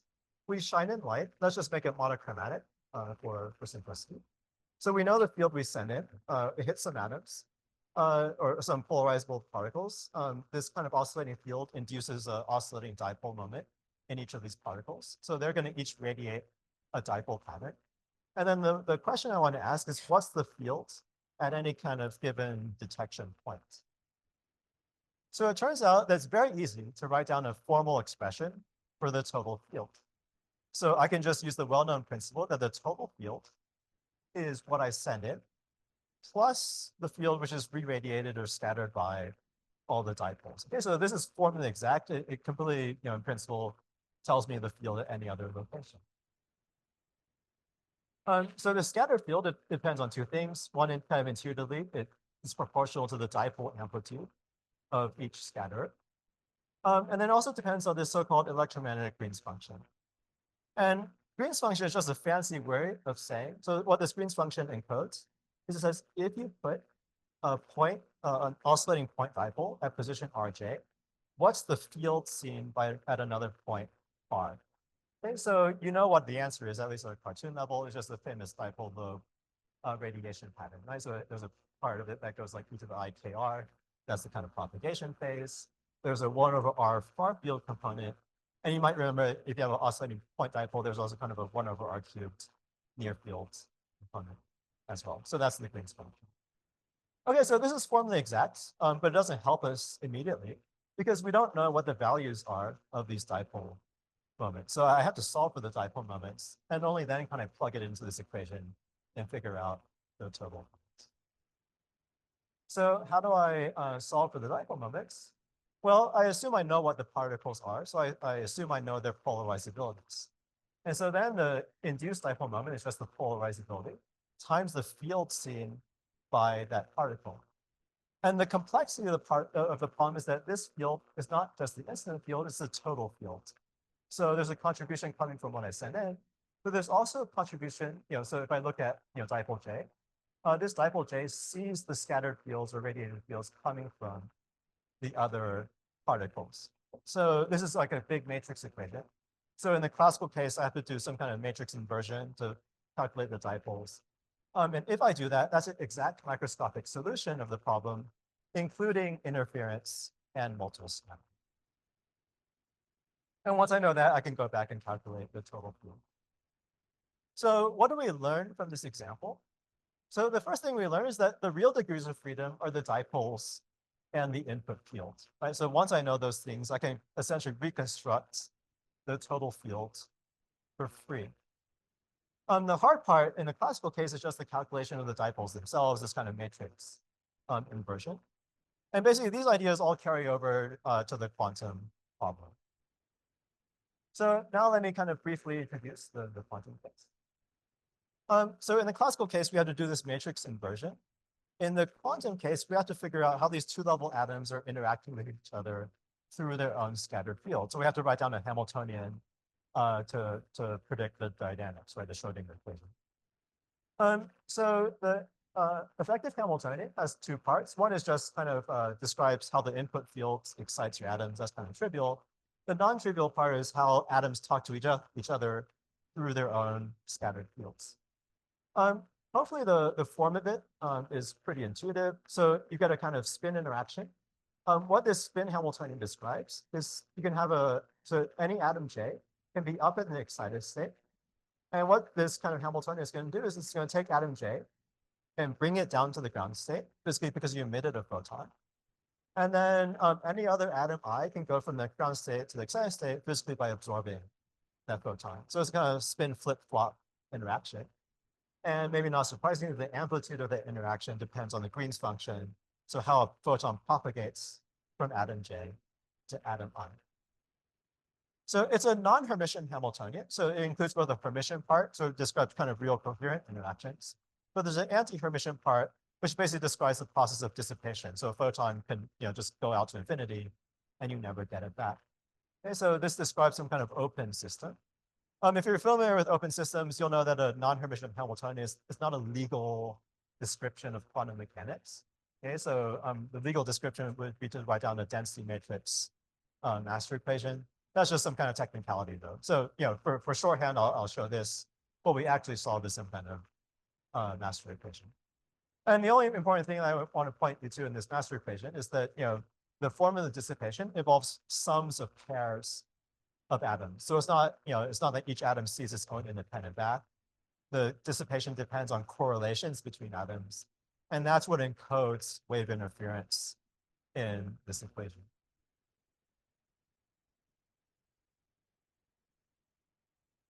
So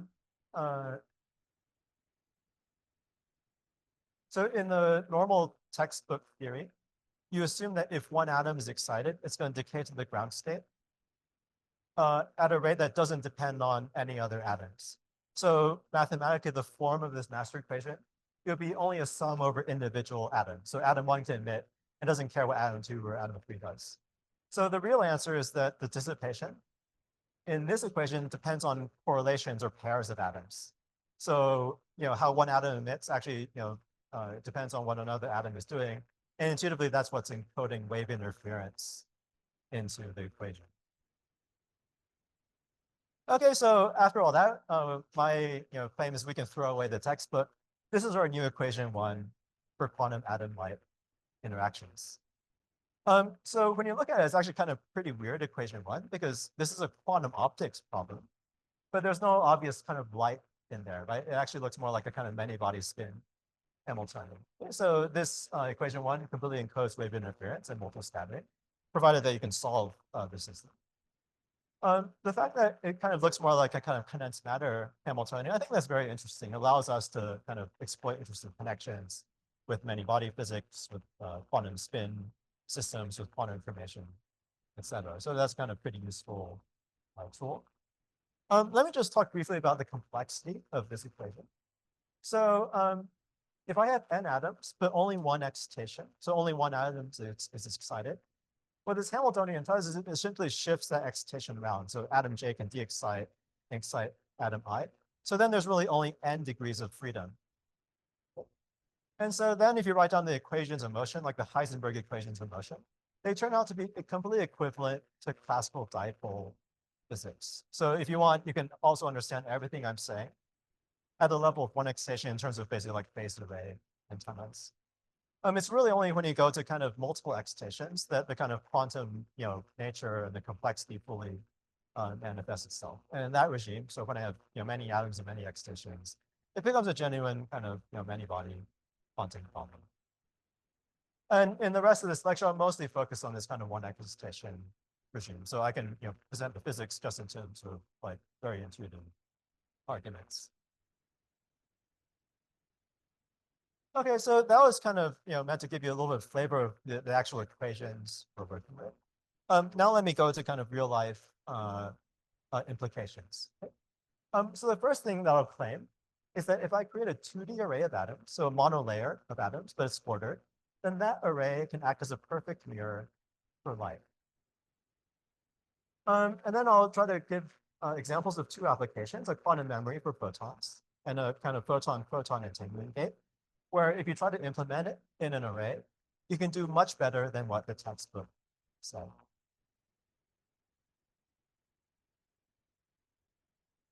All right, so let me go back to this claim. if I have a 2D array of atoms, and the lattice constant is smaller than the wavelength, my claim is that if I shine in resonant light, or resonant single photons, that single photon will get reflected by the array 100% of the time.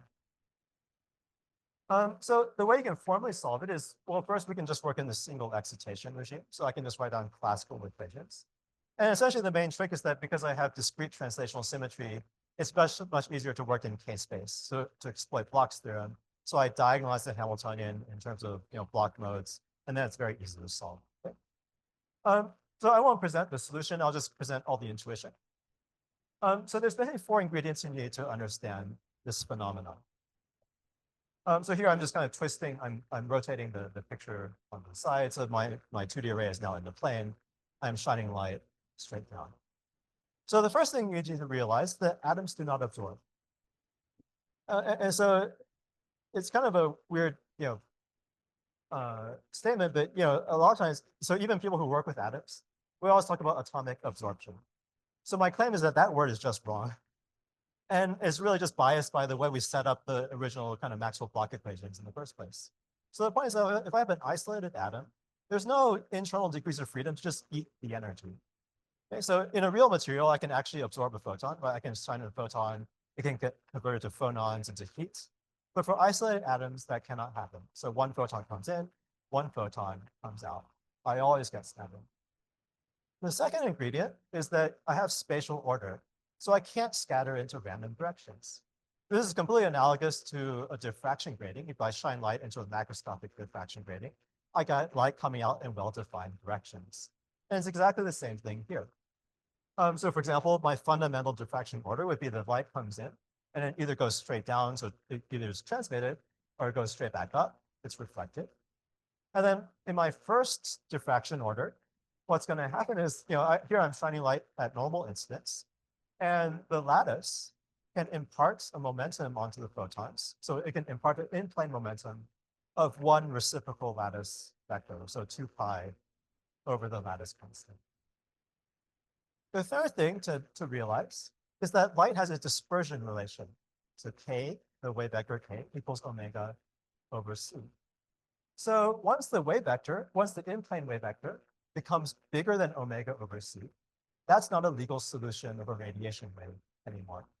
So the condition for this in-plane momentum to be bigger than omega over c, that's basically, if you rewrite it, it's basically the condition that the lattice constant is smaller than a wavelength. So once that happens, this solution is not legal as a radiation field, it actually just becomes an evanescent field. So with these 3 ingredients, hopefully I've convinced you that when I shine light into the system, 100% of it will go into transmission or reflection or some combination of it. But the photon is never lost and it never goes in a random direction. So now how do I conclude that I get a mirror on resonance? There's different ways to understand it. Let me kind of give you one way to understand it. And the key is really that atoms have a resonance. So to illustrate it, I can take, so the physical problem is I have a 2D array. I shine in light from one direction, but I can split that into the sum of 2 different problems.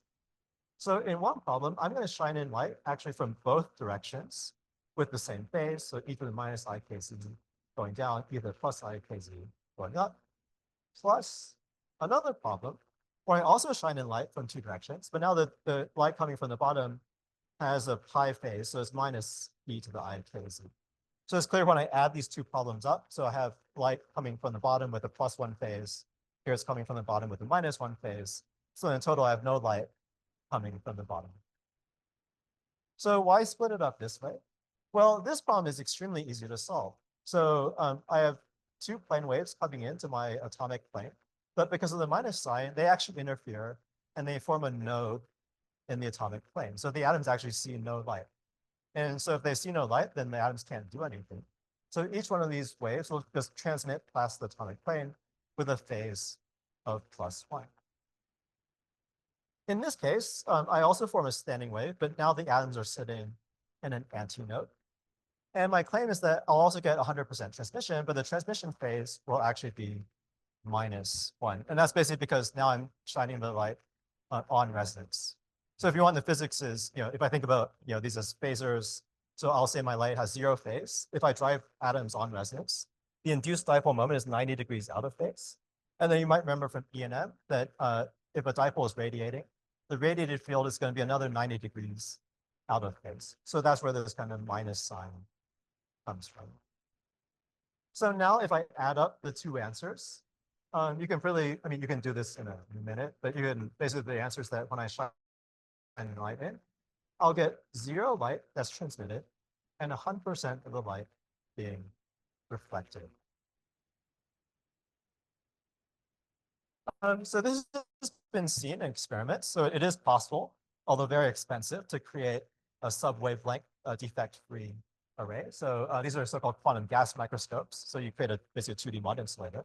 And so this was done in Emmanuel Bloch's group at NYU. And basically, you can just kind of see directly from cameras that where the atoms, so they shine in light, they just directly see from a camera that they get this kind of huge reflection when they shine light on resonance. You can be more careful and look at spectra. The maximum reflection that they get in real life is 60%. The reason is not 100%. Well, there's a lot of reasons, but I would say the biggest two are more or less that this experiment was not designed for quantum optics. Okay, so they have a lot of non-idealities in their collection efficiency, etc.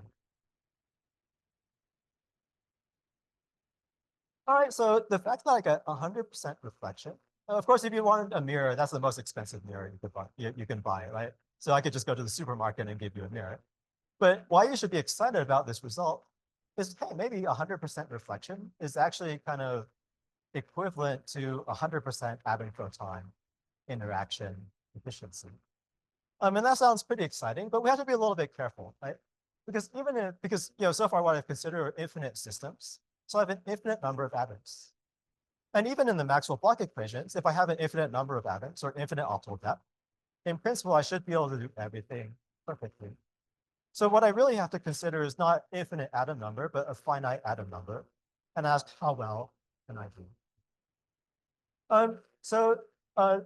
Here's kind of the perspective of what it means to have finite atom number from an experimentalist standpoint. So imagine that I can create a finite size n by n array. And again, in the lab, what we know is we know how to create, let's say Gaussian beams. So I can send a Gaussian beam, a focused Gaussian beam, onto this array. Some of the light might reflect, and it's going to reflect into exactly the same optics that I used to shine in the Gaussian beam. Okay, so I can easily detect any reflected light that's in the exact same Gaussian mode that I sent in. Once I create the Gaussian, I can also set up, collection optics on the other side to detect any light transmitted into the same Gaussian mode. If I do things this way, of course, there's a lot of other directions of light that I can't access. So any light that's scattered into 4 pi, that is what we treat as being lost. So then the question is, if I have a finite size array, how much can I reflect? And intuitively, there's 2 sources of errors. So if I have a finite size array, I clearly don't want to make a beam waste that's way bigger than the array. Right? So then in that case, some of the light is just kind of clearly not even seeing the mirror. Of course, I can't focus it too tightly either, because then I have no kind of wave interference anymore. I'm effectively only trying to excite one atom. So there's a kind of happy balance somewhere in between. It turns out if you do the kind of optimization, the amount that you reflect is, or the amount that you don't reflect scales down pretty quickly as a function of increasing system size. So like 1 over n to the 4th power. Okay, so the same as basically, even with very small arrays, I can still get very close to 100% reflection. Okay, so again, we don't build these arrays to just make mirrors. We want to do quantum physics, quantum technologies. So then let's try to see that we can use this kind of circus trick to create a useful quantum memory. And remember that the goal of a quantum memory is I have a state of light, a single photon, let's say. I want to reversibly convert that into a collective atomic excitation. So let me just kind of sketch out the protocol at a cartoon level. So the system has a kind of mirror symmetry. So imagine I have an array, and I had one excitation. Clearly, when that array emits that excitation, it would go equally up and down. Right? So then if I want to create an efficient memory, I should also shine in light from both directions. So I should take a photon, I should put it onto a beam splitter, and then send it in kind of symmetrically from the top and the bottom. Okay, so that single photon is going to interact with this kind of G to E transition. So it's going to, hopefully efficiently excite one atom to E. Again, the problem is, okay, in some sense, that's a quantum memory, but it's a very short-lived memory because if the atom is in this first excited state, it's just going to immediately re-emit that photon. But then you can play a trick, so you can, find some long-lived state, like let's say a Rydberg level, and when the atom is in state E, you can just use some kind of classical pulse to transfer that excitation now to this long-lived Rydberg level. So now this is a long-lived quantum memory. Okay, so after you do that, if you're successful, then that one photon has gotten turned into a superposition where one atom in the ray, or within the kind of focal waist, is going to be excited to a Rydberg level. So I've converted one photon to a collective atomic excitation. So my claim is that a quantum memory has exactly the same sources of error as the mirror. I don't want to make the beam waist either too big or too small.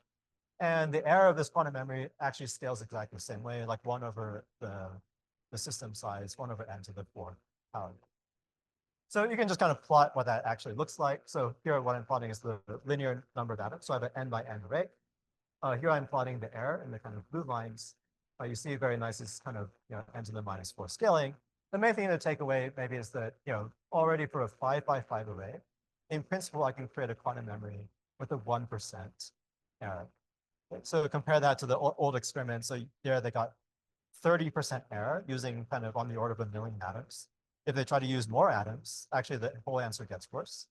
And here, just with 5 by 5 atoms, arrays, and exploiting wave interference, I can get in principle 1% error. So to me, that's a kind of pretty remarkable illustration of the power of wave interference. So now let's be greedier. So so the problem, if you want, of a quantum memory is it's just a passive object. So if it works perfectly, you give me a quantum state, and then when you ask for it back, I give you back exactly the same state.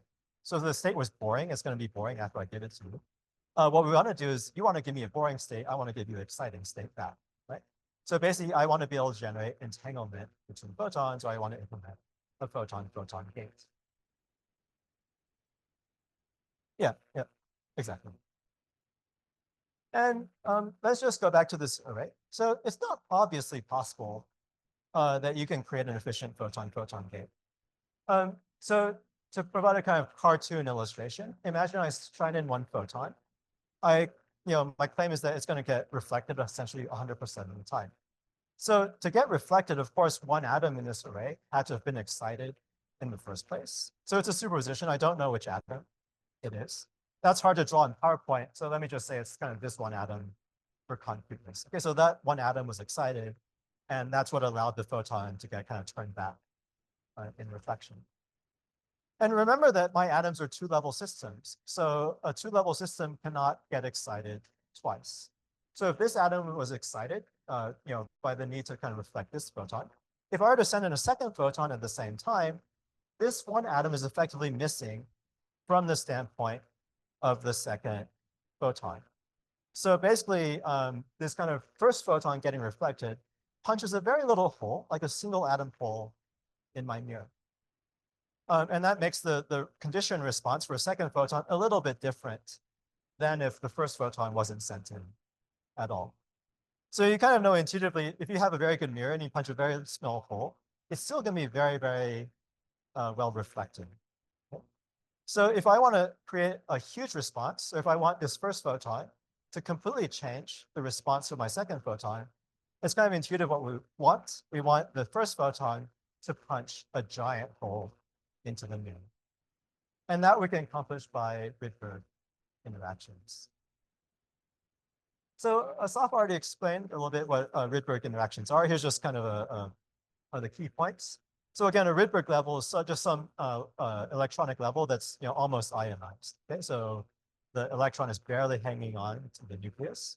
It has a huge dipole moment, and therefore 2 atoms in Rydberg levels are going to have a very strong interaction. So if I take one atom and bring it up to a Rydberg level, and I have another atom a distance 3 away, that Rydberg state is going to be shifted by a significant energy that scales like 1 over distance to the 6th power. And again, Rydberg levels are have very exaggerated properties. So the higher up I go in principal quantum number, the bigger the C6 coefficient. And so the bigger the distance I can create, where this Rydberg interaction has a significant effect. So the main way that you want to do a photon-photon gate is the following. So I'm going to take, so I have 2 photons that I want to interact, or 2 pulses of light that I want to interact. So the first one I'll call pulse A, and that can contain either 0 or 1 photon. So if there's 0 photon, so what I'm going to do is I'm going to try and store that first photon. I'm trying to implement a quantum memory. So if I have 0 photons, then obviously all my atoms stay in the ground state. If I have 1 photon in pulse A, then 1 atom within the array will get promoted to a Rydberg level. Now, once it's in this Rydberg level, it's going to have a huge effect on all its neighboring atoms. So it's going to shift the resonance frequency of all the atoms within some so-called blockade radius.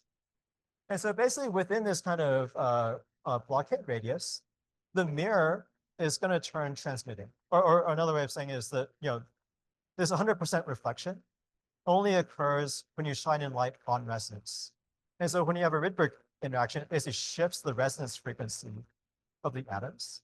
So if I shine in a second photon, whose frequency is the same as the first, effectively that second photon is the wrong frequency. So it's not going to be reflected. It's actually going to transmit through basically this kind of giant punched hole. So that's illustrated here. So now I shine in the second photon. So if there was no photon in pulse A, that first the photon B will get reflected. If there was a photon in pulse A, photon B will get transmitted. So now I've entangled the direction of propagation of photon B with the presence or absence of a photon in pulse A. And that's an entangling gate. So maybe not surprisingly, again, you can't make the beam waves either too big or too small. But too big or too small doesn't refer to the entire system size. It's relative to the blockade radius, right? So if when I punch a hole, the second photon that I shine through has to fit within that hole. So you can now calculate what's the kind of error of your photon gate as a function of blockade radius. And the main thing is that, so it scales down very quickly as a function of increasing blockade radius. And for even kind of moderate blockade radii, so radii that are very easy to achieve in the lab, in principle, the error can already be below 1%. So I should say that what I'm presenting here, of course, is just a kind of theoretical idealization. In a real experiment, you're going to have other imperfections that really limit you from just kind of going to arbitrarily small errors. So for example, people can create these mod insulating states pretty well, but it's not perfect. So sometimes you don't create a perfect array. There might be like 1 atom missing. Also, the atoms, even if you pull them to the kind of motional ground states, they're pretty light. So they still have kind of like some quantum 0-point motion remaining. You can kind of naively interpret that as kind of like disorder, if you want, of the array. So there's kind of some kind of technical issues as well. But we think it's realistic that you could, in principle with arrays, achieve an entangling gate error of 1%. And remember, the state of the art in experiments is an error of 60%. And again, people have been able to see this in experiments. So this is the same group, monoblocks group at NPQ. So they can't do the photon-photon gate directly because their experiment was not built for quantum optics. But what they can do is they can just kind of artificially excite 1 atom by hand up to a Rydberg level.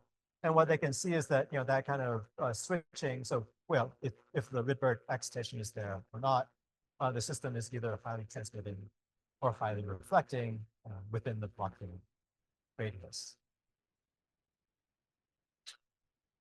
So with that, I'm basically done. So maybe I guess the kind of main points, just to summarize it.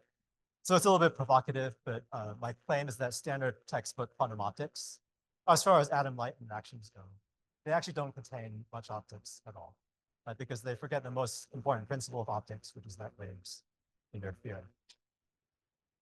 And what we're realizing is that this interference can be an extremely powerful resource for applications. For these applications like a quantum memory and so on, we can actually shut off the emission in the 4-pi. We can shut off the scattering of photons into directions that we don't want at a rate which scales either polynomial or even exponentially in the atom number. So I didn't explain how to get this. So in what I showed you how to get a polynomial improvement. I didn't show you how to get the exponential improvement, but you'll have to take my word. The exponential improvements are possible. And again, that's a kind of pretty amazing thing. So my claim at some level is your textbook results are in some sense exponentially involved, right? And so again, it's provocative, but I think it really motivates a serious question, right? So when I learned quantum optics, I learned what we can do and not do with atoms. But it's all based on this assumption that wave interference doesn't matter. So I think as a serious research question, we should ask, let's exploit wave interference to the fullest. And then if we do that, what are the real limits of what we can do with atoms and light? Let's reimagine the possibilities. So I think it's pretty clear at the level of kind of single photon level applications, like a quantum memory and a photon-photon gate. Hopefully I've convinced you that using arrays and interference is very powerful. But to really kind of make good on this question, I think we have to also go beyond the single photon level and really understand how to exploit wave interference and multiple scattering at the quantum many-body level. So not just having one excitation in the n atom, but having many excitations, many photons at the same time. So in the last slide, let me just kind of present some of the kind of questions that interest us today. So obviously I can't go into any detail, but hopefully give a flavor of what questions we're interested in. So one question that interests me is, why is refractive index so small? So in particular, if we think about any other material property, conductivity, heat capacity, et cetera, those parameters can vary by orders of magnitude, going from one system to another. And it certainly is different for a gas versus a solid, or an insulator versus a conductor, et cetera. But on the other hand, if you look at refractive index, basically every material has the same refractive index. If I have no material, the refractive index is 1. If I have glass, the refractive index is 1.5. If I have silicon, which is considered to be high index, the index is 3.5. So basically I have no variation in refractive index. And it absolutely makes no sense either, because if I study like what's the maximum refractive index as a function of density of atoms, already if I have a kind of dense atomic gas like a VEC, I can already have a refractive index that's reasonably different than 1. And if you believe in the kind of conventional optics result that the more atoms you have, the more dense material you have, the bigger the response, right? The notion of collective enhancement or multiplicative enhancement. If you just kind of look at your textbook equations, so you take the atoms that Asaf uses, for example, or Cesar. So you can look up the polarizability near resonance. And if you put it into your favorite UNAM textbook, so the Drude-Lorentz model, Lorentz or Clausius-Masati, if you take that near resonant polarizability and put in the density of a solid, that textbook equation says that the refractive index of a solid should be 100,000. And so why is it not 100,000? Well, it turns out it's exactly for the same reasons I explained here. Once your material becomes dense, multiple scattering and wave interference becomes very prominent. It becomes non-perturbative. And unless you solve that non-perturbative problem correctly, you'll get a just completely wild prediction for refractive index. So one question that interests us is, what are the real limits of refractive index? Is it possible, for example, to have a real material with a refractive index of 10 or 100? Another kind of thematic question that interests us a lot is, what kind of many-body states are subradiant? So at the level of kind of classical dipoles or one excitation, it's pretty easy to kind of intuitively understand what types of states just can't radiate into 4-pi at all. But once I have many excitations, then my kind of classical intuition breaks down. I think one thing we want to understand is, what kind of quantum structure do these kind of subradiant many-body states have? What kind of many-body state, what kind of correlations do I need to still be able to shut off emission into 4-pi? And are those states interesting at all? Another question that interests us is, when are atom-light interactions, when are the dynamics of a mean field nature? So basically the problem is that when you have light propagates everywhere, propagates very fast. So from the standpoint of the atoms, it induces long range interactions, right? One atom can emit and another atom very far away and absorb. And there's this kind of, loose association with physics in physics that when you have long range interactions, so when you have high connectivity, then mean field descriptions tend to work pretty well. So that's a question we're very interested in understanding better, because if the goal is to get to kind of exotic many-body physics, emergence and strong correlations, of course we want to leave the mean field regime. So one thing that we're very interested in is whether we can kind of precisely define the boundaries of when we expect mean fields and cases where we can evade mean field physics. Finally, we're interested in kind of, again, understanding this kind of out of equilibrium open many-body system and its dynamics.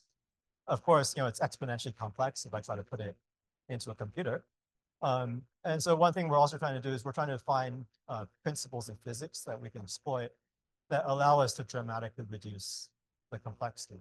So, one of the things I'm looking at is, trying to utilize principles from quantum chaos, eigenstate generalization hypothesis, for example, to really constrain what the possible dynamics is, what the possible phases are of the atoms when they undergo collective emission. So again, I just present this slide here to kind of give you a flavor of types of questions that we're thinking about.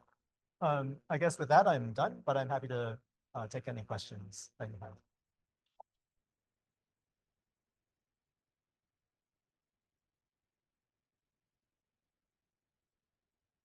Thank you, Darrick. Any questions? Yeah. Yeah, thanks, Darrick. So I was wondering, what was the motivation for the development of this treatment in two-dimensional atomic arrays? Did you ever consider one-dimensional arrays or three-dimensional arrays? Did you find differences or pros and cons, please? Yeah. So I only presented 2D here because I think it's the simplest case to just argue what the result is based on your intuition. But you're right, we also do study things like 1D systems, 2D, 3D, ordered systems, disordered systems. And you're right, the physics can be very different as you change the dimensionality or the order and disorder of your system. But yeah, we're interested in all those issues.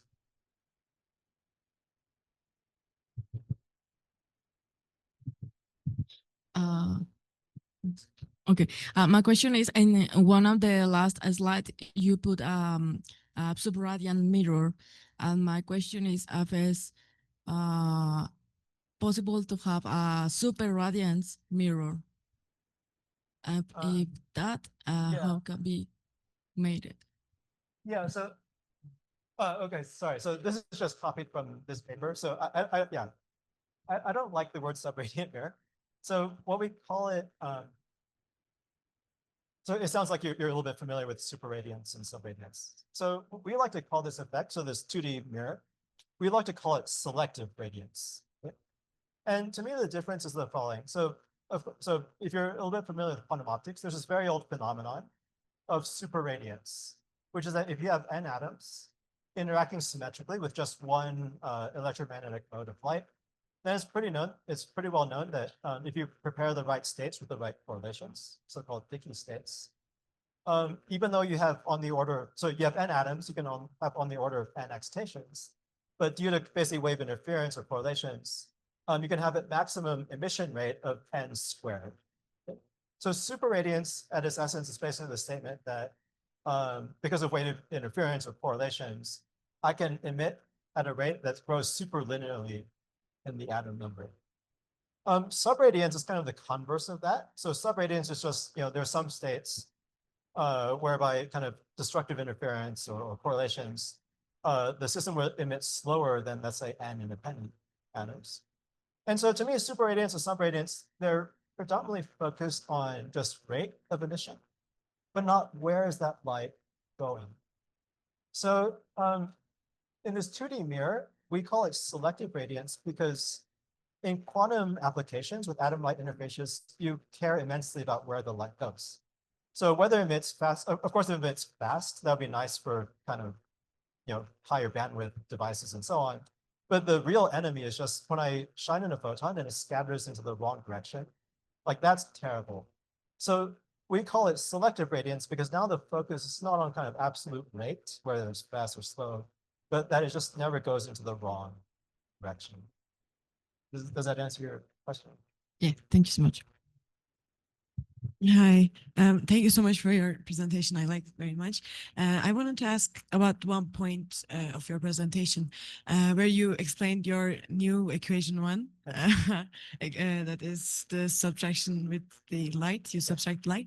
So in there, you said something like that I must have missed a part that after some point, if we use just with the new equation, you said that we can use, we can actually downsize it to a classical mechanics merely an approximation because of that it will behave as a classical mechanics problem. But with you said that with 2 and more excitations, then you would get a quantumatic behaviors. Was that the need or the reason for that? Is it because of the interference would become real and the quantum effects would become real after 2 excitations because of 2 different photons? So I mean, we will see the wave pattern and the interference pattern of excitations after 2 atoms. Am I getting it right?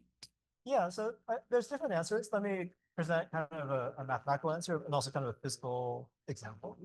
Let me try to find this slide.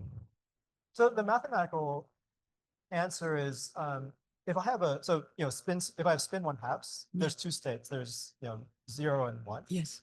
And so if I only have a classical system is basically what I call a harmonic oscillator. Yes. So then you're gonna have 0, 1, 2, 3, and so on. Yes. And so the point is, like, if I only have 1 excitation, I can't. So basically, a spin system is like a constrained harmonic oscillator. So I can't go beyond 1. But if I only have 1 in the first place, I'm not allowed to explore higher excitation numbers. Yes. So for that reason, if I only have 1 excitation, I can't tell the difference really in the dynamics. Yes, between classical and quantum. So that's a kind of mathematical answer. And then maybe a physical example of kind of what I mean by quantum is that if I have a classical mirror, I can shine in as much light as I want, and it always stays reflected. Yes. Right? And so here I have this kind of very nonlinear mirror where 1 photon versus 2 act very differently. So 1 photon would be perfectly reflected, but when I reflect 1 photon, one of these 2 level atoms had to get excited. Yes. And therefore that second atom can't really participate in the reflection of a second photon. Yes. So that's where the kind of quantumness comes in. So now if you want, the optical response of my mirror has gotten entangled with, in some sense, the number of excitations or the microscopic configuration. Yes. Yeah, thank you so much. Yeah.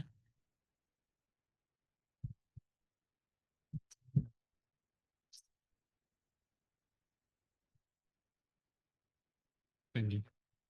Thank you for your talk. It was very interesting. My question is about the master equation that you showed us with scattering. Have you tried to solve this master equation? Yeah. So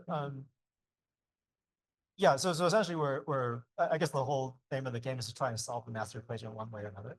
So again, whether you can do it or not depends a lot on the situation. So if I have 1 excitation, then I can solve it very efficiently because it's just linear optics. If I go beyond, I can try to do it by brute force numerics. Then I'm basically limited to on the order of 20 spins. I can try approximation techniques, like if it's a 1D system, I can try tensor networks, matrix product states. Then I can maybe go to 40, 50 sites. But yeah, like the real challenge is that beyond that, so I think the bottleneck. So if I say I'm going to reinvent atoms of light, the bottleneck in there is really the conceptual one of how do I understand the content of this master equation, knowing that generically I can't put it into a computer and get an answer out. So one has to think your way through the problem, and that I find to be very tough. That's the bottleneck in all of this. Thank you. Thank you so much. I'm sorry, but in the last slide you talk about BEC. I don't know if I listen correct. Yeah, like in the before one, exactly. in the first part, like why is refractive index so small? And you talk about the refractive index in BSC, or Yeah. no? But it's bigger because there is so considered, or what? Oh, yes, right. So sorry. So if you're not familiar with kind of the densities of these types of systems, so a BSC is still very dilute compared to a solid. So I think it's about 100 million times or billion times more dilute than a solid. And so the point is, even at these very dilute densities, you can have a refractive index that's noticeably different than one. And the problem is essentially, if you look up any macroscopic formula for refractive index, it'll inevitably say something like the refractive index is proportional to something like the polarizability of each particle times the density of particles. So now I take this BC where the index is already reasonably different than one. I extrapolate, I'm going to put in the density of a solid. And so now that equation predicts the refractive index of a solid should be 100,000. So it's actually a fun calculation. So it's a calculation you can do in 5 or 10 minutes. Again, you just look up the polarizability of the atoms that Asaf uses on resonance. You plug it into your textbook equation, and your textbook says that the refractive indices should be 100,000 for solids. So it's just kind of amazing to me that a textbook answer can be so wrong, and just kind of went unnoticed for so long at the same time. Okay, okay. Thank you so much. Do we have? Yeah.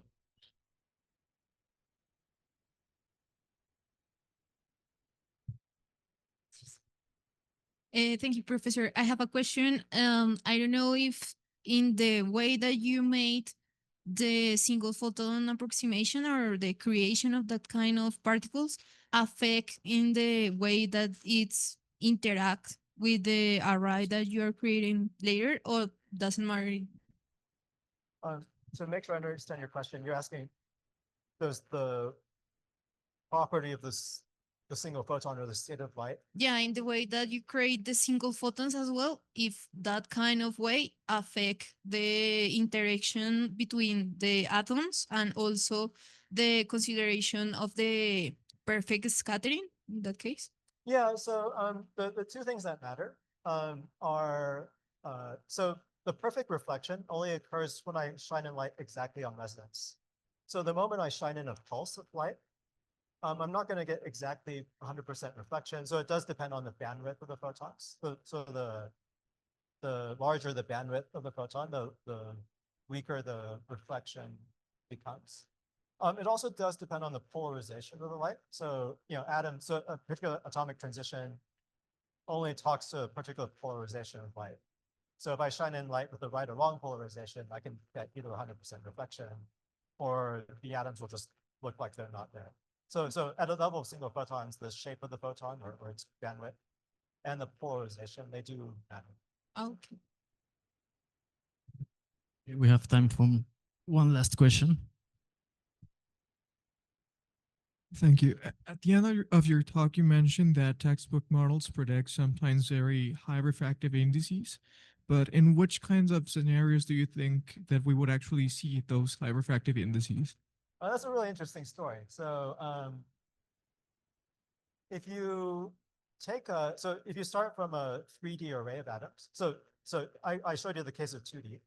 Imagine you just stack a bunch of those planes together to create a 3D array. So as long as you can think of the atoms as being point dipoles, as you shrink down the lattice constant, so as you make the system more and more dense, the refractive index actually will increase indefinitely. So then actually what happens in real life, so why doesn't a real crystal have an index of 100,000? Well, that point dipole approximation breaks down the moment that quantum chemistry kicks in.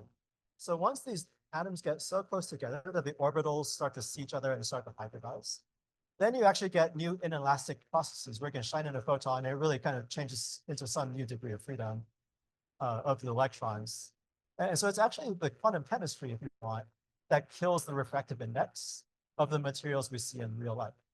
And the problem somehow is it's also quantum chemistry, of course, that stabilizes the crystals we see in real life. So the exact same mechanism that is responsible for the stabilization of crystals is responsible for killing the refractive index.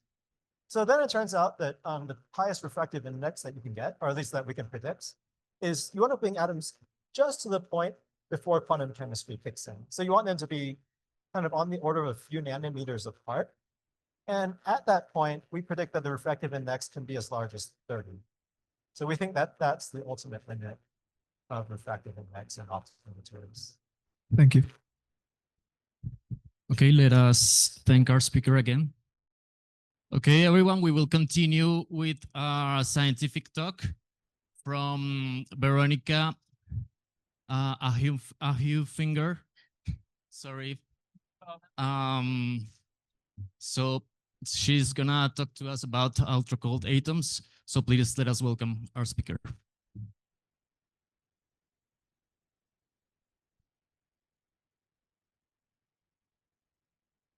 Okay, thank you for the introduction. My name is Veronica Ahufinger, and until the end of August, I was full professor at the Universidad Autónoma de Barcelona, and since September, the 1st of September, I joined ICFO as head of academic affairs. The talk, it's based on a specific system. So I'm going to tell you something about a system in which we have an array of cylindrically symmetric potentials coupled side by side, in which we load ultra-cold atoms that carry orbital angular momentum.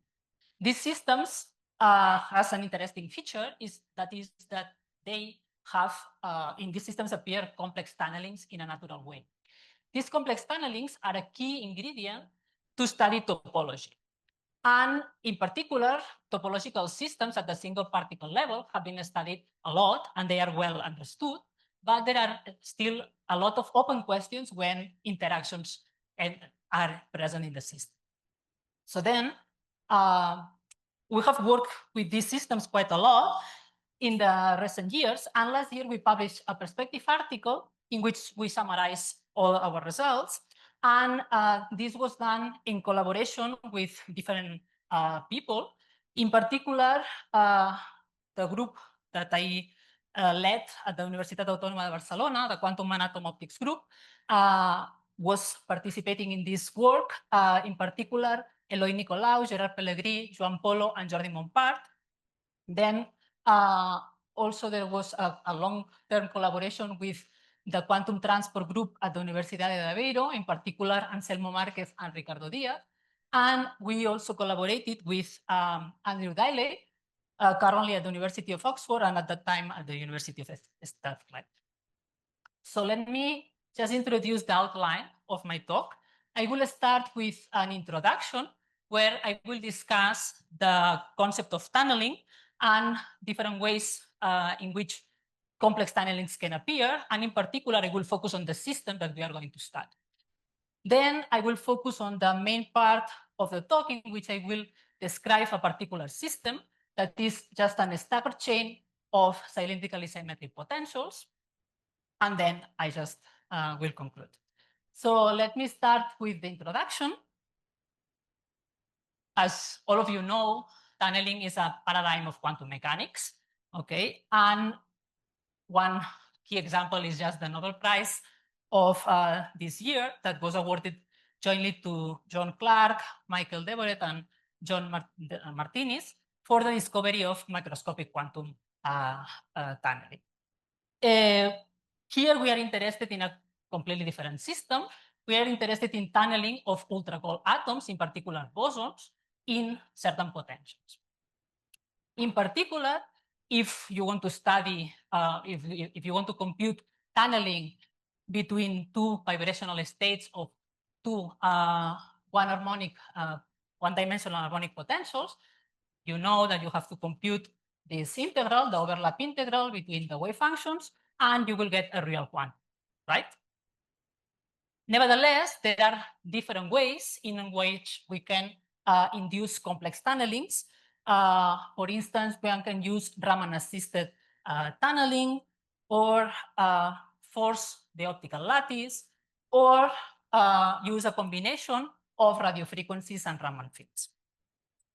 Here, as I mentioned, we are going to focus on a completely different scenario in which complex tunnelings appear naturally in a system of coupled cylindrically symmetric potentials in certain geometries.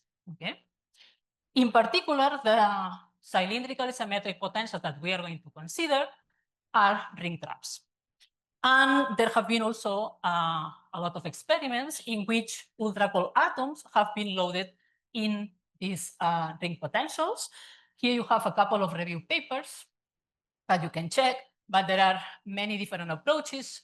For instance, one can use magnetic trapping, one can use Laguerre-Gauss beams, time average potentials, conical refraction, etc. So currently, there is a lot of possibilities to load ultra-cold atoms in ring potentials. We also need to imprint orbital angular momentum. There are also different ways to do that. Okay, we'll not go into the details, but one can use light beams using a weak ring rotation or a temperature quench. Alternatively, all the physics that I will explain can be also induced by using the p band of a conventional optical lattice. Okay, so let's focus on just the ring potential. Why we choose ring potentials? These are just closed loops for matter waves, and they naturally sustain orbital angular momentum states. In particular, if one solves the time-independent Schrödinger equation, the solutions for a single atom of a certain mass, the solutions are just eigenstates of the z component of the orbital of the angular momentum operator. Therefore, one can write down these solutions in this way. Okay, so we have just a radial part. So we define the cylindrical coordinates with respect to the center of the ring. Okay, the radial coordinate and the phase, the azimuthal angle, and then in the solution of the time-independent Schrödinger equation, the states that we are going to consider, we have just the radial part, and then we have the azimuthal part. In the azimuthal part, we have this n that is just the winding number, okay, that can take values plus minus L, and this L is just the orbital angular momentum quantum number. We have also here a certain quantity that will be very important in the rest of the talk, that is just the phase origin. Okay? And we also introduce here the subindex that will identify the ring, because our aim is just to couple different rings. So we just introduce this index to identify the ring. Then we can also compute the energy, and we have that the energy spectrum looks like this. So depending on the value of L, we have two degenerated states corresponding to the plus and minus winding number, okay? Except for L equal to 0, in which we have only one state. What happens now if we want to compute the tunneling between two ring potentials? Okay, there are different configurations in which we can couple the rings.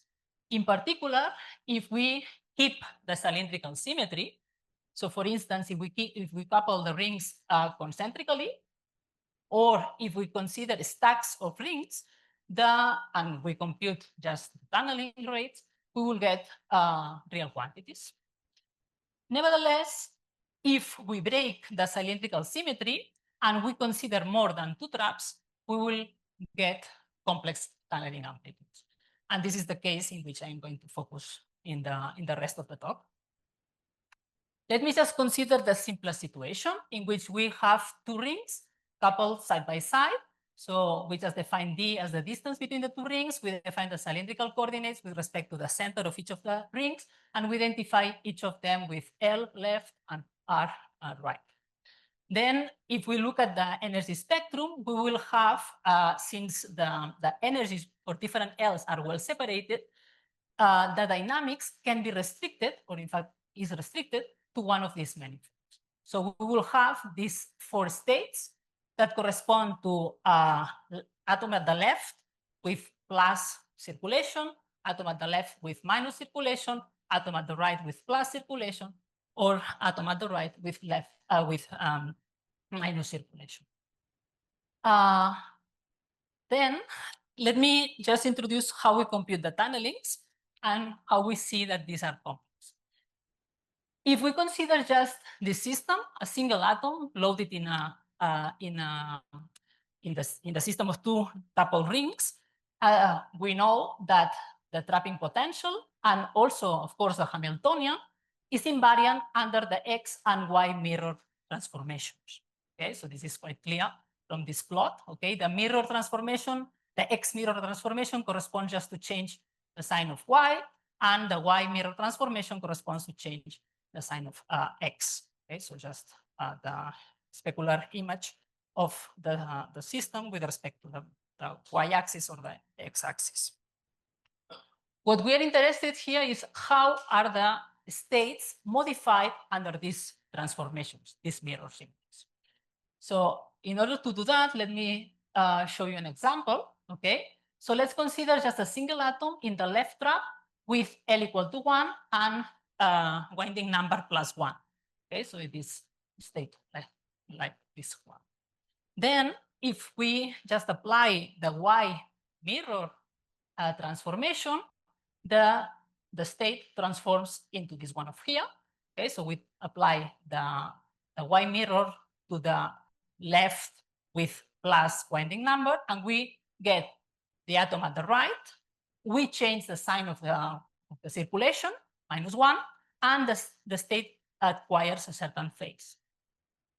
We can do the same thing for the X mirror, okay? And then in this case, the atom will, so the state will keep to be at the left, and we have a change of the circulation, of the change of sign of the circulation, and we acquire a certain phase.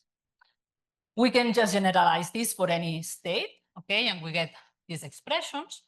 Once we have once we know how these mirror transformations act on the different states, we can just compute the tunnelings in a very simple way. So we have the expression of the tunneling, just the overlap integral. We also know that hermiticity has to be fulfilled.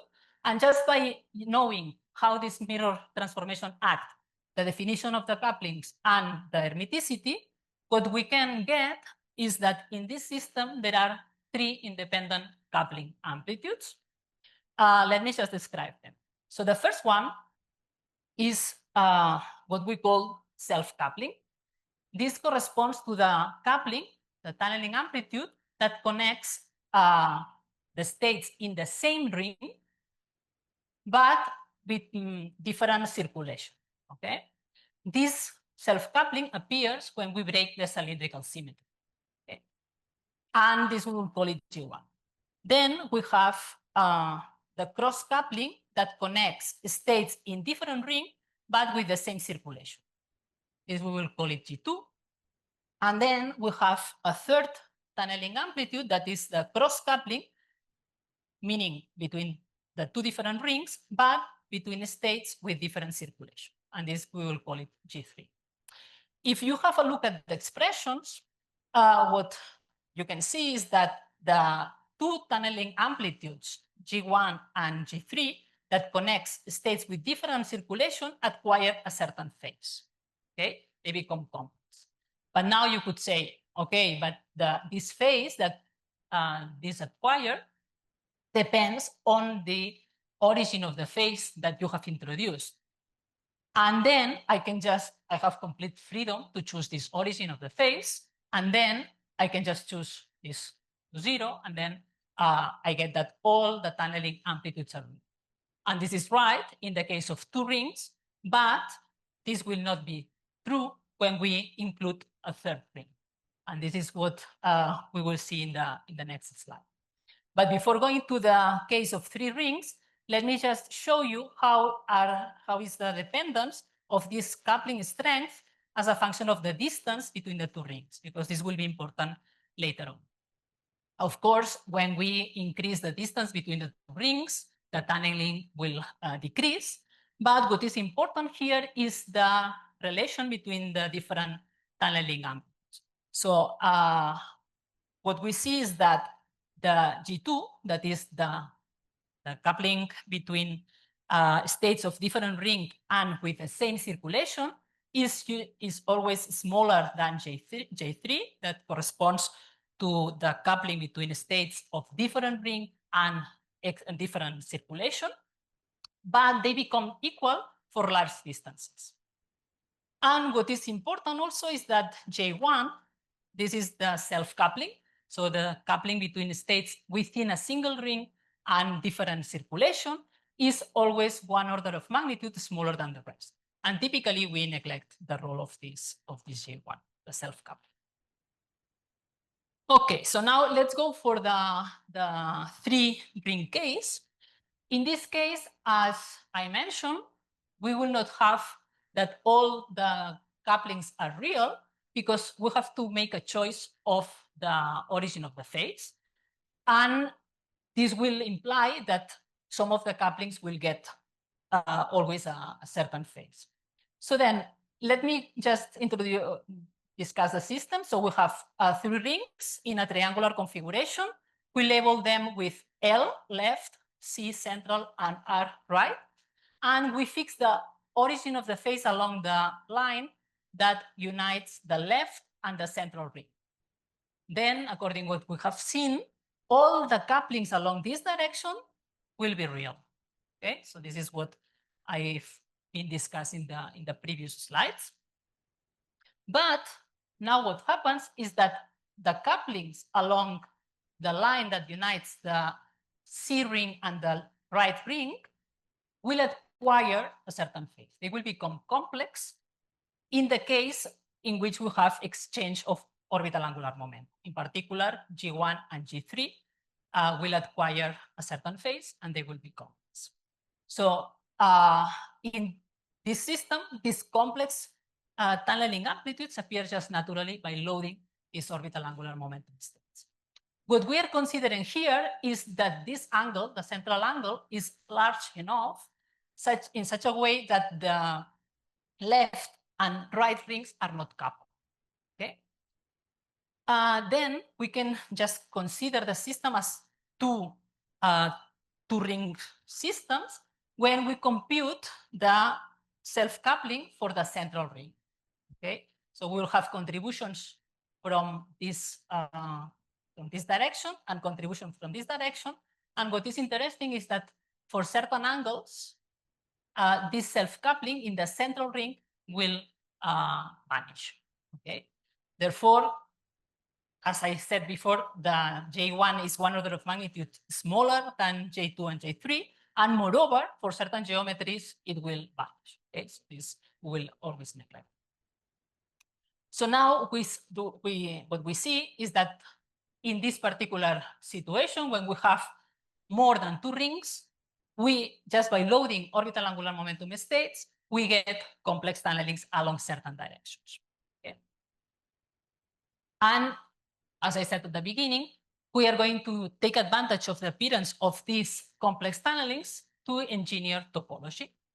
But before going to the discussion of the particular system, let me say some words about topology in this context. Okay, so just in general, topology is a mathematical discipline, okay, that establishes an equivalence between objects that can be transformed one into the other by deformation, continuous deformations, stretching, or bending. Okay, this one of the key theorems in topology is the Gauss-Bonnet theorem that just the main idea, I will not go into the details, is that it connects a local property that is the curvature of the object, and in particular the integral of this curvature, with a global quantity that is called, that is typically a topological invariant, that is the genus. The genus, as I said, is a topological invariant. What does it mean? This is a quantity that remains invariant under topological deformations. Okay? When we modify the object, this quantity remains invariant. And in this context, this genus corresponds to the number of holes. Okay? This is the typical situation that most probably you have heard, that a donut and a cup of coffee are topological equivalent. Okay, so because we can just transform one into the other just by continuous deformation. Contrarily, a donut is not topologically equivalent to an 8, because in order to go from one to the other, we have to break it and create an extra hole. Okay, in this sense, to go from one box to the other, okay, so each of these boxes correspond to a given value of the genus, of the number of holes. In order to go from one box to the other, we have to cross a singularity. And this is where this topological protection, the concept of topological protection appears. And now you could say, well, how this applies to the system that you were talking about, no? Because we will not have this kind of systems. Topology can also be applied to quantum systems. And in particular, when we study topology in quantum systems, what we are thinking of is in continuous variations of the Hamiltonian in parameter space. Okay? So there is a complete analogy, but here what we do is we take just a Hamiltonian that depends on a set of parameters. And these parameters depend on time. Then we can just write down the time independence Schrodinger equation, and we define the eigenstate n with a corresponding energy En. And now we just perform temporal evolution. According with the adiabatic theorem, if there is a gap around the energy of the state that we are considering, and if the variation of the parameters is slow enough compared with the frequency associated to this gap, the state will remain an instantaneous eigenstate of the system and only will acquire a certain phase. Okay, so this is a well-known theorem, and the phase that acquires this state has two contributions. The first one is the usual dynamical phase. When you compute the temporal evolution of a quantum state, you always have the exponential of the energy times t. Okay, but here we get another term, in the phase that is related with the topology. Okay, the equations are not important. The important is the physics that I will try to explain in the following. So when we compute this phase, this is just an integral on a given contour of this quantity. Okay, this is the Darrick connection. And what is important is that if this integral is done in a closed loop in parameter space, this phase that the state acquires is gauge invariant. And this is the so-called geometrical or Berry phase. Okay, and it has this expression of here. And now, if you remember the Gauss-Bonnet theorem that I have shown you at the beginning when I have started to talk about topology, there is an analogy with this expression. Okay, so this is the expression of the Berry phase. And if you remember, the Gauss-Bonnet theorem had this expression of here. And then we have inside the integral, we have a local quantity that it was the curvature. Now we have also what we call the Berry curvature, and what we have in the side of the Gauss-Bonnet theorem, remember it was the topological invariant. Okay, so then by analogy, okay, so sorry, by analogy, we can also say that this Berry phase will be our topological invariant.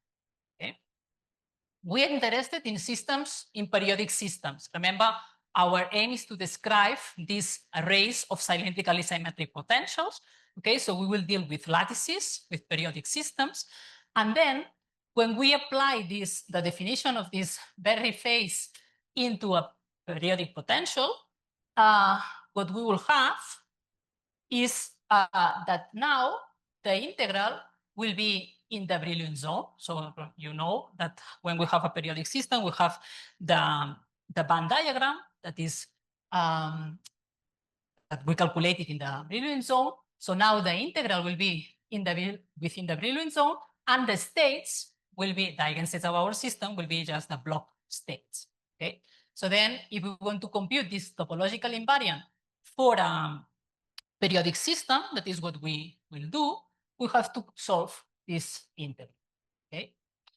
And as I said, this will be the topological invariant that will preserve its value under continuous deformations of the band. Now the deformations will take place in the band, and the value will be preserved as long as the gap remains open. Okay, when we close the gap, this corresponds to cross a singularity. Okay, as I have just as to do the similarity with the classical topology. Then in one-dimensional systems, the Berry phase is also called the Zag phase. Okay, and when we have systems with inversion symmetry, this Zag phase can take two values, 0 or pi, modulo 2 pi. And when we compute the Zag phase and we get 0, we say that we are in a topologically trivial phase. And when we compute the Zag phase and we get pi, we say that the system is topologically non-trivial. Okay?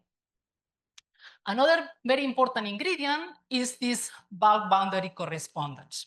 Okay, so this tells us that if we compute the Zag phase in an infinite system and we get pi, okay, so this means that it's in a topologically non-trivial phase. When we consider a system with the same Hamiltonian, but instead of an infinite system, we just impose open boundaries. Okay, so we consider a finite lattice. Topologically protected edge states will appear in the system. Okay, so this is one of the key ingredients that I will need for the next slide, and in which I'm going to introduce one of the simplest topological models. This is the so-called SSH model. This is just a one-dimensional chain. Okay, so this will have just sides with alternating couplings. Okay, so C1 and C2 are two different couplings. Okay, if we compute the band diagram for an infinite system, okay, we get, and of course with different values for C1 and C2, we get this this spectrum. Okay, and if we compute the Zag phase and we get pi, this means that if now we just take a finite lattice, there will be an state that is topologically protected. What does it mean here, topologically protected? It's an state that is protected by the chiral symmetry that this system exhibits, and that appears in the middle of the gap. And it has a particularity that is the following. So here, what we plot is the amplitude of this state as a function, well, corresponding to the different sides, okay, of the lattice.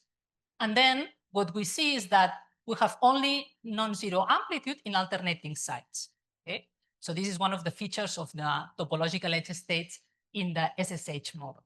Okay, so this is important because in the systems that I'm going to discuss, we can do transformations in order to recover this simple model. And then we know that when we recover this model, depending on the ratio between the tunnelings, we will be sure that we will get topologically protected states. Okay, so after this introduction of the different concepts that I need to discuss the system that I'm going to show you, let's focus on this staggered chain. Okay, so the idea of this staggered chain is just to take this system in which we have two types of sides, okay, in this zigzag configuration, in which we will load bosons with orbital angular momentum L equal to 1. And remember that we will have the two circulations. Okay, so we'll have in each side, we can have L equal 1 and plus minus circulation. We will define the origin of the phase along this direction. This means that all the coupling amplitudes along this direction will be real, but then the coupling amplitudes along this other direction, the ones that imply a change of orbital angular momentum, so between different circulations, will become complex. Okay. The first thing that we are going to do in order to identify more clearly the role of these circulations is to use the circulation as a synthetic dimension. So what we are going to do is we are going to plot this model by showing, showing that each side corresponds to a given circulation. For instance, in the original model, in side A, we have L equal 1 and the 2 circulations. Now, in this side, we have only the plus circulation, and we place the minus circulation in this other side. And we do the same for B. Okay, so we'll have the plus circulation in this side and the minus circulation here, and so on. So in this sense, when we use the circulation as a synthetic dimension, okay, the system can be interpreted as a Kreuzlab. Okay, so in this case, we separate the two circulations, and the description is much clearer. Okay, and here we have the different tunneling amplitudes between the different states. Okay, so remember that I told you that in general we have also the J1, that is the coupling between states within a single ring and different circulations. This would be just a vertical line here. Okay, because it will be a coupling within a single ring. Okay, because this side and this side are physically the same side. Okay, so this is just a pictorial representation. And then we have J2 and J2 prime, because in the most general case, we can assume that the distances are different, and therefore the values for these two will also be different. So this will be the couplings between states with the same circulation. Okay, so this is why we couple along this horizontal line. And then we have J3, that are the couplings between the different sides with exchange of orbital angular momentum between different circulations, and these are these cross lines. Okay, the ones that are solid correspond to real values, and the ones that are dashed correspond to complex ones. Okay, so this is the system that we have to study. Okay, then what we can do is we can just compute the energy spectrum. Okay, this is just done with exact diagonalization for a lattice of 12 sides, and we fix this angle. Okay, let me go back. So we have this angle that is the one that induces the complex tunnelings along this direction. Okay, we fix it to equal to pi/2. Okay, and if we analyze the energy spectrum, what we see are two different features. Okay, so we get localized edge states in the middle of the gap, and we also get flat bands. Okay, let me just try to understand the origin of these two different features. Let me start with the localized edge states. Okay, what one can do in order to really demonstrate that these are topologically protected edge states is to perform a change of basis. So what we are going to do is we are going to define a new basis that will correspond to the symmetric and the anti-symmetric superpositions, okay, of the sides with plus and minus circulation. Okay, it's just a change of basis.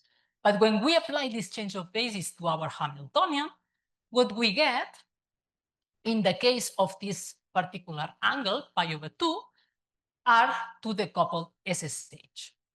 Okay, so just by changing the basis, we demonstrate that the system will behave as two decoupled SSH models.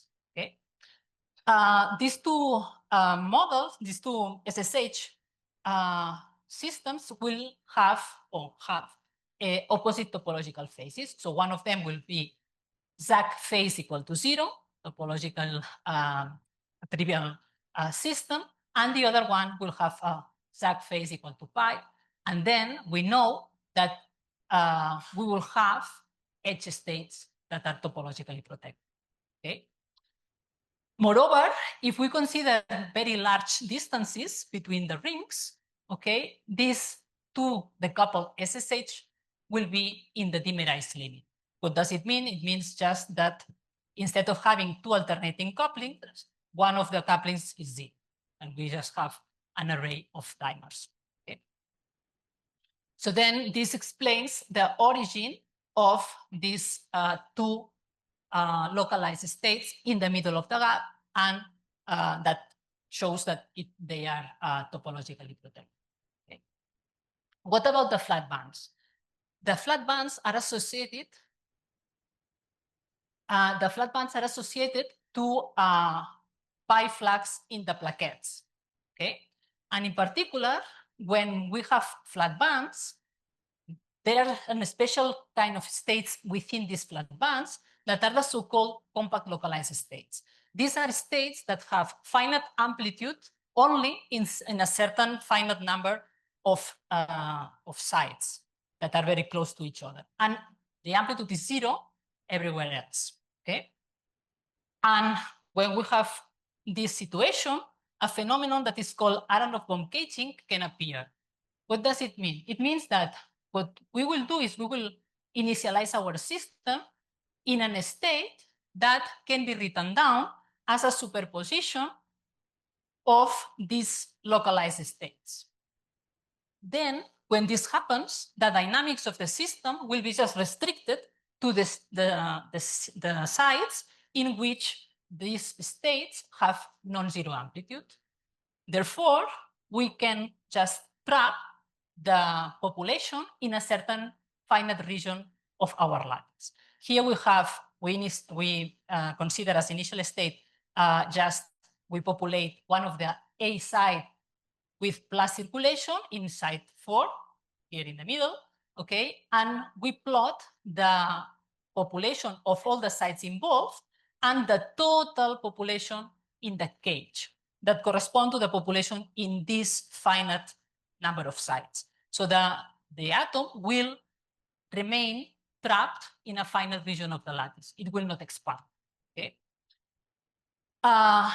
Now let's see what happens if we introduce interactions. Typically, when we introduce interactions, the interactions break the degeneracy in the flat bands or for the single particle and breaks the caging. Here, what we are going to show is that we can engineer geometrically the system in such a way that we can get caging, localization of the atoms in a certain finite region of the lattice, even in the presence of interactions. Okay, so what we are going to consider are on-site repulsive interactions. Okay, this means that two bosons interact when they are one over the other. Okay, this is a delta type interaction, and then we will have the situation in which this interaction, we consider it much larger than the tunneling rates, okay?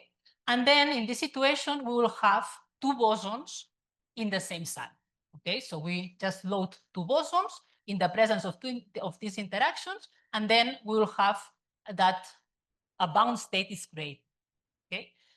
And then we will have different types of subspaces. So for instance, we have what we call the A subspace, in which the two bosons have the same circulation, or we can have the B subspace, in which the bosons have different circulation. Okay.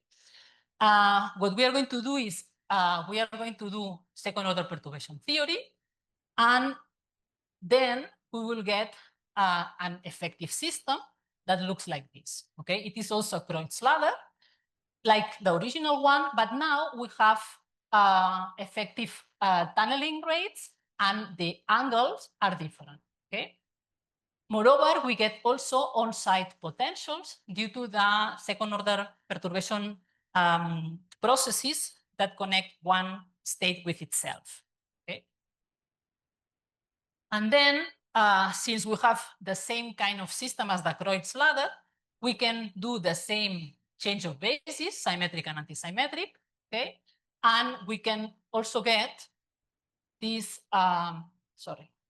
this dimerized limit of two decoupled SSH chains, okay?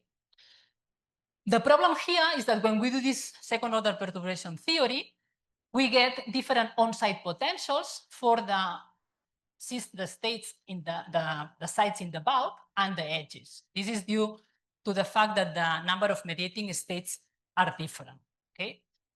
And then if we just plot the energy spectrum, we get a very similar thing as before, the flat bands and some in-gap states, but these in-gap states are not topologically protected.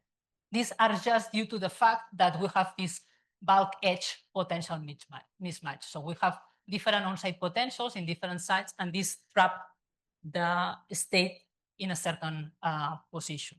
Okay. Nevertheless, this can be corrected. Okay, this can be corrected just by introducing some potentials in the original system, and then we recover the chiral symmetry, and we get these topological edge states, but now for two bosons. Okay, so these are two boson edge states. Moreover, we have these flat bands, and therefore we can also get Aharonov-Bohm caging for two bosons. Okay, we can generalize this to n particles. Okay, I don't go to the details, but just what we can do is we can just compute which are the conditions in order to get this many body caging in the system. Okay, and the conditions are just change the geometry of the system. Okay, so we get casing for many bosons, even in the case of absence of flat bands in the single particle spectrum. Okay. And then I'm done. No? Then I will skip the last part. Okay, and I will just jump to the conclusions. Okay, see. I don't know why that's not good. Skip that.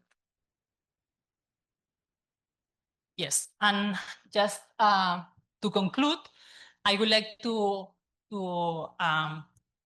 mention that ultra-cold atoms carrying orbital angular momentum in lattices of cylindrically symmetric potentials are a promising platform for engineering topological phases, either at the single particle limit or in the presence of interaction. As I mentioned before, the goal now is to understand topology in the presence of interactions.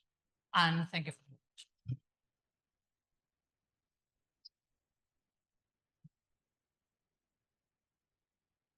Thank you, Veronica, for the interesting talk. We have time for a couple of questions.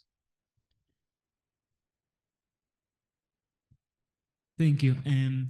When you managed the difference in the amplitudes of the perturbation theory on the edges, you said you introduced a potential on the edges, solving that.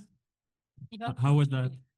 In order to solve it, you mean? Yes. Yeah, when we do second-order perturbation theory, we have different type of processes. Okay, so we have the process in which the state goes to the neighboring side, and then we also have processes in which one state comes back to the same state. Okay, this process in which the state comes back to the same state have different mediating states depending if the site is at the edge or in the bulk. Okay, because we have twice the number of mediating states. Therefore, this breaks the chiral symmetry. Okay, when we compute the spectrum in this system, what we have is in-gap states, but these are not due to these are not protected by the chiral symmetry, but these are just induced by the interactions. Okay. But by this difference of potential, of on-site potential. Therefore, in order to correct it, what we do is we go to the original system and we introduce an on-site potential at the edges that compensate this mismatch between the on-site potential that appears in the second-order perturbation theory.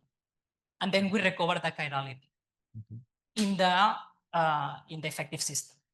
Okay. That is the one that we are calculating the energies. Okay, and can it be managed like considering an arrangement of the lattice like a ring, like a? Yes, we are working. Well, in fact, this is just considered periodic boundary conditions. Yes. So we consider periodic boundary conditions in order to compute the exact phase, for instance. Okay. Okay, and then when we open it is when we get the edge states appearing. Okay, thank you. More questions? Yep. Thank you for your presentation. I'm not really sure if maybe I get a little bit lost at the beginning, but I want to know if the topologically non-trivial behavior of your system is a consequence of the complex, the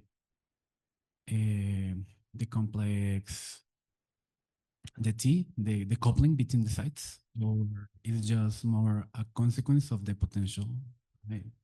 In principle, this is a general scenario that in which when we load orbital angular momentum, we get these complex tunnelings. Okay, and in order to get some of the features that I have shown, for instance, these flat bands are associated to the fact that you have a pi flux in the plaquettes, and this flux appears due to the complex couplings.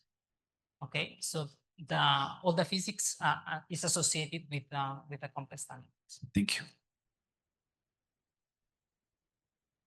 One last question.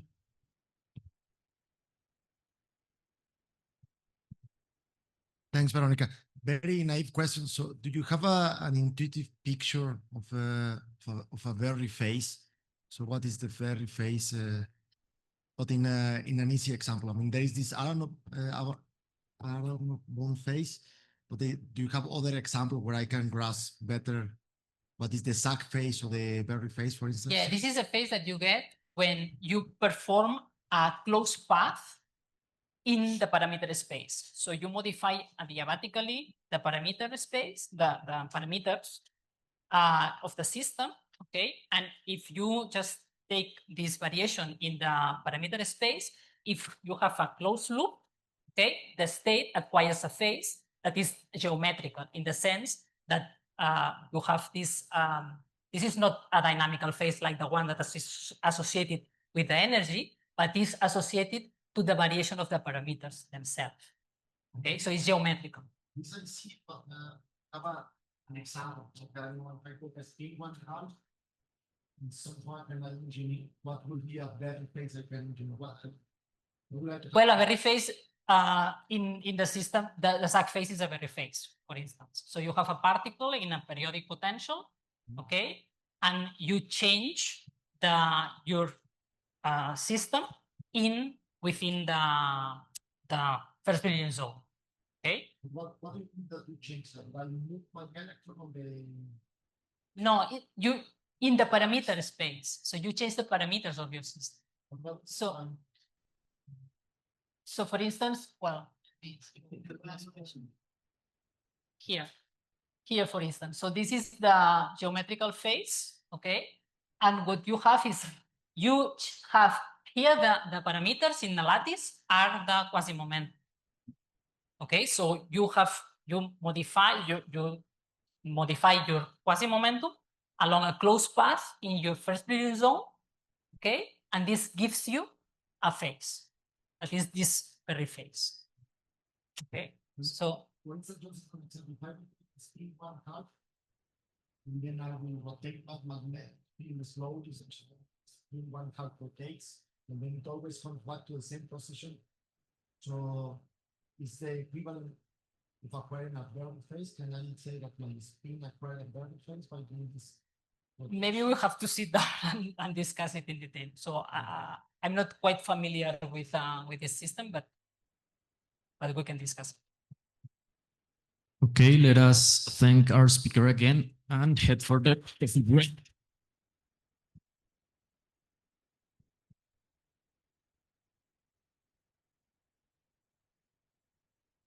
Let us go for the coffee break, and we'll see each other in like 15 minutes. Okay, hello everyone. So welcome back to the last session of today. My name is Cesar Cabrera from the University of Hamburg, and I will chair the last session. So it's a pleasure to introduce Freddy, that he will talk about pattern formation via parametric excitation in ultra-cold gases. So thank you very much. Thank you. Okay, I will begin with the content of not working. No. No. It's not working. See?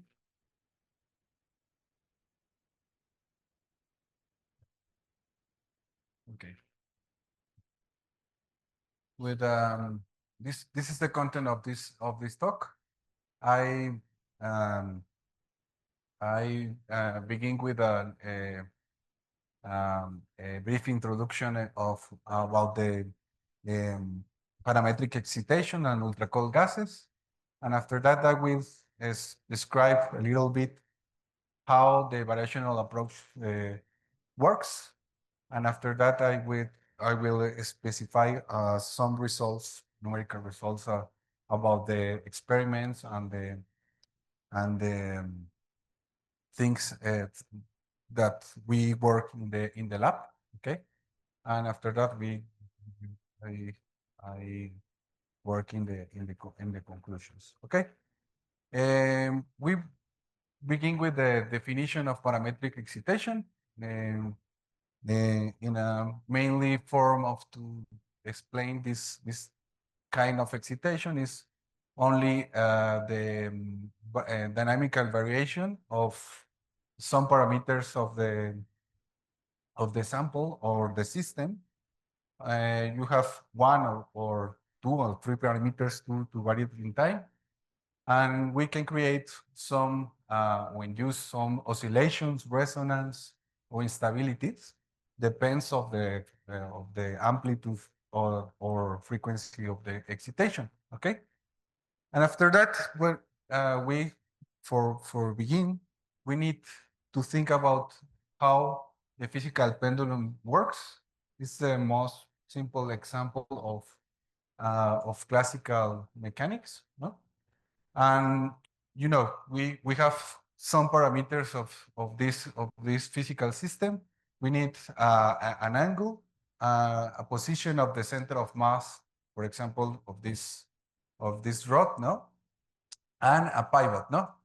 The pivot is only a reference for the center of mass of this body, and we know that the torque of this system is proportional to the mass of the body and the gravity. No? Okay.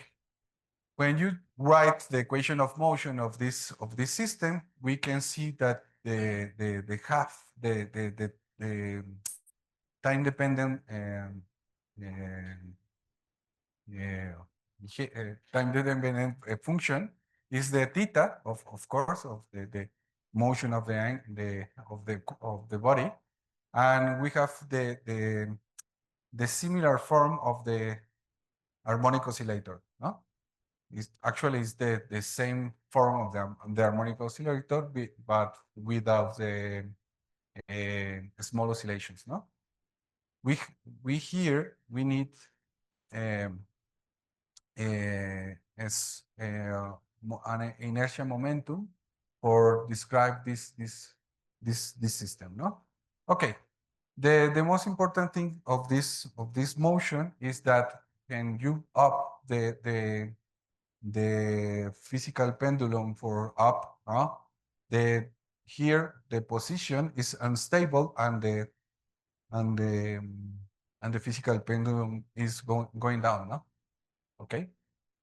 Here, for example, we have a typical physical pendulum, but now we can put or we can set a vibration of the pivot. No, we have a modulation of this point, and we have a stable position for this system. Okay, and how does it works? No, okay, we the effective motion of this motion of this physical pendulum is Mathieu equation, you know, and essentially is the same form of the harmonic oscillator, but with a frequency time dependent frequency. Okay, and we can check that we have regions of the stable or unstable system when we plot the natural frequency or the amplitude of the oscillation. We can see we have a very famous diagram known like the tongue diagrams. Okay, and we can see that for some parameters you have or a stable or unstable equilibrium of this pendulum. Okay. When you inject energy to the system, we create usually collective modes. Here, the collective modes we can classify in three types of modes. No? Normal modes essentially is the associated to the geometric or the geometry of the system. The topological mode associated to the phases, no? The effects of the wave function, for example, or for example, when we have holes in the clouds, we can talk about the topological modes. Okay. The last one is the instability mode. These instabilities or their modes, these modes are associated to the dynamical behavior of the system. Essentially, when the system have dependence of the time, we have these instability modes. Okay, and the collective modes in this system obviously is inherent of many body physics, and you have collective modes in very in another systems, and like nuclei or superconductors or graphene, or for example neutron stars or liquid crystals. It's an inherent system, inherent behavior of many body systems. Okay. Of course, the ultra cold gases are many body system by definition. Okay, because it's a gas composed by a lot of atoms, and we can check that the properties of this gas are very particular, no? Because we have degenerate Bose states, Fermi-Bose states. We have a macroscopic quantum system and superfluidity, and so on. But we have a lot of control of tuning interactions, for example, geometry, temperature, internal degrees of freedom. We have a very tuning system, no? Okay.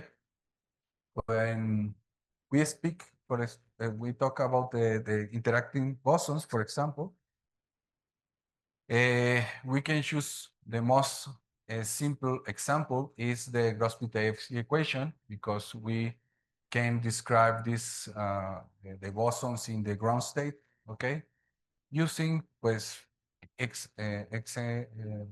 essentially two parameters. The external potential is the confinement of the system. For us, it's very important because it's related with the harmonic potential. The harmonic potential is our hobby horse, no? And the neutral atoms has an effective interaction. Maybe Rosario explained it yesterday. The origin of this term actually is only a contact term, okay? And we can change in time these two parameters.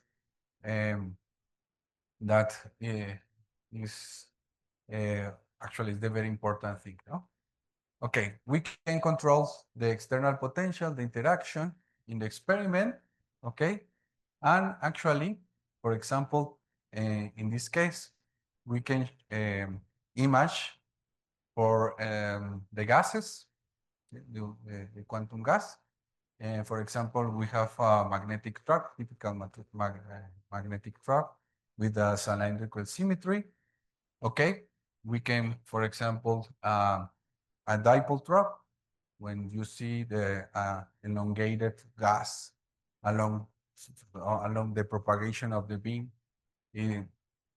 And we have another one that you have all these terms. You can have a hybrid trap. Hybrid trap is a composition of magnetic trap and optical trap. Okay. Okay, when you expand this potential in terms of the parameters of this functional form, you can approximate that the system with a harmonic oscillator, and you, in principle, when you have 3 dimensions, we have 3 frequencies, and they are the characteristical potential. Okay. And the controlling interactions, for example, in this case, I set here the rubidium scattering length, no? The behavior with a magnetic field. We can see the 3 regions, essentially, the BC, okay, the crossover and the BCS. Okay. And we can we stay in this region because for us the most important thing is the Grosby-Tayevsky equation, and the Grosby-Tayevsky equation works in this region. Okay, but we can tuning, for example, for the magnetic field, and we can image the clot in each region. No? The BCS is the analog clock, no, or system to very similar to the superconductor systems, and the unitarity is a mix of BC and BCS when the interactions of the particles are very big compared with the system, with the size of the system, and we say that the interactions diverge around this value. Okay. Okay. This is the regimes. And how do we generate the parametric excitation in ultra cold gas? Okay. Okay. We have a lot of control, for example, of the frequency of the trap, because the power is the frequency is proportional to power to root power, no? And we can oscillate this power in order to oscillate this frequency, okay? And we have a lot of control of in the amplitude of this oscillation and the frequency of excitation, okay? The consequence of change, for example, the radial frequency is the changing of this size of the clot, okay? And we can plot this size in terms of the time, and we can see that the clot oscillates, okay, with a certain frequency. The frequency we measure, okay, and we have around the 300 hertz, and actually in our trap it's around 150 hertz, the natural frequency of this frequency, okay, but we can see that it's two times this frequency. Okay, what is the important thing? Okay, when you wait interval of time or window of time, you can check, for example, after, I don't know, 4 or 5 cycles of this oscillation, we can see this pattern. Okay, this pattern is is produced by the injection of the energy in the system. Okay, and this pattern has an Fourier transform. No, we can do the Fourier transform for this image, and we have modes of this extended pattern. Okay, and now we can ask how the pattern appears in the system. Okay, in the variational approach, for example, we can use this variational approach because it's very simple to analyze the wave function. In special, we have for example, here, when the frequencies are different in the 3 directions, we have an anisotropic trap. No? But when the frequencies are equal in the 3 directions, we have a spherical form, and the cloud behaves the same symmetry of the potential. For us, the most in the lab, we have a prolate trap when the frequency of the trap is omega r is most bigger than omega z. Okay, and we have a cigar shaped trap. Okay, and for example, when you take the density Lagrangian of growth theta equation, you can check the good ansatz, for example, using Gaussian, and you can put here this ansatz to integrate along all the directions of the system, and we have three important parameters: the width of the cloud, the phase, and the center of mass of this particle. Okay. When you integrate this, substitute here and integrate in all the space, we have a parametric Lagrangian, and this parametric Lagrangian has interesting behavior because here the time is not explicit in the system, but is implicit in the parameters of the plot, and we can substitute, no, and we can use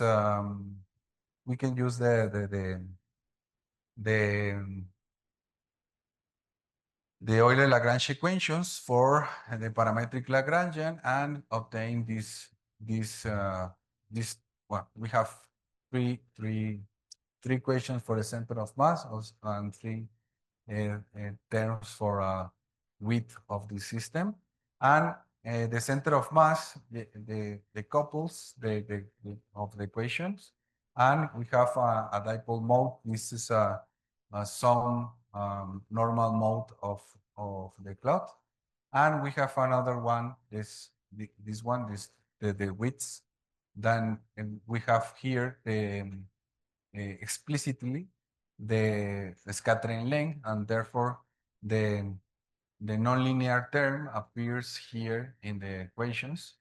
And in principle, we can solve these equations using a numerical method like or similar to solve these equations. But before to do this, we can check another form to simplify these equations using the The linearized form essentially is we have a linear perturbation and the center and the initial width for to substitute in this here. And we can check, for example, when you solve, okay, this is a typical experiment, okay, when you can measure the frequency of the trap, okay. This is the dipole mode, okay, in the experiment. And here, we can see that the frequency is the frequency of the dipole mode is the same frequency of the trap, okay. Okay. Okay. Another thing that we think about is how the parametric modulation is introduced in the system, and we can see that the frequency, for example, when you inject energy in the system, the frequency modulation has a preferential axis to oscillate, no? And for example, in the experiment, we have an actual the radial symmetry to oscillate. And when you have a blade trap, for example, we can oscillate in the perpendicular form of the trap. And okay, we have the propagation of the information inside the cloud is slightly different when you oscillates, for example, the interaction modulation, because, for example, here the clouds oscillates isotropically, and the distribution of the energy is slightly different for the another case, no? And when you see the linearized form for these equations, we can check that they are essentially Mathieu forms, because we have assigned here a periodic modulation, for example, for the frequency modulation. Here is essentially is a Mathieu equation with a nonlinear terms, okay? And when you compare it with another equation of motions, we can see that the scattering length oscillates as a Mathieu equation, but in the nonlinear term, coupled in another form. Okay. Okay. When you change, no, the time dependent frequency. Okay. We can check that the equations are the same for has the same form for the linearized forms, and we can solve these equations only diagonalize this form using only the Fourier transform for this equation, and the eigenvalues of these equations have two modes. The monopole mode and the quadrupole mode are the collective modes and normal modes for this system. And we can check, for example, in the experiments, that the cloud change the form, okay, the shape, no, of the cloud only with this oscillation. Okay, this is actually is the cloud oscillates with the quadrupole mode. No? Okay, when you put the frequency, the natural frequencies in terms of the aspect ratio of the frequencies of the trap, no, we can check that the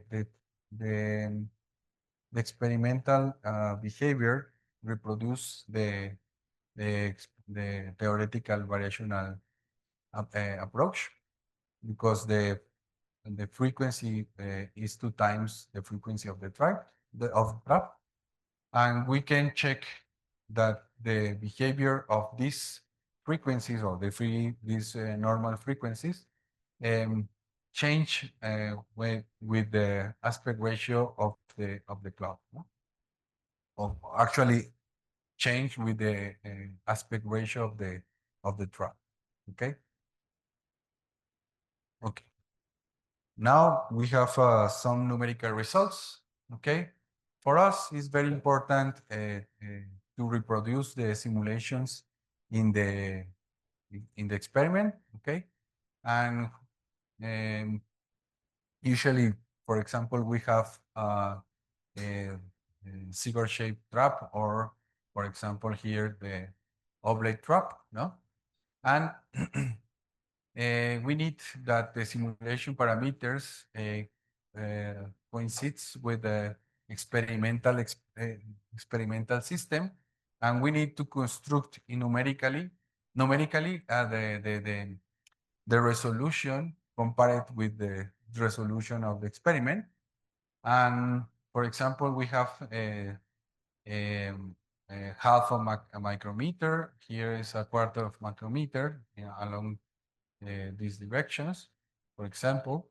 And the time temporal width is around this 160 nanoseconds to check now the evolution of this dynamical system. Okay. For example, here we can in the numerical results we have a very lot of control of the frequencies of the trap. For example, we can see that how the symmetry change, only changing the frequency. For example, here Y, no, we can begin with 20 hertz and we finish in 50 hertz, and the plot is elongate along this direction, no? The Y system. Okay. For us, it's very important to check what is the ratio of these frequencies, only to resolve numerically the system. And for example, here, this is the typical numerical simulation that we use, no? And we can see that when you inject energy along this direction, we create a pattern in this direction, and we can check the stability region, for example, using the same spirit of the Mathieu equations, and we can see that when you set the 2 times the energy, the 2 times frequency, no, of the trap, we have the most efficient form to create this pattern. Okay, this is the experimental pattern. This is the numerical simulations. Okay, and another thing that we can use is using the Lagrangian and the Legendre transformation. You can put now the density Hamiltonian with a kinetic term, a potential term, and interaction term, and we can check how the energy change in the time, because in this case the dynamics is the most important thing, no? Okay. For example, here we can check the total energy of the system, is this black one, okay? And we check how the energy interchange between the potential energy and the interaction energy interacts and changing the position or the symmetry of this system. And we can check that for some time, for example, 30 milliseconds, in the initial in the initial behavior of this energy, kinetic energy in Z, we can see the energy is 0, but when the pattern appears, the energy is different to figure, okay? Okay, in the oblique trap, for example, we have not experimental data for this symmetry, but for us, it's very important, for example, to study the topological defects in this kind of traps, and they are many groups around the world works with vortices. Vortices are defects in the density pattern of the density clouds, for example here, the density profiles, and you can create, for example, these because of lattices, and when this hole is a vortex with a quantiset circulation, for example, here with a lot of atoms, we have a lot of vortices, but when you have a small cloud, we have a few vortices, no, 1, 2, or 3 vortices, and we have a quantity circulation around this defect. Okay, in the for us it's very simple to simulate this kind of system, because only we can put a vortex in the simulation, and we can see now that we can create another kind of patterns. In a special, here we have a radial pattern, and here we have a vortex with a radial pattern. The excitation or the modulation excitation is perpendicular to the wall, okay?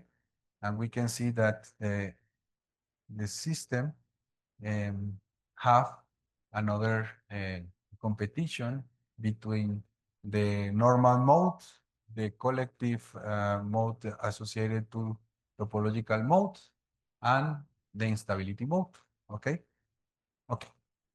For example, for this kind of system, we have, for example, here, is more or less the same, but the times to create this pattern is 2 times of the prolate system. But the most beautiful example for this is the non-trivial dynamics, when the trap is anisotropic, okay, and we have now creates a strange pattern here, like maybe we can produce a quantum turbulence. Okay. Okay. This is our team, the theoretical team and the experimental team, and this is the collaborators. And okay, thank you.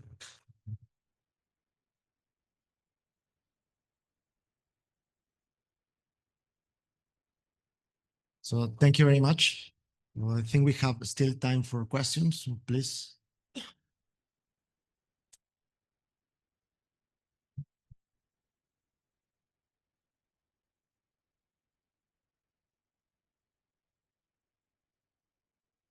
So I didn't understand if you can have the 3 regimens in the same experiment. Yes. In that case, also you can have all these patterns and vortices in all regimens also. And okay, it's most easy to create vortices in an oblique trap or by the symmetry, because you have a radial cloud, no? and we can create a vortex with a angular momentum. Okay, you can put, for example, a green laser and move around with a certain frequency, and we can create a vortex, no? But what you could you have like a pattern or this like I don't know, and then change the regime like in a short time, or and then you see if the pattern if you In the could- VCs, okay. Actually, we cannot see the patterns in the VC crossover. We cannot see. Okay.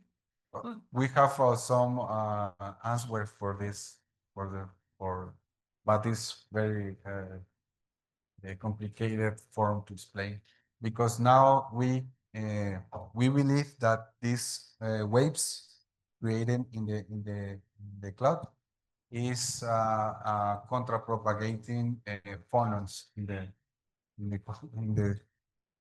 okay. Okay, thank you. So more questions?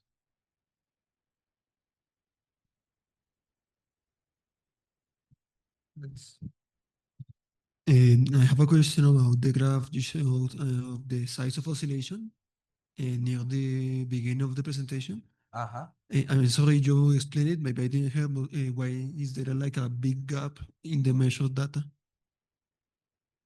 Big gap? Yes. And Here? yes, this Here? one. Like in the time, there's like Yes, a yes, big yes. gap. Actually, when you fit a periodic function, you need to what's that? To jump, yeah, to jump for another region, because your feet is not good when you not this when you do not take this down. Okay, only is for feet. No, no, I didn't know. Okay. Yeah, but we can check for this point, no? We can do an experiment with. We have a lot of experiment with a lot of points with this behavior, but it's unnecessary. This is the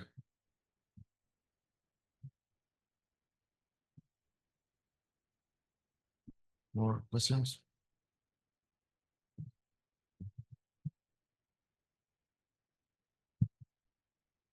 Thank you for your presentation. My question was regarding the simulations on the vortex in the 2D system. Well, does it depend? Do you need the vortex? Does it have a required lifetime for you to observe these patterns? Yes, you have a good point. Okay, in these experiments we need. Okay, these experiments we create the BSC, no, and inject energy to create the vortex, and we need wait another time to oscillate the clock to create this strange pattern. And I don't know if I understand your question, but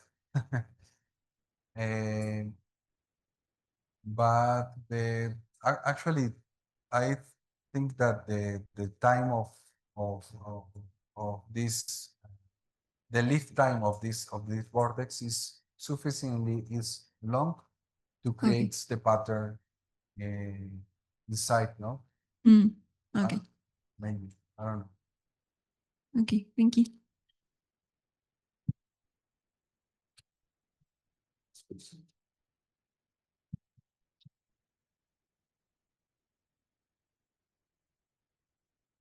I have just one fast question. So at some point you show in the numerical simulations the oscillation of the interaction energy, the kinetic energy, and the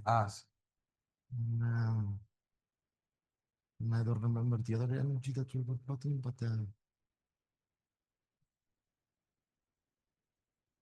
yeah, Here, yeah. Yeah, the potential energy, right? So why the kinetic energy? I mean, I kind of understand that is out of phase, the green and the green and the pink, but why the kinetic energy has this weird double, like if you will have twice the frequency compared to the others? I don't know.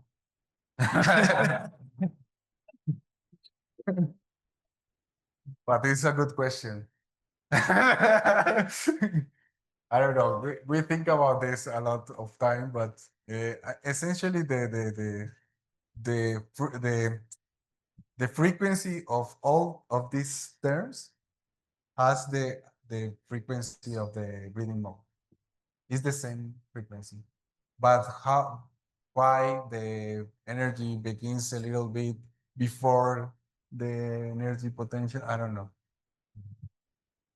Actually, we have a lot of this much, and we can check it.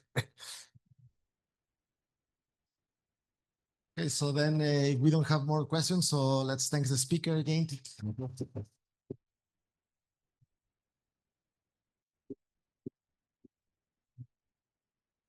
I think then we conclude the session of today. Some more comments, something to add?